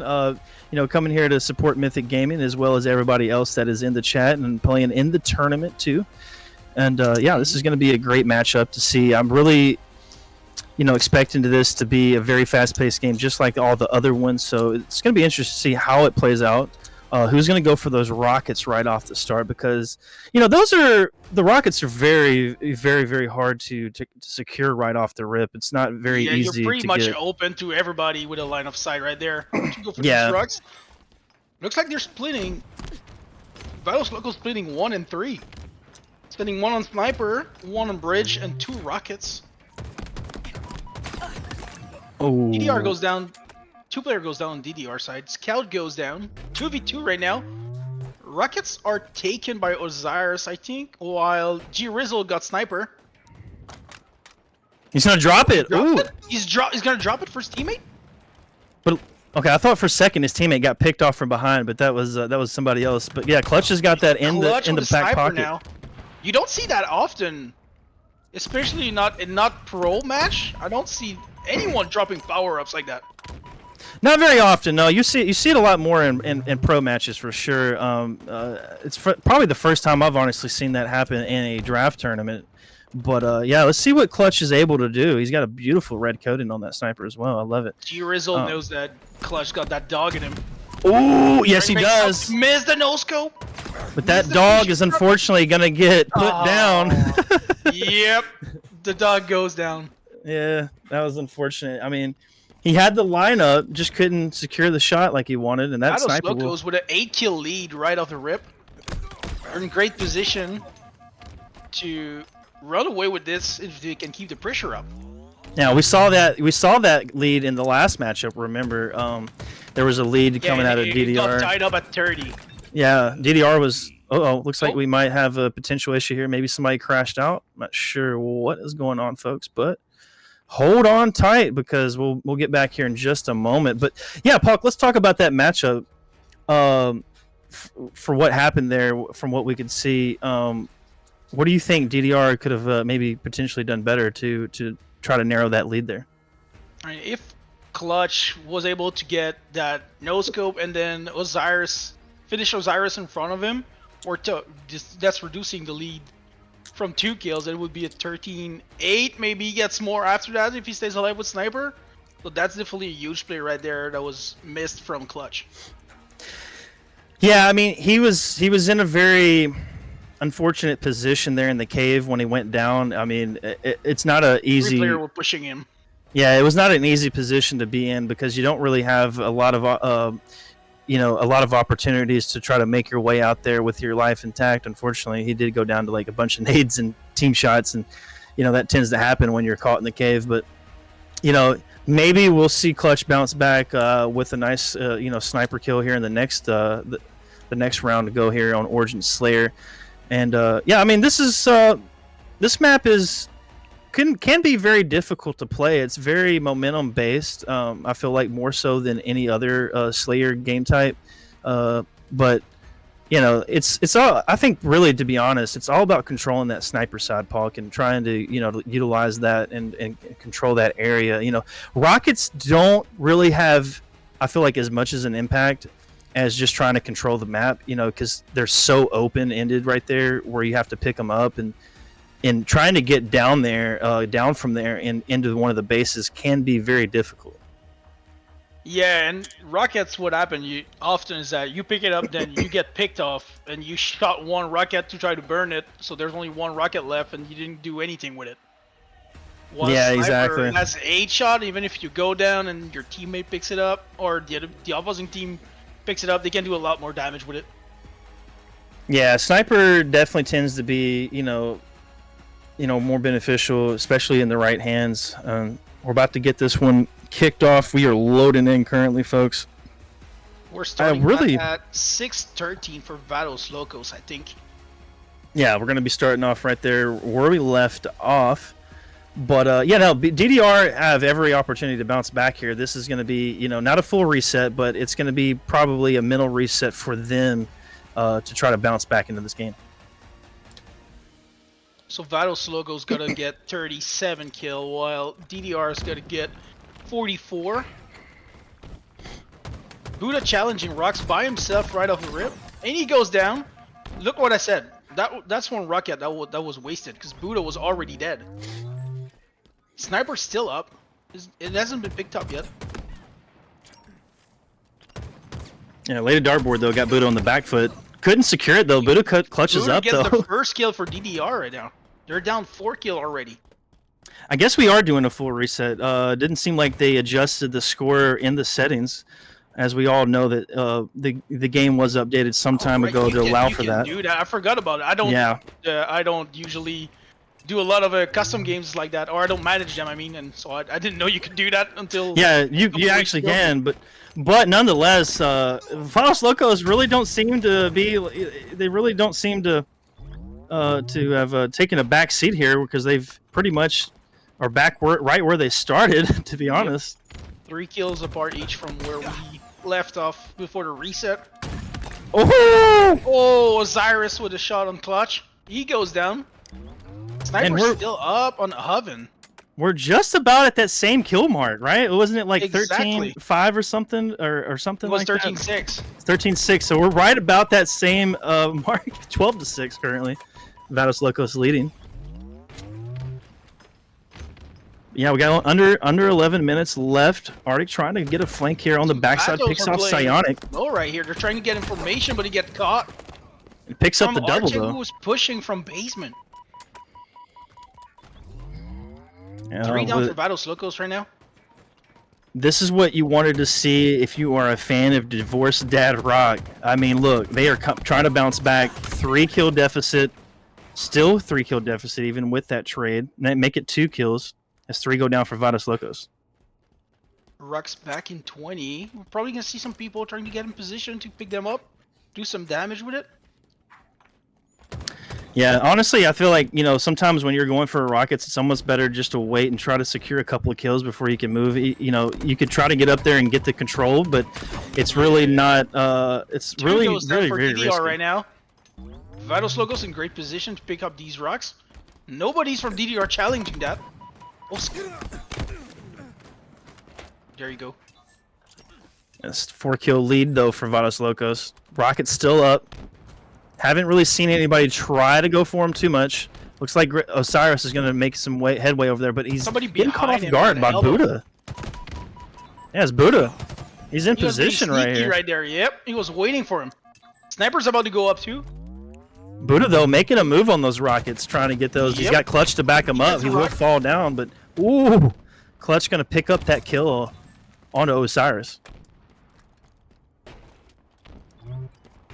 Cal got the sniper now. G-Rizzle trying to push.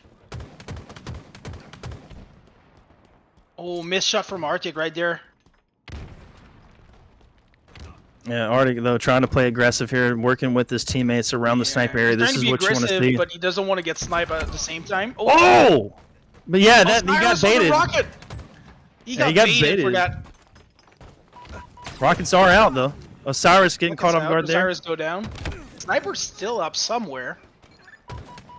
Enemy halfway to victory. Yeah, Jay Rizzo though on the bottom side. It's a 1 kill difference here. DDR only down Look at just a how little bit. everybody's tied up in the kill and death ratio. Yeah, absolutely. Doing work at the moment.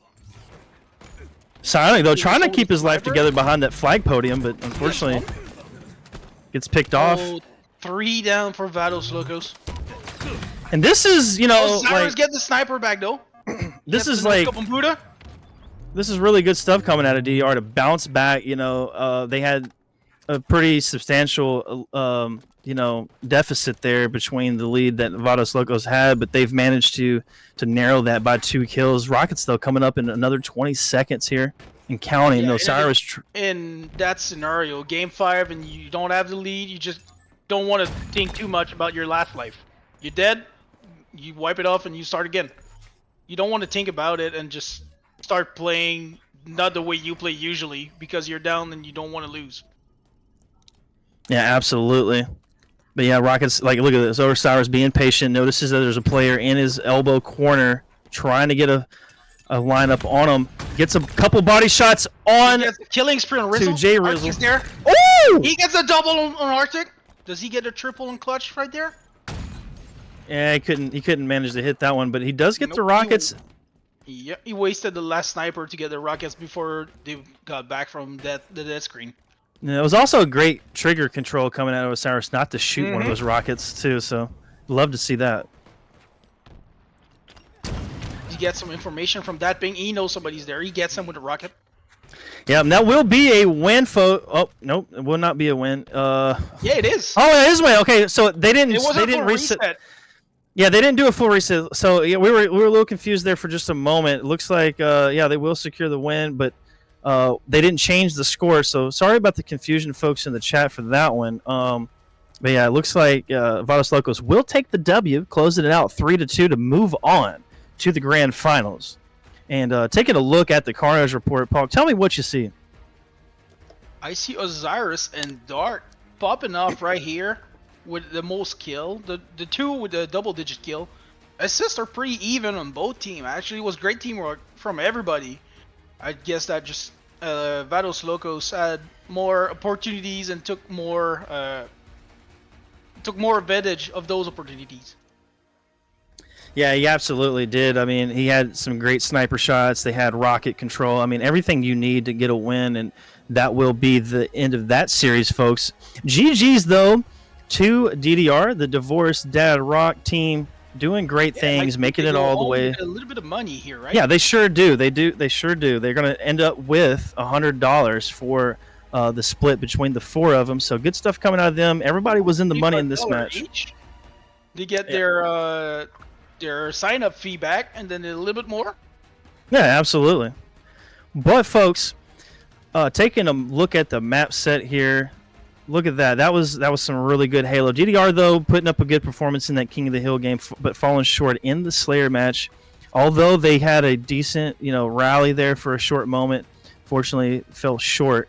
But I just want to say, as we head into the grand finals here in just a little bit, make sure you type in !hoodie in the chat to win one of the Mythic Gaming hoodies, folks.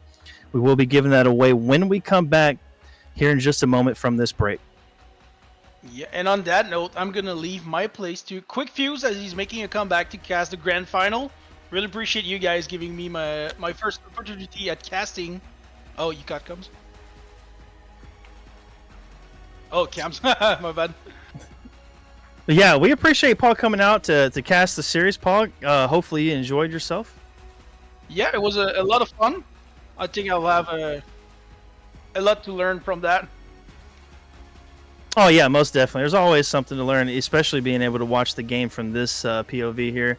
But folks, like I said, we will be taking a short break, but make sure you type !hoodie in the chat to secure yourself one of those hoodies here when we come back for the grand finals.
Just keep running.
Keep running.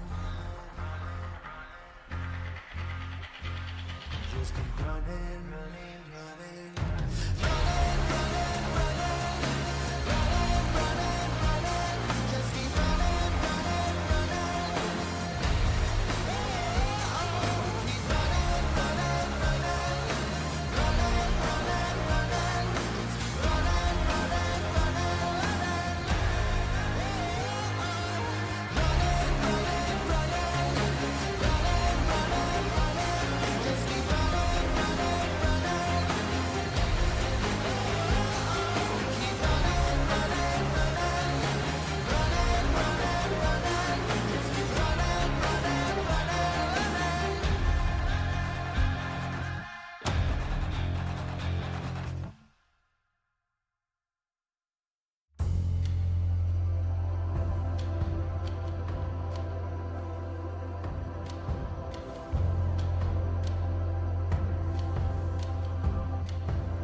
show has arrived.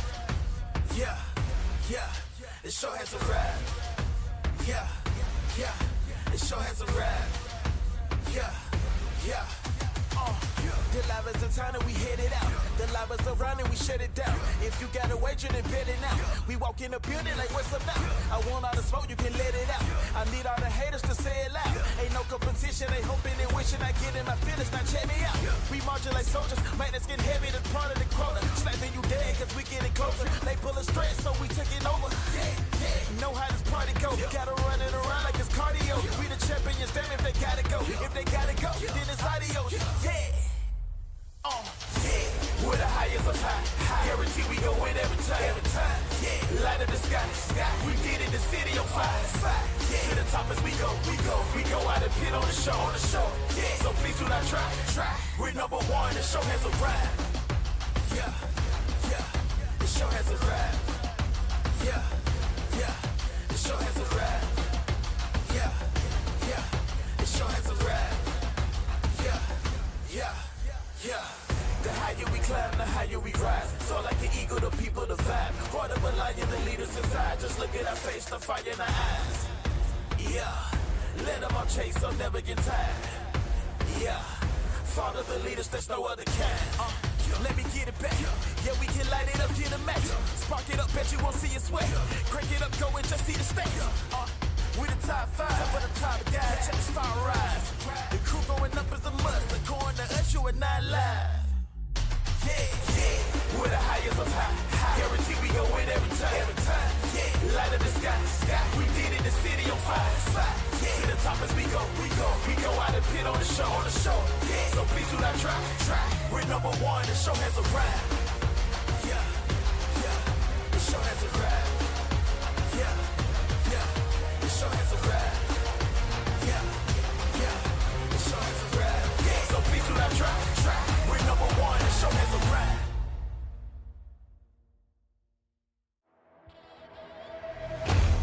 This is how it ends. I'm standing on the top, taking in the glory.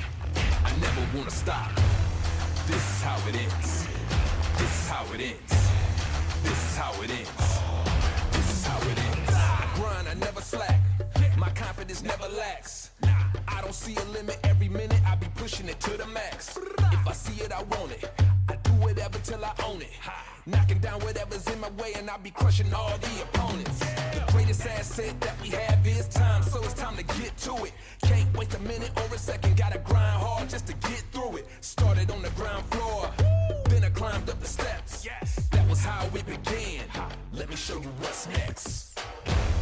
This is how it ends. I have everything. My blood, sweat, and tears. I never wanna leave. This is how it ends. This is how it ends.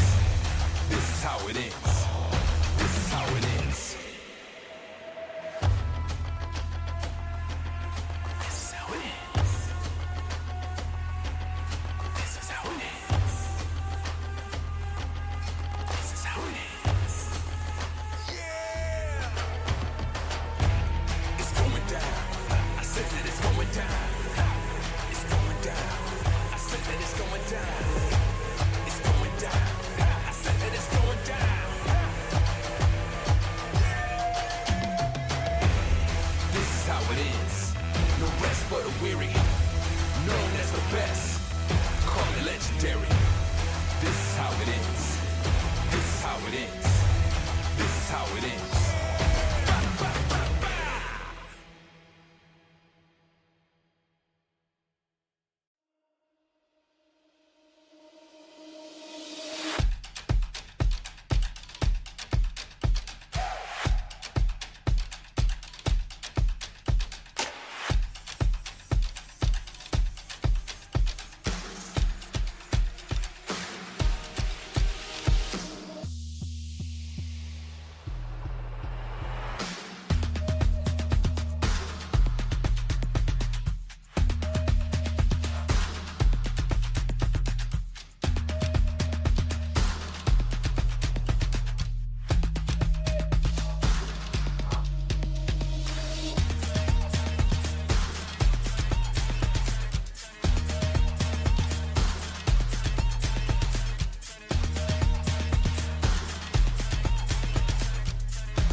Just keep running.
Keep running.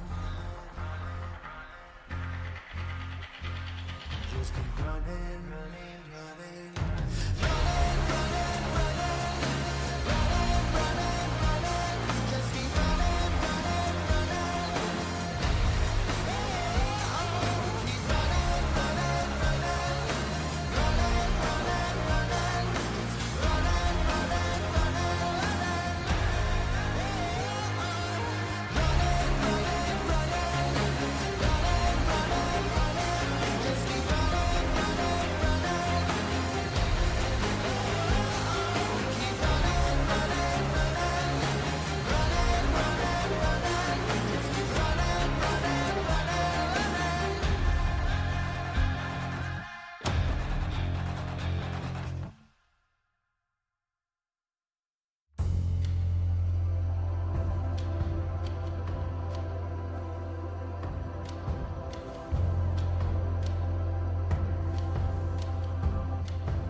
All right, guys, welcome back for the grand finals of the very first Mythic Gaming Draft Tournament. We are super, super excited to be here to cast the grand finals. There is nobody else I'd rather be on the mic with than my co-owner, my co-founder with Mythic Gaming, with the legendary C4. Are you ready for this, C4?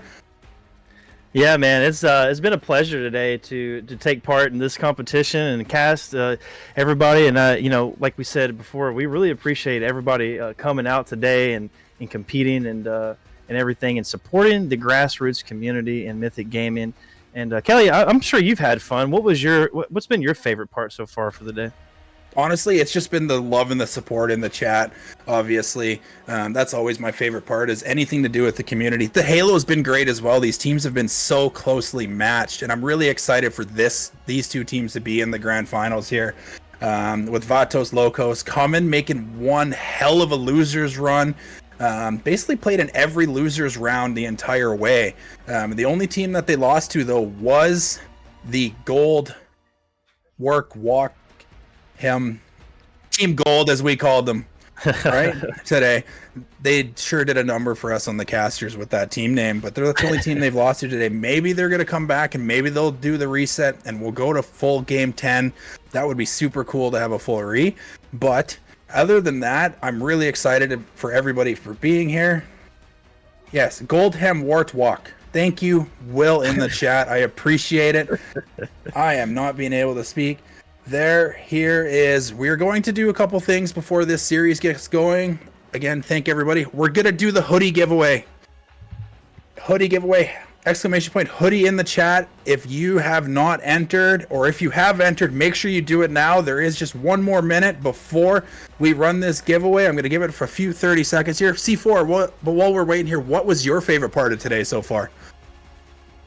Really, I mean, honestly, besides the great Halo gameplay we've seen, it's really just nice to see the community supporting, grassroots Halo, honestly, and just people being here. Honestly, that's been my favorite part, and just being able to cast with you and Lucinity and Palkai. It's been a joy to just get on the mic once again. It's been a while since I've casted anything Halo related besides the previous tournament we held, but that honestly just been my favorite besides the gameplay, and the gameplay has been immaculate. Absolutely, these teams are so even, evenly distributed, with the CSR only being like 100 points, in the spread. So, we've got our grand finals coming up, and so I'm really excited just to see how this plays out.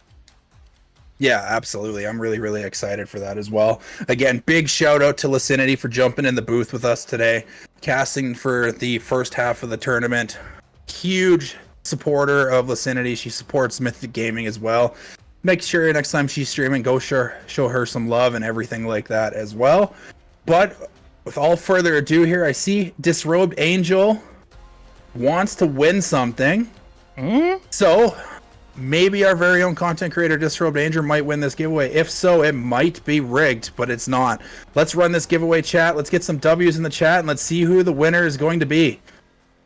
Absolutely, guys. Yeah, make sure if you've already enter once again, just to make sure you get in this giveaway, because you're gonna you're gonna love this hoodie once you get your hands on it and everything. And honestly, I've got to get myself one here eventually. We do have Rush as the winner. Make sure you message in the chat to make sure you're still here to claim your prize. If not, we will be re-rolling. Yes, sir. Rush, that's a cool name. I like that. What's I wonder what the WZX stands for. I'm not entirely sure. Gonna give him another 20 or so seconds to message in the chat, or we will be re-rolling this.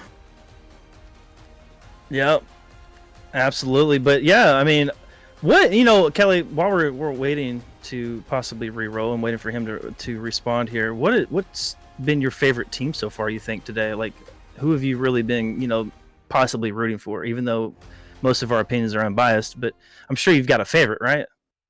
You know what? I think all of these teams were so close. I didn't personally have a favorite. I think they all played incredibly well. I will always side on the Mythic content creators with Disrobed Angel. She's played extremely well today. Oh, yeah, obviously. Absolutely. And with that being said, Rush has not messaged back in. So chat, we're re-rolling this. Let's go. Get it. Disrobed Angel, are you kidding me? No way. So rigged. Oh my God. Jesus. Waiting for Disrobed to message. Oh, Lord. This is unreal. I cannot believe that. It is not rigged. I swear to God, it is not rigged. Yeah, we promise. We 100% promise. We promise. Oh my God. No way. Disrobed Angel, you yourself get a collusion Mythic Gaming hoodie. I have no idea how that happened. Unless she's going to be beneficial here and donate it to the chat again. She might. Never know. This road can surprise all of us. But yeah, absolutely. I mean, she's an amazing personality. We really appreciate her being one of our content creators. I agree with Keys. She did. Yeah. You do have a Mythic hoodie. I know. Oh, he's got. Oh, okay. She's got one. Okay. Let's share it on. All right. All right. That's our girl. We're going to re-roll this. Okay, Keys. Congratulations. Keys too hype. Congratulations. Okay, as long as you message, there he is. It's not rigged, guys. There we go. It's definitely not rigged. Oh, that's so funny. Congratulations, Keys. We will be reaching out to get your details and stuff so that we can get that shipped off. But that being said, chat, who's ready for the grand finals? I know I am. Yeah. All right, let's switch over here. Let's check out the maps and modes for the grand finals here, C4, and let's have a quick conversation. The lobby is built. It's ready to go. We are starting on Live Fire Oddball. I'm super excited. This is going to be the first Oddball match that we've seen on stream. It is that, honestly, isn't it? I haven't. Yeah, that's crazy. So Live Fire, yeah, Oddball, one of those game types. Like I said before, kind of setup based as well. Is like kind of like King of the Hill. When you set up, you want to be in some favorable positions, power points on the map, and controlling the sniper on this map, the camo as well. But Kelly, what strategies do you think are best for this game site? Honestly, I think it's going to come down to the snipe control and the tower hold. They're going to have to be able to hold the tower side of the map and really maintain kind of map control that way. The one thing too Vatos has working for them is they just came out of a really grindy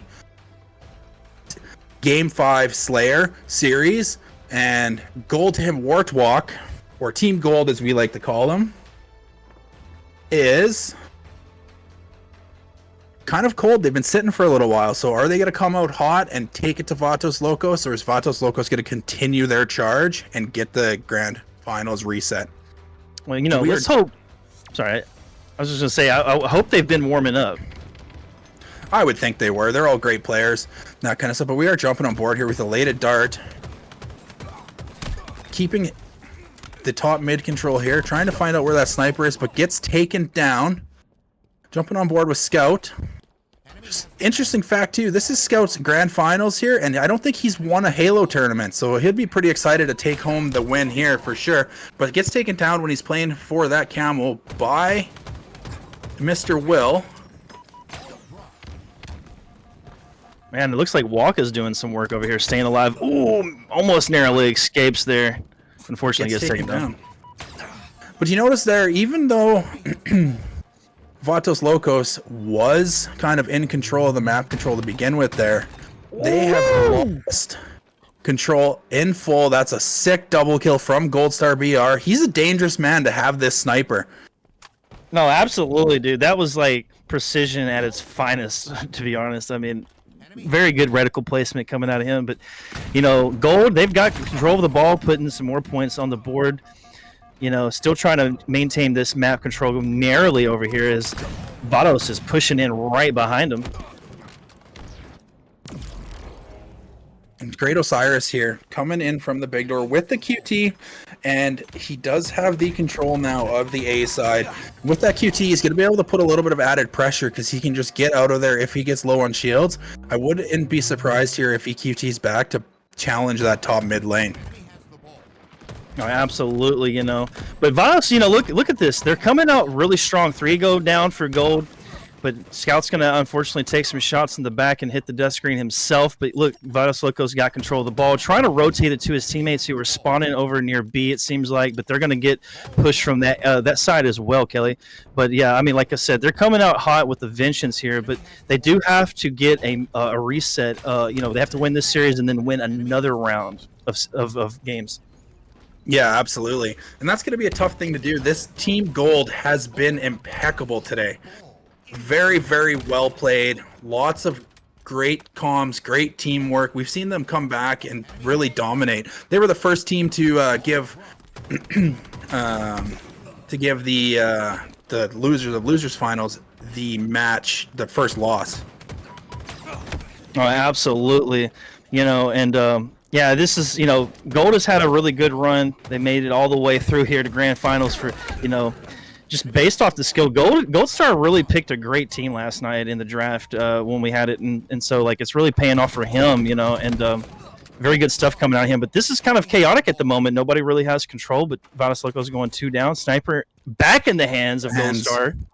He's really prioritizing that sniper to make sure that his team has control of it.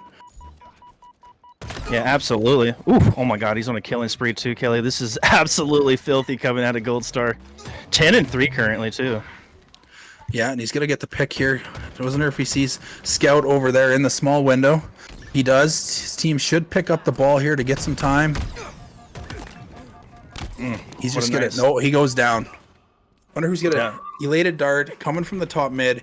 Knows exactly where Mr. Mayhem is pinging it. He's gonna put some pressure down to see if he can get him cleaned up. I just want to mention Elated Dart. Elated Dart board. I hear his name a lot on the Pro Talk show. And I'm really surprised to see how well he's played. I've never seen him play before. I just hear about him in the podcast when they have it on Mondays and stuff. And so it's been very exciting to see gameplay coming out of him. Yeah, absolutely. And a big shout out for Elated Dart. If you have joined the Mythic Gaming Discord, we do host 8s in there, and we have a great spreadsheet that we use that came from Pro Talk originally. But Elated Dart is actually the one who made that for us. So big shout out for him so that we can run 8s and have really balanced lobbies when we're doing it. But Goldstar BR, he is doing it all. He is slaying out at 13 and 5, and he's holding the ball here. He's got 27 seconds of OBJ time. He's got almost the most amount of OBJ time on his team as well. And that's just the sign of a true leader, willing to do it all. Yeah, I mean, you got to be well-rounded in these games. I mean, no longer is it the days of Halo 2 where you had support roles and OBJ roles. Everybody's got to be able to do a little bit of everything at some point in the game. And I'm one of them guys, man. Hey, I'm not afraid to pick up the ball. I love it absolutely, especially if my team is slaying out. But also got to keep in mind that when you do have the oddball, you got to be there for your team and be willing to drop it and try to slay out as well. And he's done such a good job with that. Dropping it, slaying, making sure his team maintains control, playing it there, right? They only need 11 seconds to win this first round. Yeah, absolutely. 89-32. Vados, struggling just a little bit, but they have every chance to try to make this comeback happen. As 3 go down for gold, Vados Locos looking for the opportunity to put some ball time on the board once again as Psionic does pick it up, rotating it into A, trying to see what's going to happen here just for the moment, but his team is going to be there to back him up as the push is coming in from gold from the garage door. Yeah, pushing through big door here. It looks like Team Gold is going to be push very, very quickly, but gets taken down. That's 3 down again and more ball time for Team Vatos. And right now, as they have the ball, this is your opportunity to take map space. As Gold is trying to quickly push up, you want to try to deny that as a perfect comes out of Scout. Absolutely nasty shots coming out of Scout. But yeah, doing a great job of doing damage control here, controlling the map. The push is coming in from the garage door once again. Nice shots coming out of Scout. Absolutely. What kind of jump is this, Kelly? Oh my lord! As he gets the killing spree. Hits the little ledge up at the top of the key to the rat door there. You can't stand on it, but it's just enough to slow your fall. But you can stand on it in a certain point. Just in the one corner, yeah, you can stand on it. But that was such a good play from Scout. Really caught Goldstar BR off guard. Yeah, absolutely. And he's still living there. They're rotating that out B. Goldstar BR is trying to do everything he possibly can to make sure that they can take advantage of this. But it really looks like Team Vatos is taking over some control on this map. Yeah, they've been doing a good job of trying to stay competitive, even though that Gold only need 11 seconds to win this round here. But they're not behind too much, but they do have to quickly push as Gold is putting points back on the board to secure this round. We will see a push come in once again as Vados picks the ball up and trying to rotate it out, but that's going to get quickly stopped here in A. Ooh, okay, that was a little bit of a struggle, but look at that. Vados Big kill coming out of Osiris. Warden coming through the rat tunnel here. He's really got to play. They really need to get a pick or two before they push in. They only need 3 more seconds here. So it's kind of interesting to see if they're going to play this camo or not. Yeah, camo, for the side of Gold is definitely worth it, because you still have Vados Loco still need like about 20 seconds to win this. You could use that camo to grab the ball or just get some slays and try to secure these last 3 seconds. But look at this. We're going to have a battle commencing on the bottom mid area of the map, and that's going to be a back smack for Psionic trying to clutch up the double, but that's going to be he's going to be taking that camo came into play there at the end. Absolutely. So far, Goldstar BR has the most slays in the lobby, as well as the most ball time. That is the sign of a crazy good leader, and we're excited to drop into round 2. Do you think Vatos is going to take round 2? With that performance of them trying to rally back and making that a narrow margin there, I think they have a really good opportunity to bring it back. But Goldstar's going to shut that player down. Shut that down. Right away. All 4 down for a brief second. Goldstar still has this sniper. This is a dangerous thing. I think they really have to stop him from getting it. Yeah, and what I really love to see out of Gold Star right now is that his awareness is really on point right now. He knows exactly where the enemy is going to be coming from. Almost at all points, it seems like he's really doing a lot of damage, and he's also playing his life very well too. He is, yeah, and that's one thing that I've noticed all day for the few matches we've had to watching them today.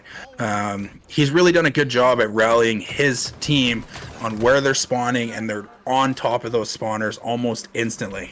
But now we're jumping on board with Psionic here. He's having himself a good game as well, trying to put some damage down, win some pivs, make sure that he can. I love how he backed down there, and we're back on board with Gold Star BR. Yeah, they got 35 seconds on the board to Vados' 0. We want to really see Vados try to make this a more competitive round as they're trying to rally the troops here, moving the oddball towards the tower area. Walk trying to play for his life, but he's going to get a little bit of backup here as that player does get taken down. And that is 2 down again for Team Vatos. But Elated Dart makes a smart play and just gets it out. Gets it out of the tunnel there. Gets collapsed on right away. And it looks like we have Team Gold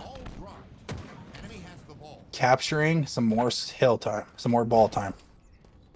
Yeah, they're really doing a great job of, just being efficient with the ball. They're moving it towards tower. My preferred setup on this map. You have the opportunity to play it off the map if you get pushed. You have the opportunity to drop it and slay. I mean, there's a multitude of opportunities here when you have it at tower. And, it's also a kind of a decently hard setup to break, but also can be easy depending on, your positioning on the map too. Yeah, 100%, right? Like, especially, it's really hard to break when you have the entire team of Team Gold right around the tower, right? They're gonna clean up those trades, and they like you just said, they're like, you know what? There's a little too much pressure. Let's just throw this off the map and let's have a quick reset. Yeah, and look, once again, we have another M&K player on the screen. Walk, I could see it. He's whipping this reticle around so fast, man. I mean, there's no controller player that can do what these M&K players have been doing today. They've been really repping those inputs, and so love to see a good M&K player come out and play in these tournaments, and doing a great job also just keeping the ball away from the team, but also knowing when to rotate as he's doing right now towards the tower. Yeah, and Team Gold has done an excellent job in playing very patiently. Like, Walk did not challenge that ball right away, waited patiently for tower, for Scout, I think it was, to bring the ball to him, and I don't think Scout realized he was still on tower. Yeah, but look, same thing. Gold Star playing really patient. They're going to bring it tower, but gets taken down. This is Vados' chance now to get some ball time and to hopefully have a secure C setup, tower setup. Yeah, absolutely. I mean, the ball's still right there in the middle. Ward trying to fight for it, trying to keep them on their back foot. But look at that. He gets back smacked, unfortunately, as he goes down. That's going to be 3 dead for Vados Locos. And Gold, once again, going to get the ball here in just a moment, maybe. I don't know. It's Psionic, though. Gets cleaned up by Psionic. Walk GG's down there. Whips around. That M&K whip, it's definitely noticeable, that's for sure. And I just want to point out as well, I mean, Mr. Mayhem doing absolute work as well. I mean, he has 68 points of OBJ time too, with 15 kills and 14 assists, which is really phenomenal performance coming out of him. And just to let everybody know who doesn't maybe know, he's also one of the hosts of HCS Pro Talk. And this might, potentially be the day where he wins his first draft tournament. I don't know if he's ever won one before, but he's doing great work today. No, I don't think he has won a draft tournament before, and we're super excited to have him involved with this specific one as our first one and everything like that. And he is putting in the work. They've done a great job today as a full team. But Vatos Locos has also done a great job today as a team, and they've taken down some big names in the lowers run that they've made. But it looks like Team Gold is securing some more ball time. And they have about 5 seconds left to win. And I don't think anybody from Vatos is going to be able to get there in time. And look at Gold Star just keeping that ball away from him. I mean, doing excellent work. Going up 1-0 in the series with a pretty dominant performance in this oddball game. I mean, Kelly, I don't know what Vados Locos could have really done. I mean, Gold Star and his team were just playing lights out. They are. They're firing on all cylinders even after that quick break there. they have had so much teamwork. Like I look at the assist line for Team Gold, right? Gold Star BR had 12, 16 from Mr. Mayhem. Walk GG had 15, and then Warded had 17. They are firing together as a team, working together, gathering the ball time together, and they were just doing a great job working as a full squad. But that being said, Vatos is also doing a great job. They all almost had double-digit assists. They all have evenly placed slays, right? They were doing a really, really good job. It's just somebody has to stop Gold Star BR. He is taking over the maps. Yeah, you know, thinking about that, when you have an excellent player such as Gold Star BR, there was a time where, you know, I was in a draft tournament playing Gunplexion, and we narrowly beat them. But you got to really try to single out players like that are, you know, that have a, you know, a high skill ceiling. You know, if you can shut them down, you have a way better chance of obviously winning the match. And so, you know, look at his slays. He's putting 31 on the board, only dropping 17 deaths, the lowest in the lobby. I mean, you got to figure out a way that you can really just stop him. I mean, it's a difficult process, but you know, teamwork is the dream work, and you know, and that's what you got to do. You got to make sure those pushes are timed correctly. But yeah, I mean, excellent stuff coming out of them. We're going to be heading into game 2 here shortly, folks. We're going to be playing Slayer, obviously, as it always is for game 2. But yeah, taking a look at the map for that, we have Slayer on Solitude. I don't believe we've had it before, but I haven't seen it today because I was busy a little bit earlier. But yeah, Slayer Solitude, another great game type. I really actually enjoy this one, Kelly. I don't know about you, but yeah, this is a fun one. This is definitely a fun one. I'm really excited to see who's going to come out on top and who's going to be able to put the pressure enough to keep the other team on split spawns and to really get that snowball effect that we do like to see. Yeah, absolutely. I mean, you have the camo up top in play. You have a shock rifle, which is, you know, can sometimes be underutilized, but in the right hands, such as Gold Star BR, it's going to be absolutely deadly. So you got to make sure he's not able to pick that thing up. Yeah, again, it's going to be a great series. I think Great Osiris and Scout are also going to be deadly with that. I'm going to be interested to see who's going to be the one making the play for that. But as you and I both know, playing for that camo off the start here is the key thing, and we are starting on board with Elated Dart. Who do you think is going to take advantage of this and win that first camo? You know, I do definitely expect a Gold Star to go up there. It looks like he was actually there. He does get taken down, but, you know, Vados Locos may be the one that can get it. I'm not sure if it got popped or burned yet, but I think Scout has it, to be honest. And yeah, it looks like they're clean 4 dead for Vados Locos on gold. And this is a great rally if you're on the side of Vados Locos. This is what you want to see in game 2 to try to bounce back in this series here and tie it up once again. I mean, they're off to an excellent start. They are, and they're collapsing well as a team. Scout turns around and hits that shot. What a shot from Scout on board here with Osiris. They're instantly looking to figure out where the spawners are going to be and putting some pressure on them. Nice thrust movement. Great play. Ooh, cleans them up. This is exactly what Vatos needed to do and come out with a very hot start in this Slayer so that they can tie this game, win this game and tie this series up. But Gold Star BR is still lurking in the hotel side of things. Knows that Psionic's up there. Psionic gets taken out, but then gets traded out right away. Yeah, and I just want to note, though, you know, like Slayer is, you know, there's no OBJ, so you don't really have to focus on that. So maybe this is what Vados Locos needs to focus on going in the next, the game type when it's OBJ. Try to play like it's Slayer a little bit. Try not to focus, you know, as much on the OBJ, and, you know, just try to get those initial kills like they're doing right now. I mean, 14-9, though, and Gold's really trying to narrow this lead here. And they're doing a good job of it. But Scout takes down Gold Star BR with some perfect shots. And he's moving together as a team now, moving out of loop. Great Osiris goes down on the loop side of things, but Scout is still living here. They're playing, obviously setting up for this camo. They know kind of where everybody is. And they're just kind of hoping to get the extra damage down. Yeah, and that was kind of risky there, but Scout found himself in an unfavorable position, gets naded out, unfortunately. A 4-kill lead, though, for Vado Loco still. They just need to try to keep the pressure up as Psionic's laying down great damage, backing up to try to rally behind Scout. The Scout does get the assist for him, and now they're going to try to rotate back into Yard and try to cut this push off. Yeah, absolutely. But I believe Team Gold has got the camo, so that's something that they're going to be able to work with. I'm not entirely sure who has it, or if it's still active, but they needed to utilize that to really get back into this game. They're still down by 5. What a pre-nade that was.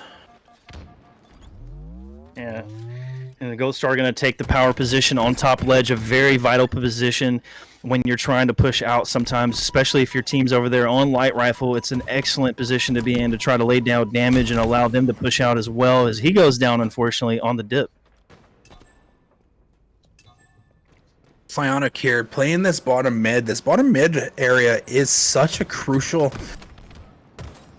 place on the map to really take advantage of some of these like routes and flanks. If you can play the bottom middle really, really well, you can really take control of this map. But it seems to be that Vatos is a 5-kill lead still, and they've kind of held that for quite some time. And Osiris does have the shock rifle. He's going to hit a couple of shots with this, and hopefully they can extend this lead, but it seems to be kind of they just seem to be trading out kills consistently. Yeah, consistently indeed, as he's going to rotate down there to bottom left to try to keep his life together. He might be coming up right behind Ghost Star BR, who is trying to get this camo, trying to time it perfectly. Unfortunately, is not going to be able to get it right away, but he's still staying alive nonetheless, getting the pop, but unfortunately might be... Yeah, no, looks like does not get the pop. Ooh. But Mr. Mayhem has it now. He's going to do some work with it. And Psionic cleaning up Walk GG. Now he's trying to clean up Mr. Mayhem with that camo. Mayhem trades out with Scout. That's a big trade from Scout. Still a 5-kill lead for Vatos. They're doing a good job at just maintaining this lead of 5 kills. Yeah, just a lot of trades kind of going back and forth, between the teamwork between both teams. And, like you said, they're just keeping themselves in it as much as possible. But that lead is narrowed just a little bit, as it's only 3, make it 4. 7 minutes remaining, though. But Gold Star trying to stay together over here with this team, laying down cross-map damage, trying to deny a push here with some grenades, and doing a great job so far.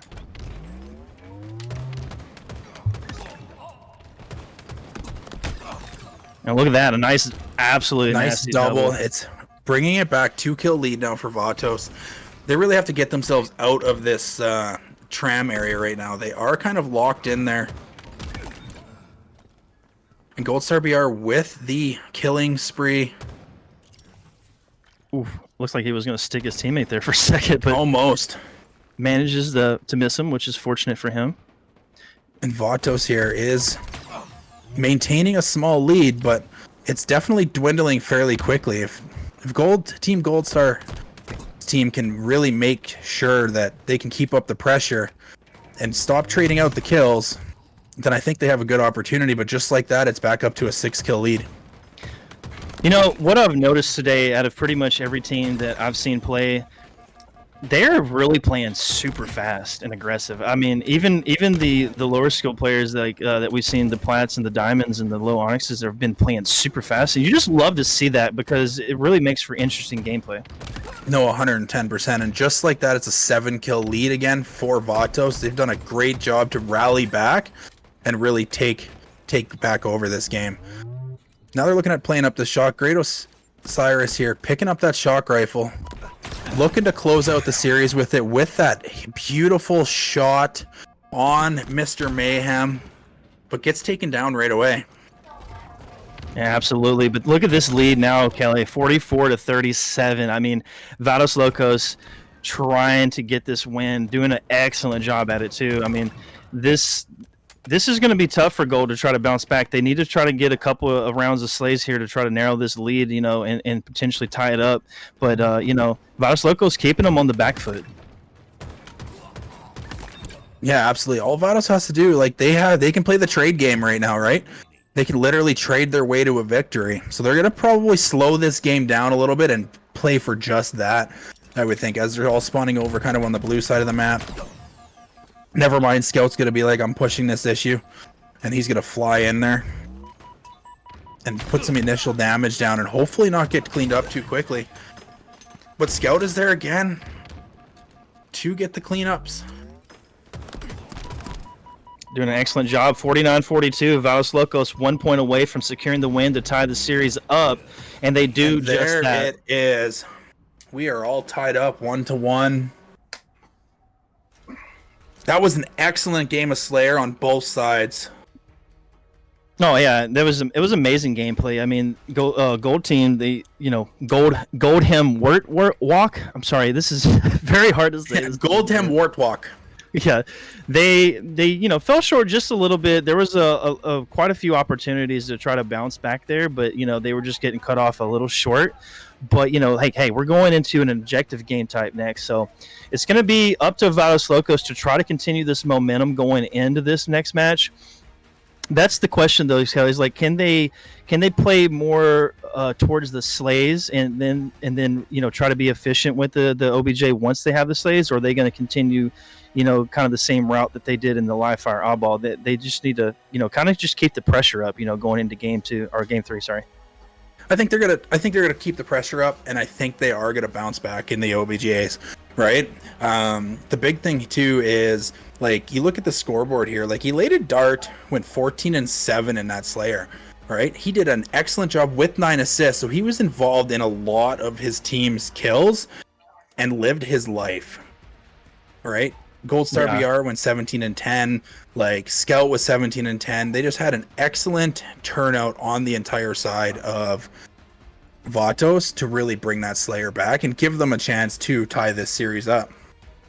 Like you said, Elated Dartboard only had 7 deaths. I mean, that right there is the type of gameplay that will allow your team to win, especially when, maybe some of your other teammates have not had as much luck, in that department. But when you're dying less, that's super beneficial to, especially in Slayer, to your team to secure that win. But, it's also going to be beneficial too if you go into this CTF Origin map, which we're about to have up next. And, it's another game type here that is brand new to the scene.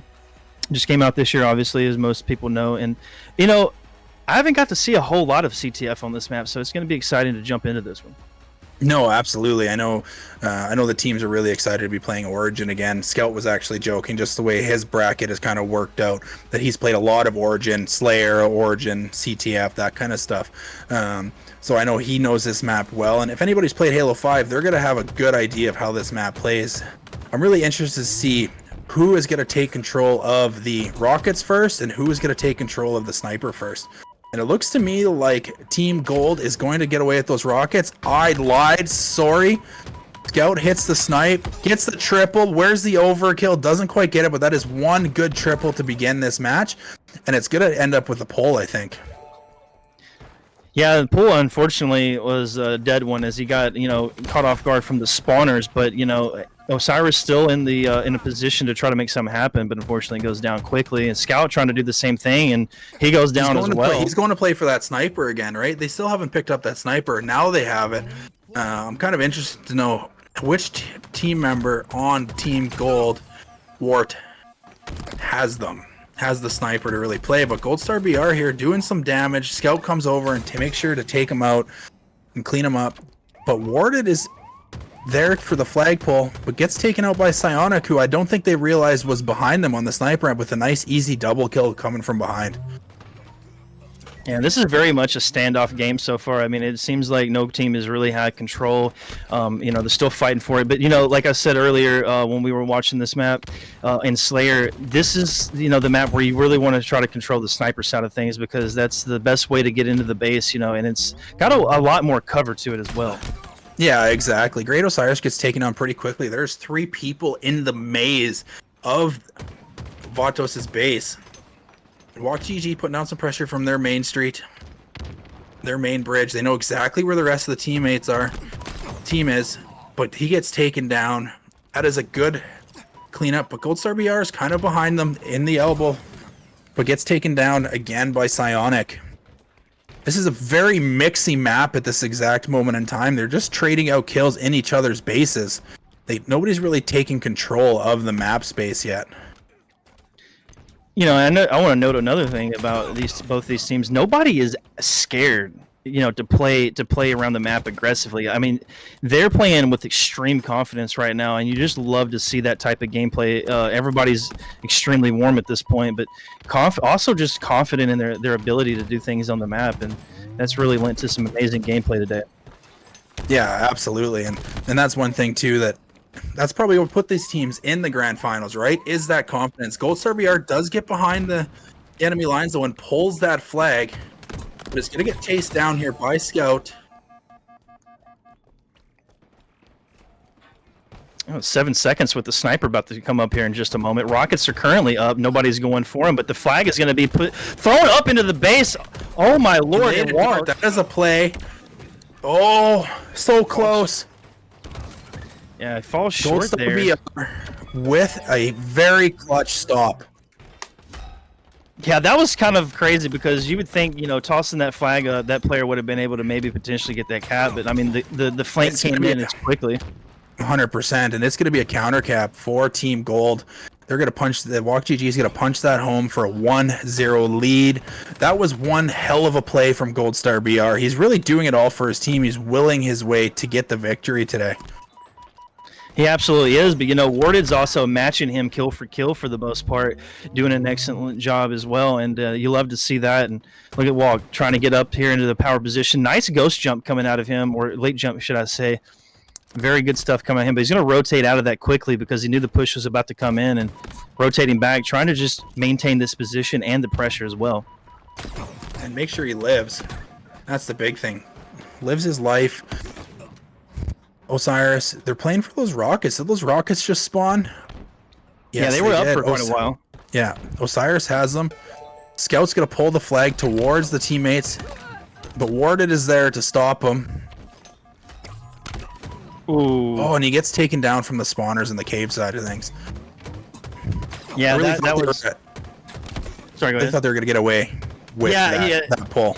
Yeah, I knew as soon as he went for that one shot that some grenade was going to fly out of nowhere and potentially pick him off, and that was just what happened. But yeah, I mean the flag is still out. Gold Star though trying to get the read does just that, maintaining the position, trying to stay alive. Nice thrust coming out of him and getting the assist as well. And I mean look how much stuff he just did there. I mean it was absolutely amazing. Damage on almost every player, whether it's just one shot and then gets taken down. It took 3 players to take down Gold Star BR there. But that's exactly what Team Vatos has to do. They really have to take him out of the equation and make sure he's on the death screen as much as possible. Another set of rockets is up already. Walk GG gets them, fires one off to make sure that they can get that, and then here comes the pull. Yeah, I was just gonna say, he was playing cover really well there, and that's exactly what you want to do. And that flag is still bottom middle here. The team is rallying around it though, trying to maintain that flag positioning. But 2 are going to go down for gold. Walk though trying to stay alive, rotating bottom middle to see if he can help his teammate in any way possible to get this flag on the move. Gold Star getting a pick, laying down some grenade, making sure that they can't be on that re. And Psionic cleaning things up here down in the bottom mid. You're gonna have to pressure this flag. It's gonna go back home. That was a great re by Psionic. They're getting a couple kills, making sure that the flag goes home to keep this at a 1-0 game. Yeah, we got a little under 6 minutes left. Plenty of time for Vados Locos to figure out what they need to do to get a flag run, potentially a cap, but Walk playing the low ground here. Team trying to rally around the cave side to push up through Sniper. Looking for a potential player to kill, but doesn't find anybody, unfortunately for him. But he's still down there maintaining that position, hoping his team to get the double kill from Mr. Mayhem. And he's going to push up this snipe side here. Gold Star BR with this sniper. I'm interested to see what he does with this off, as he knows exactly where the teammate players are spawning up. But Osiris with the commando. What a bunch of shots coming in from Osiris with that commando. That is such a deadly weapon in the right hands. Yeah, you could see Gold Star was trying to line up that sniper shot and nearly got it where he wanted it. But, that commando is just too fast for him, unfortunately. But Scout trying to get the kill on that player, does so with the trade. Still 2 down for gold. you know, Vados Locos have a window of opportunity right now. There's those two players on the death screen to take some map control back too here and try to make a push. Yeah, but they have to be worried about their flag. Is somebody going to be sneaking around behind them to get it home? But obviously not. They have made it, got the flag home. Psionic, this is kind of a good opportunity for them if they can get another kill here. But Warded comes up clutch and gets rid of Psionic out of the cave side of things, and it makes a full reset here. 420 on the board. Nice shots coming out of Scout to get the assist. Teammates up there on rockets. Warded does have that one bullet sniper, takes down one player. Walk GG, it does have the rockets here. So I'm interested to see what happens here. If he pushes in to get a couple of slays and pulls the flag, or if he's just going to wait patiently. He almost takes himself out, but he Almost. takes down a larded dartboard. Takes down gets the two. double.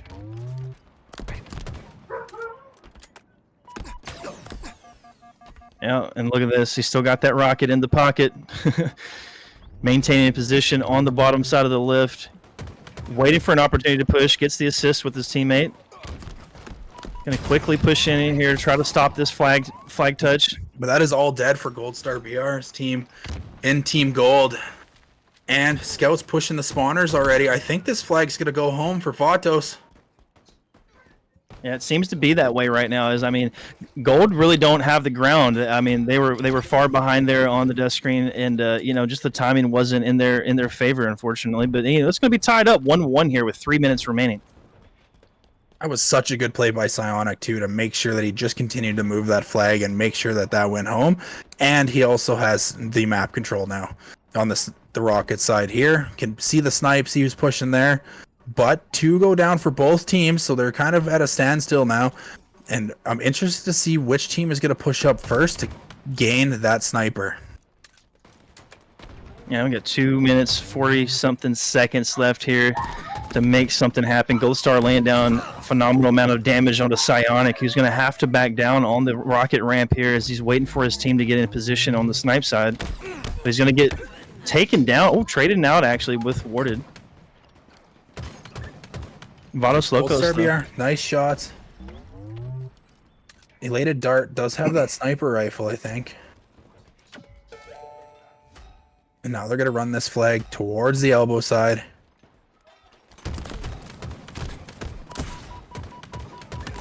With that amazing shots coming out of Gold Star. Rocket's about to come up. He's going to position himself on the ledge, trying to get his shields back, doing just that. Gets the rockets, and the flag run is coming in. That's going to be everybody dead and the flag cap. And they're set up nicely for another cap here. Oh, my Lord. Yeah. Excellent rocket shots coming out of Gold Star. Also just laying down damage. Didn't get the pick on that player, but extreme amount of damage going to be put onto that player as well. Just kind of backed them down a little bit so that they can maintain the map controls here and take advantage. Mr. Mayhem missed the guy going up the lift. Fighting Scout down in the maze. And that is 3 dead for Team Gold. But Team Vatos is in no place to take advantage of that damage. Later, though, trying to get the flank on these players in the cave side. Got a teammate to back him up. They're going to get the assist. Osiris is there. I wouldn't be surprised now if they pull this flag towards the elbow, yep, and have them respawn again in the cave side. Things are moving quickly. But Warded comes in with the 2 kills, and then that opens the spawns up on the elbow side for them to get that re.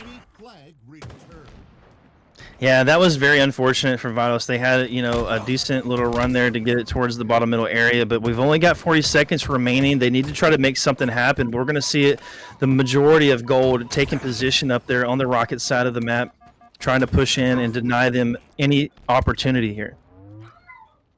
Yeah, there's only 25 seconds left here. Vados has to do something quickly. At least get the flag off of the pedestal so that they can force that overtime and make sure that we can maybe see an overtime round here. But Great Osiris is the only one in the spot to be able to do that. He gets taken down by Mr. Mayhem, and that is going to do it probably for game number 3. Yeah, and that will be Gold. Sorry, you say that this time because I'm having trouble. It's Team Gold. Yeah, I'm not even Yeah. gonna try it. I'm not even gonna try it again. Because Yeah. it is one of those things, chat, that I can barely speak on a good day. And when somebody throws me that entire Tongue twister. tongue twister of a name, we just give up, chat. We just give up. Yeah. I think they did that on purpose. Yeah, of course they did. It's Goldham Wartwalk. Say that 10 times fast, C4. Goldham Wartwalk. Goldham Wartwork. Goldham Wartwork. Yeah, no, of course. It can't do doesn't it. work, right? I'm not going to try more than 2 times. All right, Q. I see that you say it's easy in the chat. It's not Wartwork. You can't even type it right. It's Wartwalk. Like, come on, Q. If you're going to chirp us, at least spell it right. But anyways, that was an incredible map. Warded with 28 kills, 9 assists. Gold Star BR 29, 15 assists. They played really good as a team. Elated Dart, that's an uncharacteristic map from him. I think he was just getting caught out, really. Look at his assist though, 17. I mean, he was doing things. It's just, maybe unfortunate positioning, timing, but I mean, he was definitely putting damage down for sure. I mean, 17 assists is no minor thing at all. But we're heading into Recharge Strongholds. Very, very super. I think Strongholds. Oh my is God, the most. Frazilla, what are you doing? What are they talking about here? But I was gonna say, I do think this is the most competitive game type It is a part of all part of their names for sure. Oh yeah, definitely. They are taking a quick break, C4, quickly, so that they can all run to the bathroom and stuff like that. Before Game 4 kicks off here, we do have ourselves Recharge King of the Hill. Who do you think's gonna come out on top here? Yeah, I'm sorry, I said Strongholds. Yeah, King of the Hill. This is. Is it Strongholds? It might be Strongholds. Is it? Yeah, I think it. Wait, I'm confused by this symbol here. Let me look at my list, folks. Here, give me just a second. But just to confirm whether or not we are right. Yeah, it is Stronghold. So I was right. Strongholds Recharge. Yeah. Sorry. What do you expect to see? Well, we're going to see more fast gameplay. That's a given. I really think what's going to happen is we're going to see Gold Star team probably control some type of setup. I'm assuming it's going to be an AB setup, but Vados Locos are really going to have to make these pushes count, because this is that game type and that map that if you don't have the right timing, if you have a gold player, holding down and you're trying to get out of, the long haul area, you got to have a push kind of going both ways. You need a couple players going white, a couple players going gold, something of that nature, just to try to get some type of cross map advantage to allow your teammates to push in the opposite direction there and try to break a setup. But it's going to be extremely difficult if there is a setup, and that is the case. So I expect to fully see some type of setup, but who knows? They might throw us on a whim here and throw us a wild card, and we may see some crazy action. So there's no telling what is going to happen. I completely agree with you, C4. It's going to be a fast-paced gameplay. It's going to be really setup based. I'm really interested to see how Gold Star BR's team really plays this map, and if they're going to push for that triple cap. As we know, it's pretty easy on this map to secure a triple cap as long as you keep them on rotation. But I do really hope that Vatos can come back, win this one, because I don't know about you, who in chat also wants to see a Game 5 for the reset? I mean, everybody loves a Game 5, don't they? I definitely think.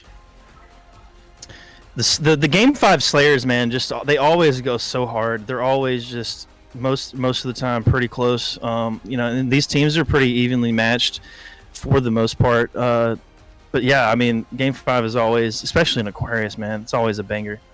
It is. Again, Aquarius Slayer is the best Game 5 map and mode to play. It is so fast paced, that kind of stuff. But we're getting a little ahead of ourselves here. Vados really has to step up their game. I'm going to be looking myself personally at Scout and Osiris to really step it up this game and really take over the map. Maybe they need to do work together a little bit more, that kind of stuff. Maybe pick up the pace a little bit if they can, or maybe they have to slow it down, right? They've been playing pretty quick so far. Like you said, everybody's been playing really, really fast. Maybe Vatos needs to slow things down a little bit and kind of go through that motions and secure a W so that they can play in the game 5. Yeah, absolutely. And looks like we got some Scout fans in the chat. We do And have also- some Scout fans in the chat, but I know we have some Goldham Wartwalk fans in the chat as well. Cuball wants to 1v1 me for a hoodie. I can't 1v1 you for the hoodie because I didn't win it, Cuball. No, Exclamation point merch in the chat and you can buy yourself one. Code FUSE for 10% off. You know, mentioning everybody likes free Halo, I'm sure that 1v1 would be a free hoodie for him. I'm just playing. It probably would be. Yeah, 100% it would be. Cuball would definitely kick my ass in a 1v1. But yeah, I mean, everybody loves free Halo. You know, that's it's always a given. There's no doubt about that. But yeah, we got some gold fans saying they're about to end it here. I don't know though. You know, like that dude said, Scout could be dropping 30 and putting it in the books. So, you know, you just never know what's going to happen. And you got Osiris to back him up and on the rest of the squad. So, especially if Elated Dartboard can pull through like he did in some of the previous matches. I mean, this could be a banger of a series for Vados Locos. Yeah, absolutely. I'd really like to see a game 5, but we do know that Vados Locos is going to have to pick up the pieces, and put Goldham Wartwalk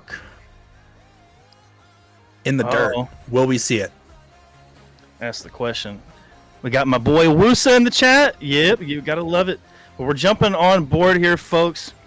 Gonna get to see some excellent action as they're gonna be fighting for this camo on the bottom middle area of the map.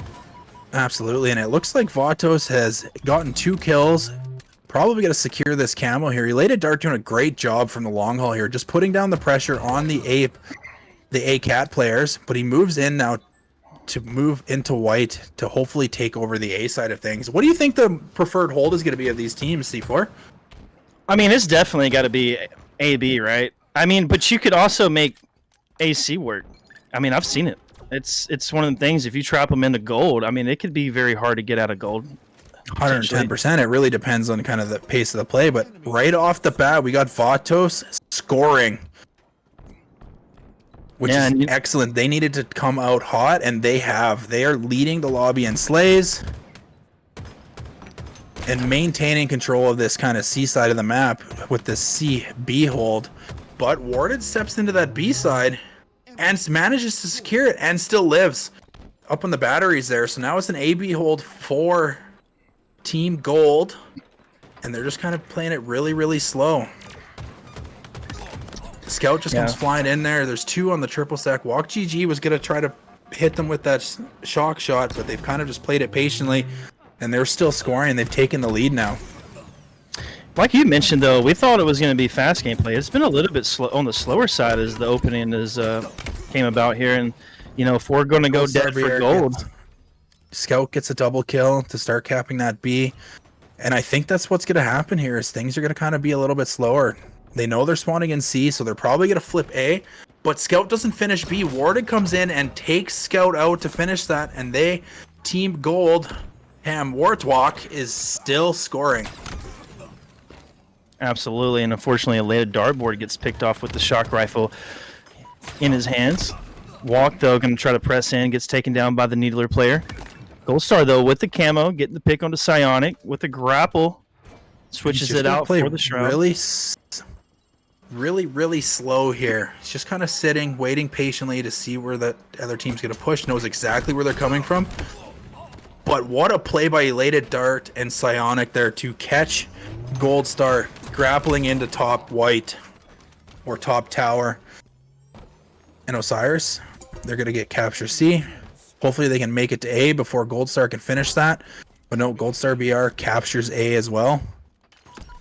It's looking at getting kind of the trade out, but Osiris gets taken down by Goldstar. Scout, though, is in the A point, looking for the player who's bottom A. He's going to get collapsed on here by 2 people, and they're going to finish capping A and continue scoring for Team Gold, Wartwalk. Yeah, Goldham Wartwalk is doing an excellent job of controlling the pace of this match right so far, and just maintaining the power weapon control as well. I mean, look at that shock rifle in the hands of Walk, doing a great job. Going to post up here on top gold, looking for potential push from bottom gold stairs. Fortunately, gets taken down. Taken down right away.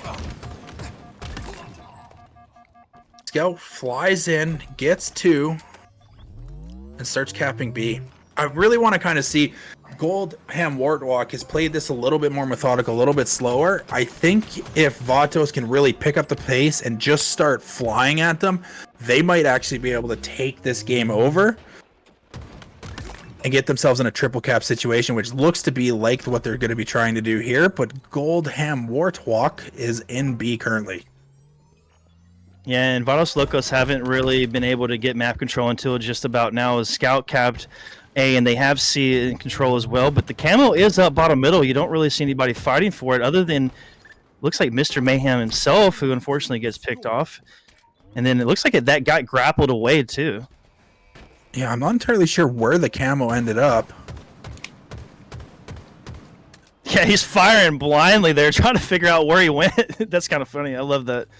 I mean, sometimes that's what you got to do. You just got to fire blindly and try to figure out where they're at. And that's a great play by Warded and his teammate Walk GG there to take advantage. Sees that it's a camo player and C. They both push together, wait for the camo player to step out and reveal himself, and then just take him out almost instantly. I will note a little tip for everybody, because I'm a pinger. I ping a lot. Ping the hell out of that camo, because that's probably the easiest way to really spot it if you don't have the eagle eyes. Just ping him. Sometimes even if you don't know he's there yet, if you don't know he's there and you just happen to be close to him, it'll automatically mark him, and then you have an idea of where he is. Yeah, exactly. But these players are such high skill level that they have an idea of where they ended up and where they go already right after when they pick it up. Oh, absolutely. You got to really focus those eyes on that camo. But yeah, look at this. That A-B hold I was talking about coming into effect. I mean, they're doing a great job of controlling this setup right now. I mean, they got a needler player. That's where you want one of your players there to stop these top white pushes. Look at that. And Osiris getting taken down by that push there too. Walk GG still just kind of living on the needle side of things. They've really got this map set up and locked down, right? And for some reason, Vatos cannot get out of the C spawn here. Yeah, unfortunately. I mean, look at this lead, though. I mean, they have kept Vados Locos at a 33-point, mark here, and so I mean, this is very difficult for them to even try to get out of it. Dangerous because Psionic capping B there is definitely a good thing, since Team Gold and Wartwalk was capping C, but now there's a triple cap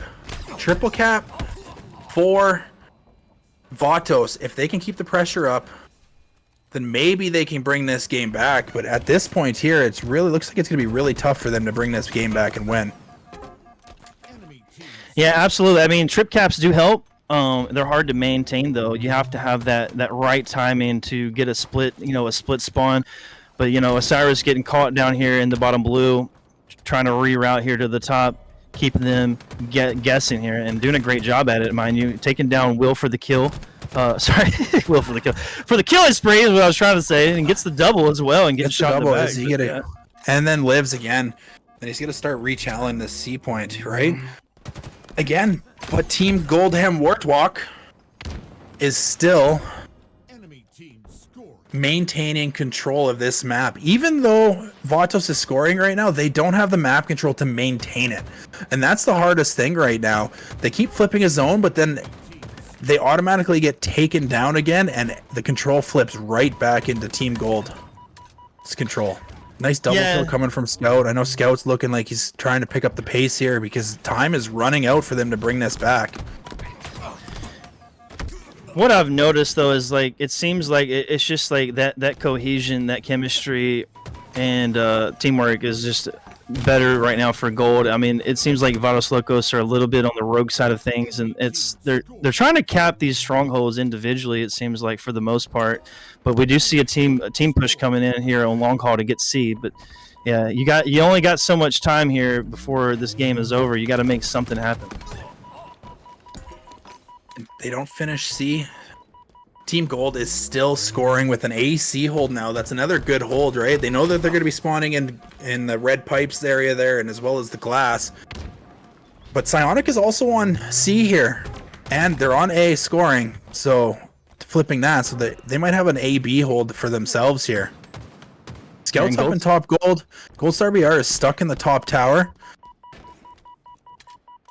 Yeah, and he just got another killing spree too, I believe. That might be like his second one that I've seen so far. I don't know if it's the second one in this match, but man, look at this. Elated Dartboard trying to stay alive, gets the pick, trying to dodge this player who just had his camo run out. Can he do it? That is the question. Oh, he's doing an excellent job. Did such a good job of living his life there. Made that such a hard kill for Mr. Mayhem. But don't think it's going to be enough. They're coming in for a triple cap here. If they can finish A quickly and get to C while the other two are still on spawn, they might have an opportunity to hold this triple cap, but it doesn't look like that's going to be the case. It is. They still have the triple cap. 230 to 94 and a triple cap locked in for Vatos. This is their opportunity. They need to make sure that they're collapsing on these spawners and maintaining the control. Yeah, this is the thing you want to see out of Vatos Locos. They just need to keep the pressure up with this trip cap, but that's not going to happen. As Walk is taking C and A, and now they're back. Team Goldham Warthog is scoring again. Yeah, they only need 10 seconds left here. A last desperate attempt there from Scout to try to stop this. And they do get it stopped. We need Great Osiris to hit a shot. That is exactly what Team Vatos needed there. And they know exactly where they're going to spawn now. He needs to hit a couple more shots. You love the movement out of Osiris right here to try to maintain his position. Yeah, absolutely. He's doing everything he possibly can. And Gold Star trying to keep him off of this player in B, but he's going to stop that from happening momentarily. And unfortunately, just gets bombarded with grenades. But Scout maintains it. Vatos is still scoring here. Team Gold has not had an opportunity to score here in quite some time because the damage is going down and everything like that. But it looks like they're flipping C here. Ooh, yeah. I mean, look at this. Mr. Mayhem. They're flipping B and C at the same time. This is rough. This is rough for Vatos Locos. Absolutely. They need to get into something here quickly, but they get into B for a brief moment. They're coming off spawn. Are they going to be able to get somewhere in time? I don't think so. I think Team Goldham Warthog, congratulations. Your very first Mythic Gaming Draft Tourney winners. They played absolutely phenomenal today. They absolutely did. I mean, what a team. A fire team here that Gold Star picked out in the draft. I mean, absolutely amazing. You couldn't ask for anything better than this. Absolutely. What a grand finals that was. It was very close, right? Oh yeah, no, it was definitely close. But Team Goldheim Warthog, I'm going to really regret them making that a name because I'm getting really tired to say it. But they played incredibly well. But shout out to Scout, Osiris, Elated Dart, and Psionic. They played extremely well. They did the lower bracket run, and they came from losers round 2. So they played every single series right up to the grand finals in that lowers run. They went on one hell of a run, and they played some incredible Halo today. I mean, to go to losers 2 and then just win consecutively to make it to the grand finals is nothing short of excellence in my opinion. Even though you didn't manage to win this one out, I mean, congratulations to both teams, both in the money. And was it first place is taking $250, right? Is it first gold? Place is $250. Second is what, $150? I believe it is $150. And third place is $100. So congratulations to all the winners. Congratulations to the Halo community today too. Thank you guys so much for tuning in today. It's been such an incredible day. But before we go, we're going to jump into a post-game interview with everybody from Team Goldham Warthog. But before we do that, I think we're going to run the giveaway For the players of the tourney today, it is a Mythic Gaming jersey giveaway and 1,000 Halo credits. Oh man, that's awesome. For the players that signed up. Because we reached that 32, we do have a spinner wheel ready to go, I believe, for that. Let's get it. But yeah, we're gonna be like you said, we're gonna be jumping into an interview to see, what was in their minds going through this series and through the tournament as a whole, and that's gonna be interesting to see. But yeah, let's see who wins this giveaway. It's gonna be absolutely. You want to move to their voice chat, or do you want to drag them down? You can just move. That'd be fun. Yeah. Do you have the spinner wheel for Zilla?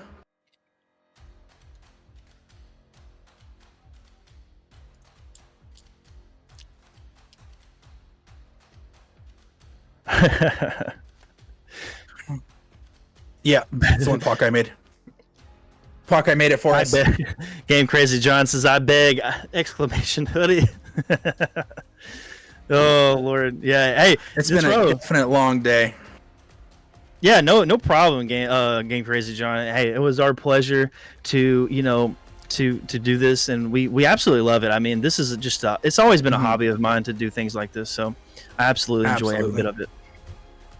So we're just gonna do this quick giveaway for all the players who entered in the tourney. Thank you guys very much. You're gonna get your own custom-made Mythic Gaming jersey, the new one.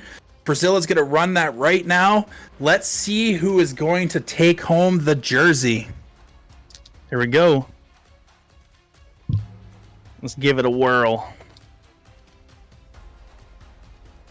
And here we go. 1, 2, 3. All right. Walk GG, congratulations. You won yourself a custom Mythic Gaming jersey as well as the tournament. What an excellent choice from the wheel. Walk GG. Congratulations, Walk. We'll reach out to you to get your everything. He said we re-roll? Oh, okay. So he doesn't want us to pay shipping to the UK. Let's re-roll that. I think so. And then spin it again. Yeah. That's a good sport, Walk. Thank you very much. You're amazing, Walk. All right, here we go. Looks like it goes to Clutch Academy. I wonder if he is still here right now in the chat. I don't know if he is here in the chat. Hopefully he is. Because maybe we should make that that should be kind of the rule, but there he is in the chat. He's gonna get himself a W.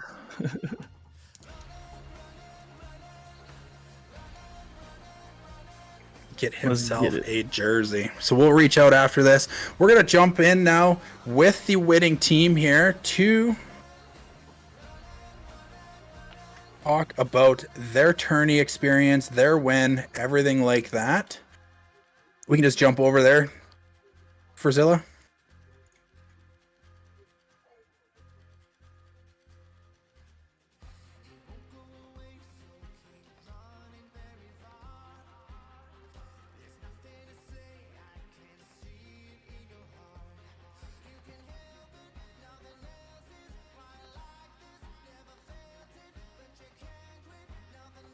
Good. I think vibes are great. Really good. No stress over here. Like, Yeah, we're chilling. Big chillin', eh? Will, this is like what, your first or second draft tourney? It's my first draft tourney ever. Your first tourney ever, and you win your first one ever. I guess I gotta keep Wow. You might just want to call it quits now that you've won, right? You know what? 100% win rate? retire. Yeah. You know what? Yeah, just retire. Just retire. No, that's great. Gold Star, can give us some hot tips from the captain here. How did you control your team? How did you kind of vibe out and bring them to the W? I mean, it was just like pure passion, man. I don't really know what else to say. Just pure passion from the whole squad. They just, they listen to call outs, hit their shots. Like, I mean, it's really like nothing else I can ask for. Yeah, absolutely. You guys were definitely on fire. You guys were the prime winners, I think. I think most of the people in the chat were like, "Oh, that team is definitely going to win today." Super, super exciting for you guys. Obviously, walking away with $250 to split between all of you. How about you, Walk? Playing from the UK. Is it a late day for you? Yeah, it's currently 1:30 right now, and I can't really talk very loudly, so I don't want to upset the neighbors. But yeah, it's been great. It's been an honor. Been under Gold Star's wing after Demon. Got my teammates Watered and Mayhem supporting me as well, and yeah, just been good. Like everyone's been listening to each other, not been raging at each other, just trying to make sure that we're all on the same page, trying to work together, you know. No, absolutely. And, That's and the awesome. ping isn't that bad either. Like even though, like it's like 90 to like 110 usually. Honestly, I'm kind of used to it because I played a lot of the clutch drafts. So Yeah, for sure.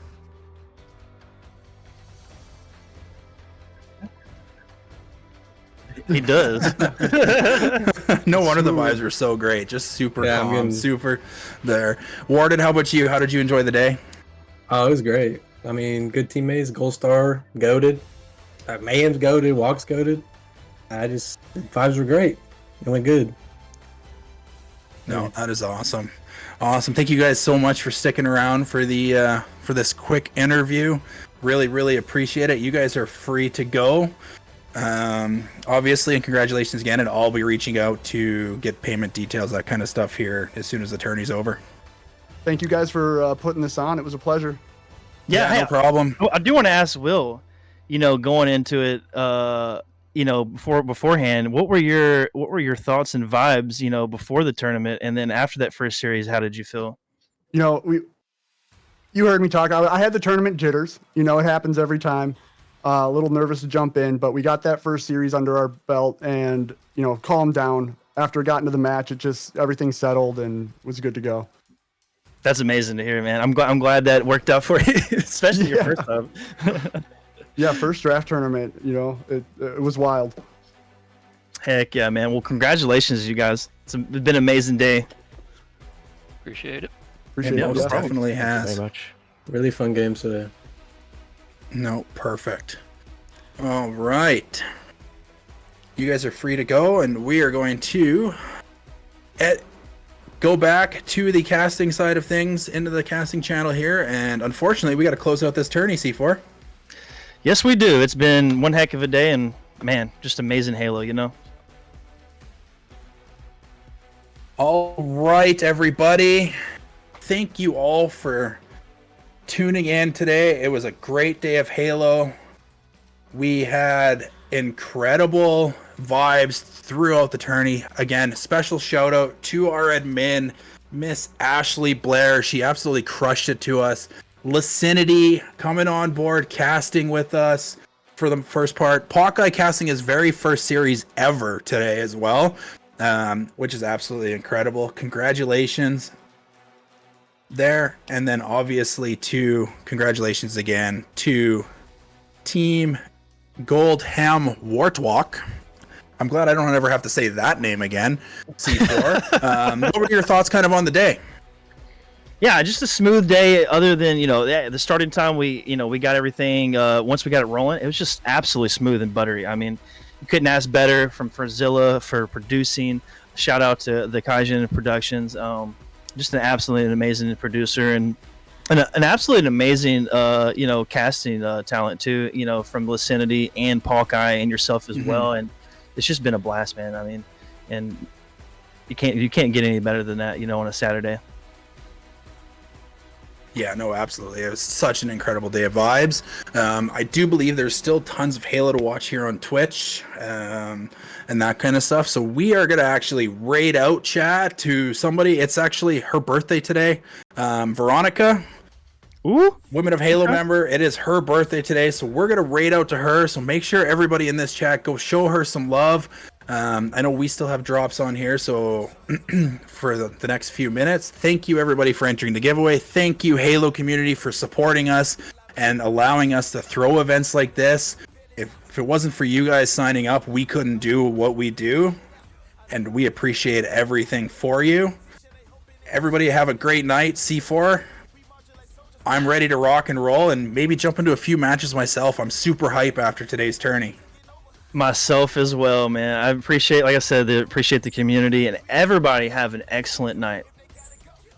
Absolutely. All right, everybody. We are going to raid out to Veronica. Let's show her some love in the chat. And make sure she knows that she's a valued member of this Halo community. As she is.